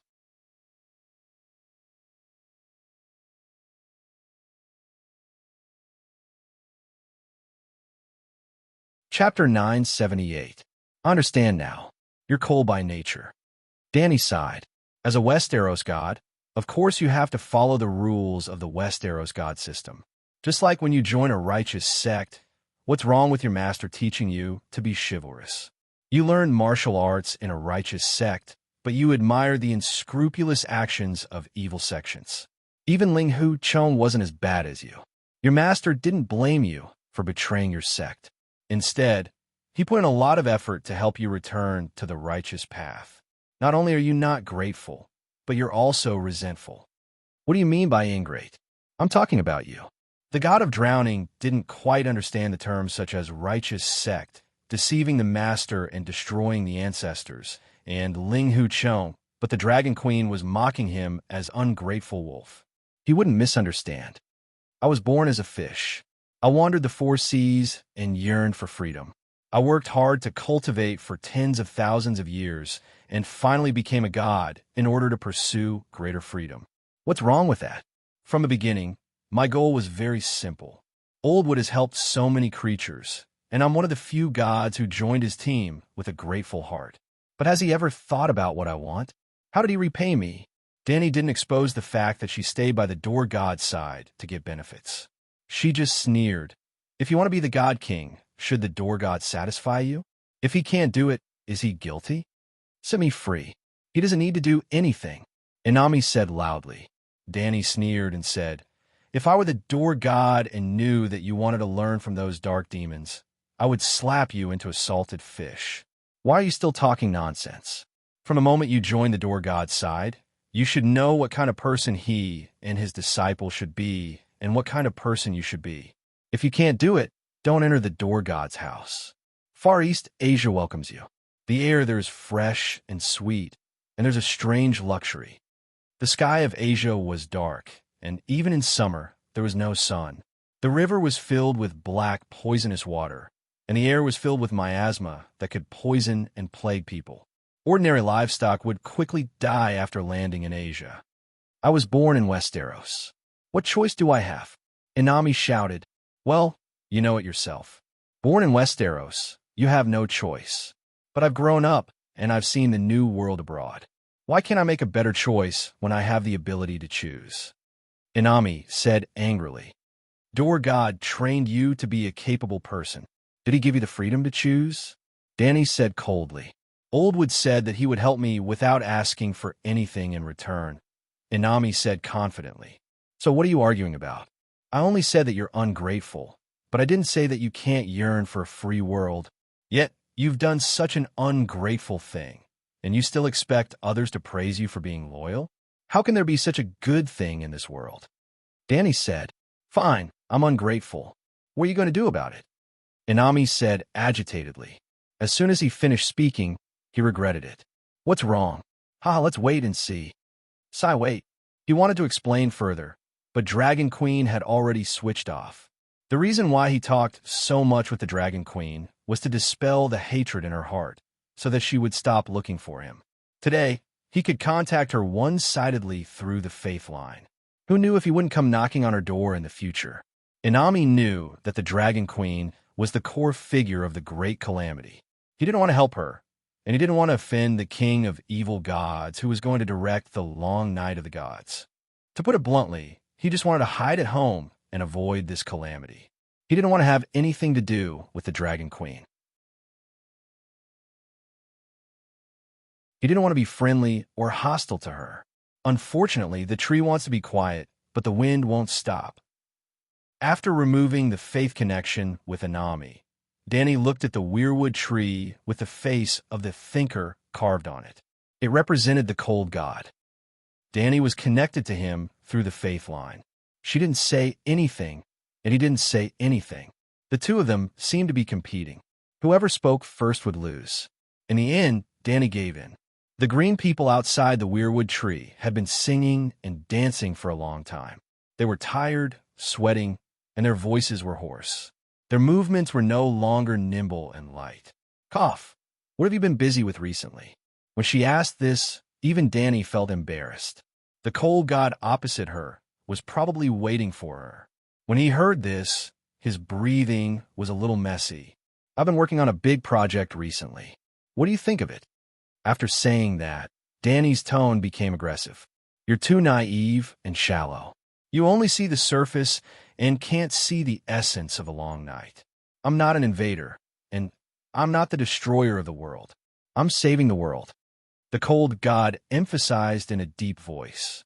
Because it was telepathic communication, there was no physical difference in the voice and tone of the voice. The spiritual aura in the telepathic communication was more distinguishable and harder to distinguish. Every word of the cold god was like a tsunami of black ice shards. Ordinary people's souls would be frozen. Transcendence could easily get lost in the endless darkness. If they weren't strong enough, they didn't even have the right to talk to the enemy. This was the first time that a human communicated directly with the real culprit of the long night. Danny said, I'm also saving. The cold god didn't seem to hear her. He said, Why should I save the world? Because the world is falling. Except for me, no god has the responsibility and ability to save it. Returning to ice and darkness will kill the living beings now. But after the world is destroyed, can they survive alone? It's just a matter of time. Danny said, I had the cold god raise his voice. You're very strong. Your war of 100 teams has caused great damage to my people in the south. But so what? The world is still falling. Ice and darkness are still pouring into this world. This is the general trend. The general trend hasn't changed and won't change. Your bragging is so shallow and short-sighted. Danny said, Can you let me beyond the Great Wall is the gate of the world. Westeros are the front yard of the world. Darkness and snow will sweep the world. In Westeros, you are the sky, but you won't be the sky everywhere. The long night is the world's. I will wait for you at the ice summit. The cold god announced loudly.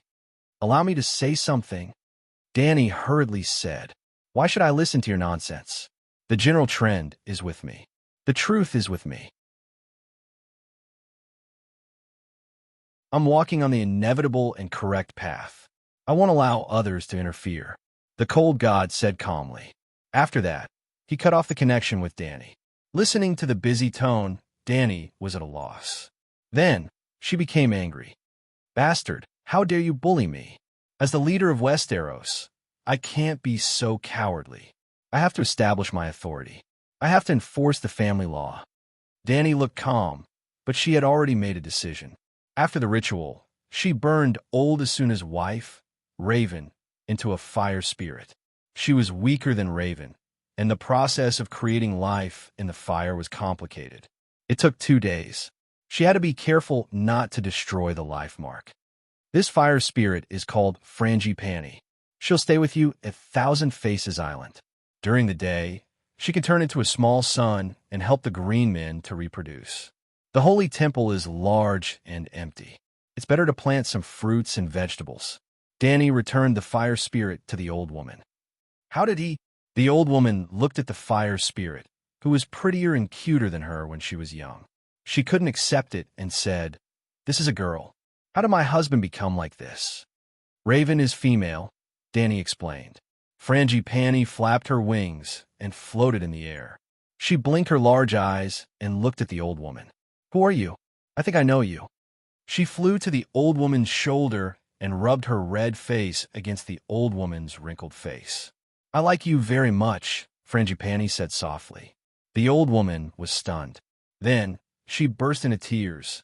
She no longer cared about the gender of the fire spirit. "After I die, can I ask the queen to help me transform into a fire spirit?" Before Danny left, the old woman asked shyly. Danny scanned the green men who were looking at her expectantly. Shapeshifters can. Normal humans are troublesome and almost impossible. Raven, the child of the forest, was the best material for transformation. In essence, shapeshifters were soul cultivators.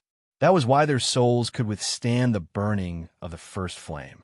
Yes, Danny had chanted the complete Song of Fire, and then developed her fire creation mastery to the extreme, just like how Door God developed his space mastery from the Song of Wind. Then, she could master the first flame. Simply put, even if she could sing the Song of Fire, Danny was still very far away from the first flame. She might not even be able to create the first flame. Fire creation was the basic attribute of the first flame. Now, she could use fire to create a second life for living creatures. She could only use the weak first flame characteristics of the fire. There were many other requirements. For example, the toughness of the soul. A normal human soul was weak, and their life mark was also weak. They would be melted when burned. The child of the forest cultivated the power of the soul for hundreds of years. Their life mark was the most resistant to burning, followed by powerful shapeshifters, and then normal shapeshifters. After that, the extraordinary and normal humans could not withstand Danny's fire of creation. Of course, Danny's Song of Fire was constantly improving, and so was her fire creation. When she first met the Mormont Raven, she could not help shapeshifters create a true second life. Now that she came to the Thousand Faces Island, although it took a lot of time and effort, she finally turned the first shapeshifter into a fire raven. This was because her fire of creation was stronger than before. "I'm a shapeshifter," Old Asuna said excitedly. Among the normal believers of the old gods, one shapeshifter was born every 1,000. The green men on the Thousand Faces Island were even more favored by the old gods. The proportion of shapeshifters was almost over 2%, 20 times that of the outside world. Even so, the number of shapeshifters among the Thousand Faces Island ancestors did not exceed 10. Old Asuna was able to create a second life with her husband. It was a once-in-100 years fortune. "After you die, you can come and find me," Danny made her promise. "I want to choose a male raven to create a second life," the old woman said. Danny nodded. But after many years, Danny still subconsciously turned her into a female elf. Only a male shapeshifter who chose a male raven would definitely become a male elf. But by then, the old woman had already forgotten about the past. The two little lilies were carefree and lived happily forever. After leaving the Thousand Faces Island, Dragon Queen returned directly to Dragonstone Island. After the 100 Regiment battle, the situation south of Neck Lake had temporarily stabilized. Even the civilians had started a long night's self-saving production. She also had time to give herself a break, but she did not really indulge herself in pleasure. For example, playing drums and dancing. She did not forget the harsh words she left behind, nor did she intend to forget them. On the contrary, she began to spend a lot of time and energy researching divine arts that were specifically used against true gods' wind polarity, space. At this time, Dragon Queen's Song of Fire had increased to 55%. Her Song of Light had reached an astonishing 66%. Her Song of Wind was slightly weaker at 43%. In theory, only when the Song of Laws was perfected and reached 100% and then settled down for tens of millions of years would there be a chance to comprehend the Song of Polarity. But Dani's situation was a little special.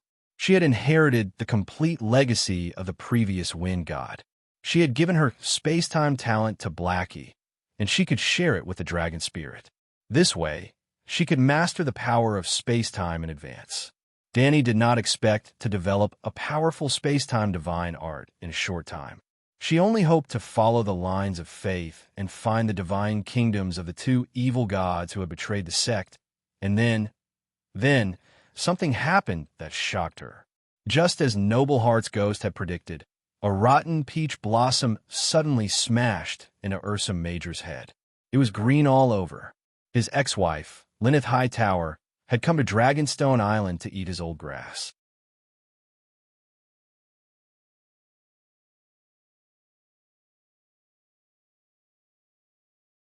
Chapter 979. Dragonstone Island's Glass Garden. The sun shone brightly, and the temperature was pleasant. The 2-acre tomato garden was full of fruits. Green and red tomatoes hung on the green vines, adding a sweet smell to the air. Traeg is dead? When did this happen? How'd he die? Dani asked in surprise. When Linus heard this, 2 streams of tears flowed down her cheeks in front of the big bear. I lost track of him half a month ago. I only confirmed his death a few days ago. I don't know when he died or who murdered him. The last time I saw him was 12 days ago in the afternoon. We went to the Passion Garden to play. He went to the pleasure house in the innermost courtyard. I was only in the inner courtyard. You were playing the Passion Garden? Big Bear's face twisted as he shouted. There was a tea table and 2 chairs beside the vegetable garden. Dragon Queen and Linny's sat opposite each other. Big Bear and Garth stood behind the queen. Linny's looked at her ex-husband blankly and did not know what to do. Sir, Lady Linny's is Traeg's legal wife, Dani reminded. Her husband did not mind and was even brought to the Passion Garden by her husband. Why are you so agitated? But she said that she wants to get back together with me. She said that our marriage is not completely over. Big Bear's face was red as he said with grievance and anger. When Yura put on the white robe, your marriage will naturally end, right? Dani looked at Linny's and asked. Compared to a few years ago, this golden-haired, blue-eyed beauty had obvious traces of age on her body. Her soft and thin waist had thickened. Even through the sable fur coat, one could see her slightly bulging belly. She was not pregnant. It was a small belly. Her white and lustrous skin had spots and was not as tight as before. There were more obvious crow's feet. Her eyes were too big and slightly dark. A few years ago, she was still 20 years old and could play as much as she wanted. Now, she was over 30 years old and had just lost her husband. She was down and out. It was normal for her to be in a bad state. It's over, but we can continue our relationship. I can feel that Yura still has feelings for me. Linny's lowered her head and said softly. Big Bear was embarrassed. Linny's second brother, Garth, was even more embarrassed. He was embarrassed and regretful. If he had known, he wouldn't have come. Your Majesty, when I saw Linny's, I was indeed touched, but I definitely have no intention of betraying my oath as a White Knight. De Xiong hurriedly explained. What he said was the truth. As the #1 bootlicker in the entertainment industry, De Xiong would be lying to himself if he said that he didn't feel anything when he saw his former goddess change her mind. If it was possible, he was even willing to rekindle their old feelings a few times with her. However, Bear was almost 50 years old. It was not easy for him to regain the honor that he had lost. He also had a successful career and was respected by people. His reason would not allow him to break his oath again. Moreover, he wasn't stupid. Linny's was his first love when he was a young girl. Similarly, the person who hurt him the most was still Linny's. She didn't love him at all. If he didn't have his current career, he wouldn't mind taking it over and living the rest of his life with her. However, it was obvious that White Knight's current life was beautiful and meaningful. He would be a fool to give up heaven and turn to the public latrine. You still don't want to forgive me? De Xiong's attitude shocked Linny's. When they met again yesterday, She saw very clearly that the man's eyes flashed with obvious desire when he was faced with her teasing. That slutty look was exactly the same as it was in the past. It doesn't matter whether I forgive you or not. I'm a white knight now. De Xiong sighed. Whoa, if even you don't want me, I have nowhere to go. Linny's looked at De Xiong with tears in her eyes.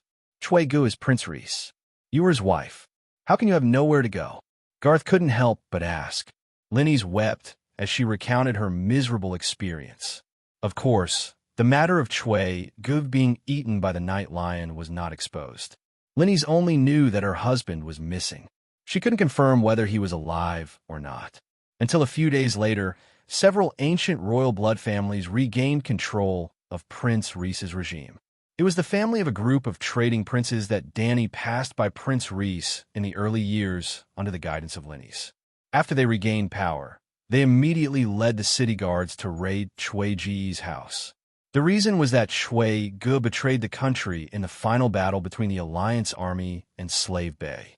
The newly appointed prince even publicly announced to the general public that it was them who sneaked into the Garden of Desire a few days ago and executed the traitor Chui Gu. If Danny's omniscience could cover the other side of the narrow sea, she would immediately know that this was Mirthea cleaning up the mess for the Night Lion. It was a very simple but very practical trick. Even Danny didn't have any doubts about Chui Gu being executed by God after hearing Linny's words. The newly elected Prince of Reese also brought out evidence that Chui Gu secretly surrendered to the Dragon Queen. Or rather, witnesses. Therefore, Chui Ji's case was very sensational in Reese, but it didn't cause too much turmoil. The evidence was conclusive, and he deserved to die. This was the opinion of most of the free people of Reese. Instead, the noble of Reese was worried about the new prince's radical attitude against Dragon Mother. A few years ago, opposing Dragon Mother was the general trend. The entire world was against Dragon Mother. But today, after the long night, whoever dared to openly raise the banner of anti-Dragon Mother was either stupid or stupid. They were worried about how the Dragon Queen would react to Chui Ji's death. When the message team arrived in Reese, the nobles saw the prince's amiable attitude towards Qi Zhuang and his disciples, and only then did they barely suppress their worries. At the very least, the new prince didn't completely fall out with the Dragon Queen. 3 days ago, Qi Zhuang and his disciples finally left Queen's Corner, arriving in Reese that afternoon. After leaving Tyrosh, the message team went to Queen's Corner to rest for a week. In reality, slaughtering gods every day made them mentally exhausted and stressed out. Before joining the message team, the master and his disciples had never interacted with normal gods or even seen gods. Now that they had slaughtered several dozen gods in a row, their fear of the gods disappeared. They also gradually recognized the true face of the world, and their worldview and values changed accordingly. However, not only did they not have time to adjust themselves, they also felt a sense of urgency, as if a storm was right behind them. There were tens of thousands of savages in Queen's Corner, and almost everyone was a soldier. With their safety guaranteed, the message team rested for a few days. Not only did I fail to obtain Chui Ji's inheritance, I was even sentenced to treason, becoming a slave from the prince's wife. Those bastards actually put me and Chui Ji's famous steed and slaves together for a public auction. Linny said with fear and hatred. The people of Reese didn't care about the Old Town Hider's reaction at all. Big Bear said in shock. Linny's looked at her second brother of the same father, and then said with grievance, "My father doesn't want me anymore. When Chui Gu and I got married, my big brother even specially sent Brother McMurray to Reese to announce that I no longer had any relationship with the Hyder family." Big brother and father had no choice. Garth said with a sigh, "Our family had long pledged loyalty to the Queen, yet you were going to officially marry Chui Gu." He was a staunch defender of the slavery system back then, one of the leaders of the Allied army. The Hyder family had too many reasons to cut ties with Linny's. Based on the situation at that time, cutting ties with the Westeros on the surface was also beneficial to Linny's. After all, she was the first wife of Reese, and Rhys was the enemy of the Dragon Queen, whom Hyder was loyal to. I want to live in the sky-reaching tower now, but Big Brother isn't willing to accept it. He wants me to go to the Starry Sanctuary to be Silence's sister. Lenny's complained. I also think that the Sanctuary Sisters are the best place for you to go, Garth said solemnly. Danny looked at Big Bear sympathetically. It was obvious that Linus had come to Dragonstone Island to ask for his help because she had no other choice. Since you were demoted to a slave, why were you able to go to Young Halbert City, the old town, and finally come to Dragonstone Island? Big Bear asked with a frown. Lenny's expression changed a few times, and she said hesitantly, I was sold by a pirate king from the Serpentine Isles. He had also brought people to join the Allied army and met me in new guise. He had long had improper thoughts about me. Seeing that Big Bear's face did not show any disdain, but instead showed some sympathy, Lenny's was relieved. She decided to just speak her mind and act pitiful. He was a demon. He didn't treat me as a human at all. He and the pirates on the ship tortured me. There were hundreds of them. Sob, sob, sob. Big Bear sighed. The coldness on Garth's face dissipated. The Dragon Queen also seemed to pity her. She poured a cup of tea for her to moisten her throat and tell the story in more detail and excitement.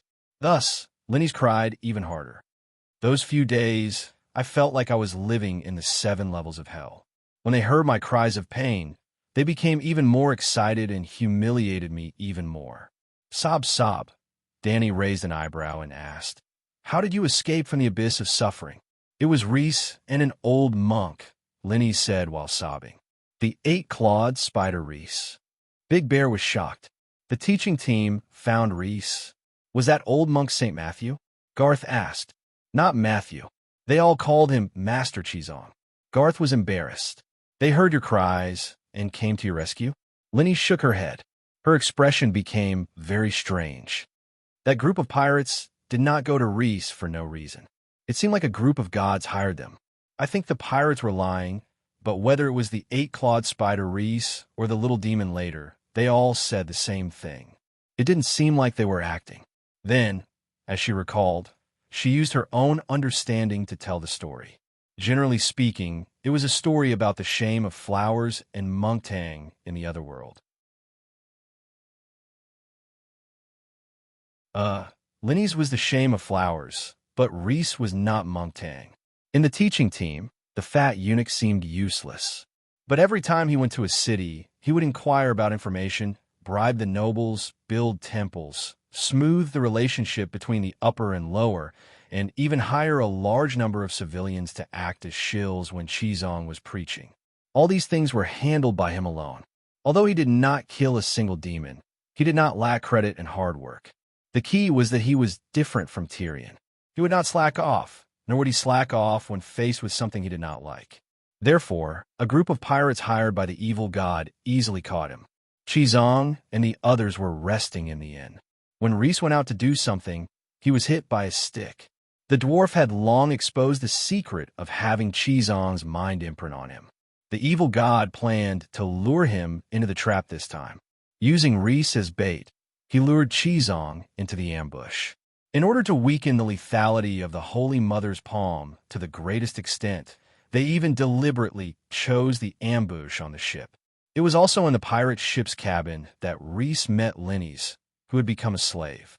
At that time, Rhys comforted me, saying that Master Chizong would come to save us soon, but Lenny's expression began to twist. At that time, a group of weirdos in yellow robes came in. They ignored me, but looked at the fat eunuch with glowing eyes. I didn't lie to you. The yellow-robed weirdo's eyes were really glowing. Varys shrank back in fear and kept begging for mercy, but they laughed out loud. Take off all his clothes.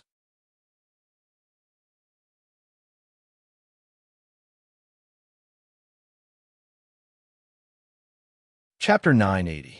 I'm such a beautiful woman, but I don't have any clothes on. Instead, I have a lot of marks after that. Lenny's blushed, and her eyes were so charming that they almost dripped with water. But in an instant, her face was full of resentment. They would rather have sex with a fat eunuch with snot and tears all over his face. They didn't even look at me. The eunuch was still peeing and pooping, but they didn't think it was dirty, so they did it together. After doing it once, those weird-looking people still cursed loudly, saying things like, "I don't know who took the lead, but the blood is so thin, I need to squeeze a few more times." Then, they continued to work hard. Varys howled for the whole night. It was so miserable. He kept shouting, "Master, save me." He shouted himself hoarse, but still, no one came to save him. By the next morning, his eyes were lifeless, and his chest was barely moving. Especially his skin, it was pale without any color.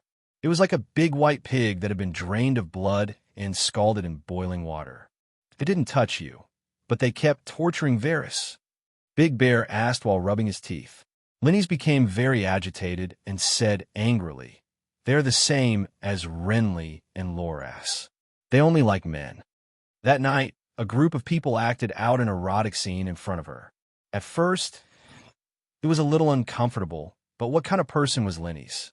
She, who had seen all the flowers in the world, actually experienced a long-lost novelty and excitement. Unable to bear the itch, she took the initiative to join the big family in the middle of the night, but she was sternly rejected by the yellow-robed monsters. Not only did they reject her, but they also ridiculed her for being too dirty and spoiling their appetite. The shame of all flowers in the old town was really embarrassing at that time, but she didn't know how lucky she was. If the yellow-robed monsters had a better appetite, she would have ended up like the dead Shui Ge. Linny's, who didn't know the truth, was still filled with righteous indignation when she recalled this incident. As if she was greatly insulted, she shouted, "Holy Mother! I know that many men in Riverbend like beautiful men, but Varys is fat and ugly. He's not even a man." She wasn't as angry as she was now when she complained about the pirates torturing her. "Hey, Linny's, what nonsense are you talking about?" Riverbend man Garth scolded angrily. "What did I say? They really did torture Varys." Linny's was at a loss. "You're talking about Riverbend man."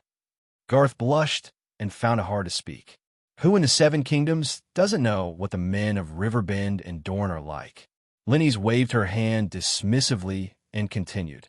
After the group of yellow-robed weirdos were done, they even used chains with welded anchors to bind Varys's hands, saying that when Chizong came over, they would throw the fat eunuch into the sea.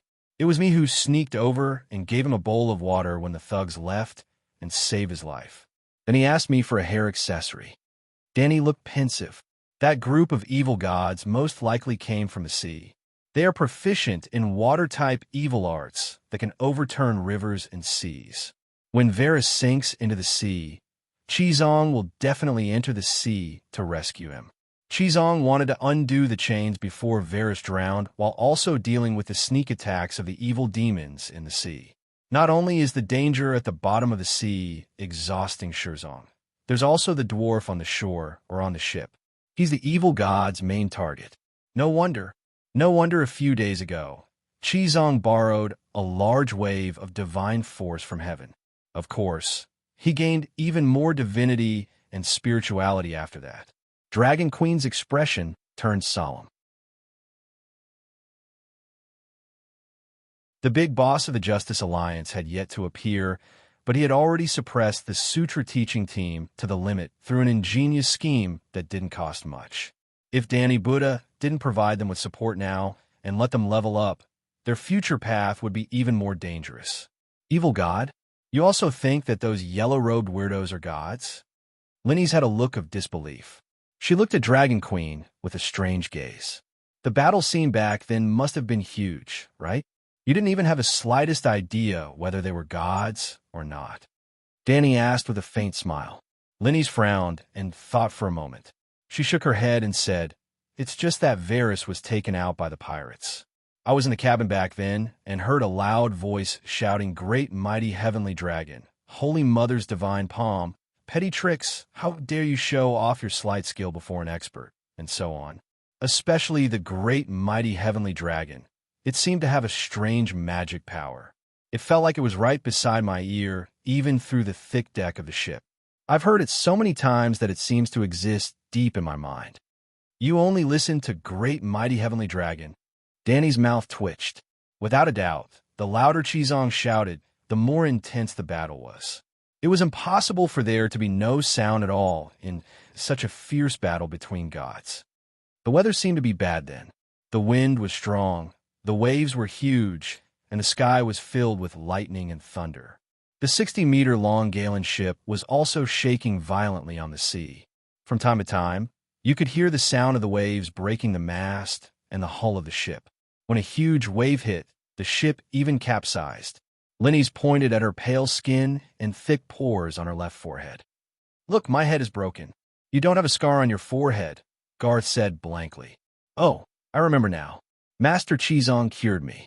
Lenny's was stunned for a moment before she realized. "He's a good person. He took pity on me for being tortured by evil, so he directly cast a great healing spell on me.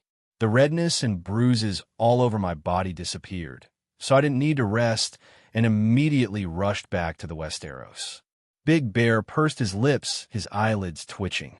At that time, there were 100 or 200 people on the ship. In the end, I was the only one who survived. Master Chizong also saved a few slaves who were bought by the pirates with me.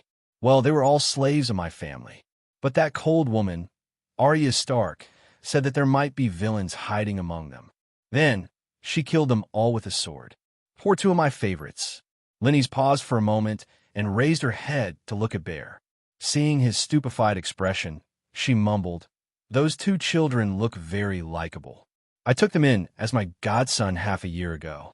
They're definitely not bad people."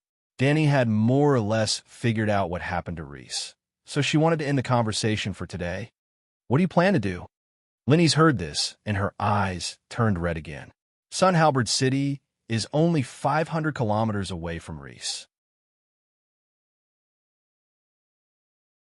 I don't know how the little devil managed to call the winged dragon paladin, Sir Quentin Martell. Sir Quentin is a good person. He sent me to the Sky Tower in the Old Town, but my brother only gave me 2 choices. Either I go to the Starry Church and become a Silence Nun, or I get lost. I don't want to join the Silent Sisters, but I have nowhere to go. That's why I came to Dragonstone Island to find. She looked at Big Bear with pleading eyes. "I'm a white knight and—" Big Bear closed his eyes and sighed. "Lenny's, you should understand that we can't go back." "I know the tradition of the White Knights," Lenny's quickly said. "I read the history of the White Knights written by a scholar in the Old Town's library. Actually, many great nobles were married before they put on the white robes. Then, they handed over their fiefs and castles to their wives and sons to manage. They gave up everything and kept their vows as White Knights." Lenny's only chose words that were beneficial to her. There were indeed great nobles who left their families to their wives, but most of them sent their wives to the Silent Sisters before they put on the white robes. For example, one of the 3 leaders of the Blackfire Rebellion, Fireball Quentin Bull. The reason why he encouraged Daimon to rebel was because he wanted to become a glorious Kingsguard. In the end, when he sent his wife to the Silent Sisters, the new king refused to fulfill the previous king's promise. Big Bear thought for a moment and said, "Going to Bear Island for the rest of your life is not a bad choice. I can send you Bear Island." Lenny's exclaimed and shook her head. "I'm not going back to Bear Island. It's too cold and remote. Also, the people on Bear Island like to gossip about me behind my back." Big Bear was stupefied. "You just said—" Lenny's immediately said, "Don't you have a fief at Slaver's Bay? You even gave it to your nieces? They are young and need to take care of themselves. How would they know how to manage the fief and the people? Why don't you let me teach them? How did you teach those innocent little bear girls to be like you?" Dany shuddered. Big Bear said seriously, "The White Knights don't want fiefs. Lara and the others earned their fiefs with their own loyalty. Also, they only have empty titles now. They don't have fiefs yet. Lenny's, don't mess around. Yora ended his marriage with you long ago. He has no responsibility to satisfy your extravagant desires." Garth was ashamed and resentful. "Do you want me to die?" Lenny's was about to cry again. Dany thought for a moment and said, "How about this? I'll give you a certificate. You take it back to Lys. With your ability, you should be able to take back all of Chui Ji's inheritance. Maybe you have a chance to become a female prince. How about it? What certificate is so powerful that it can let me inherit the inheritance and the title of Prince of Trade. Linny's was both expectant and suspicious. The certificate that Shui Ge betrayed the Allies and then submitted to me. Danny nodded calmly. That's right. I laid my cards on the table. I forced Shui Ge to be a spy. He is the spy that I bribed. This. Linny's was disappointed.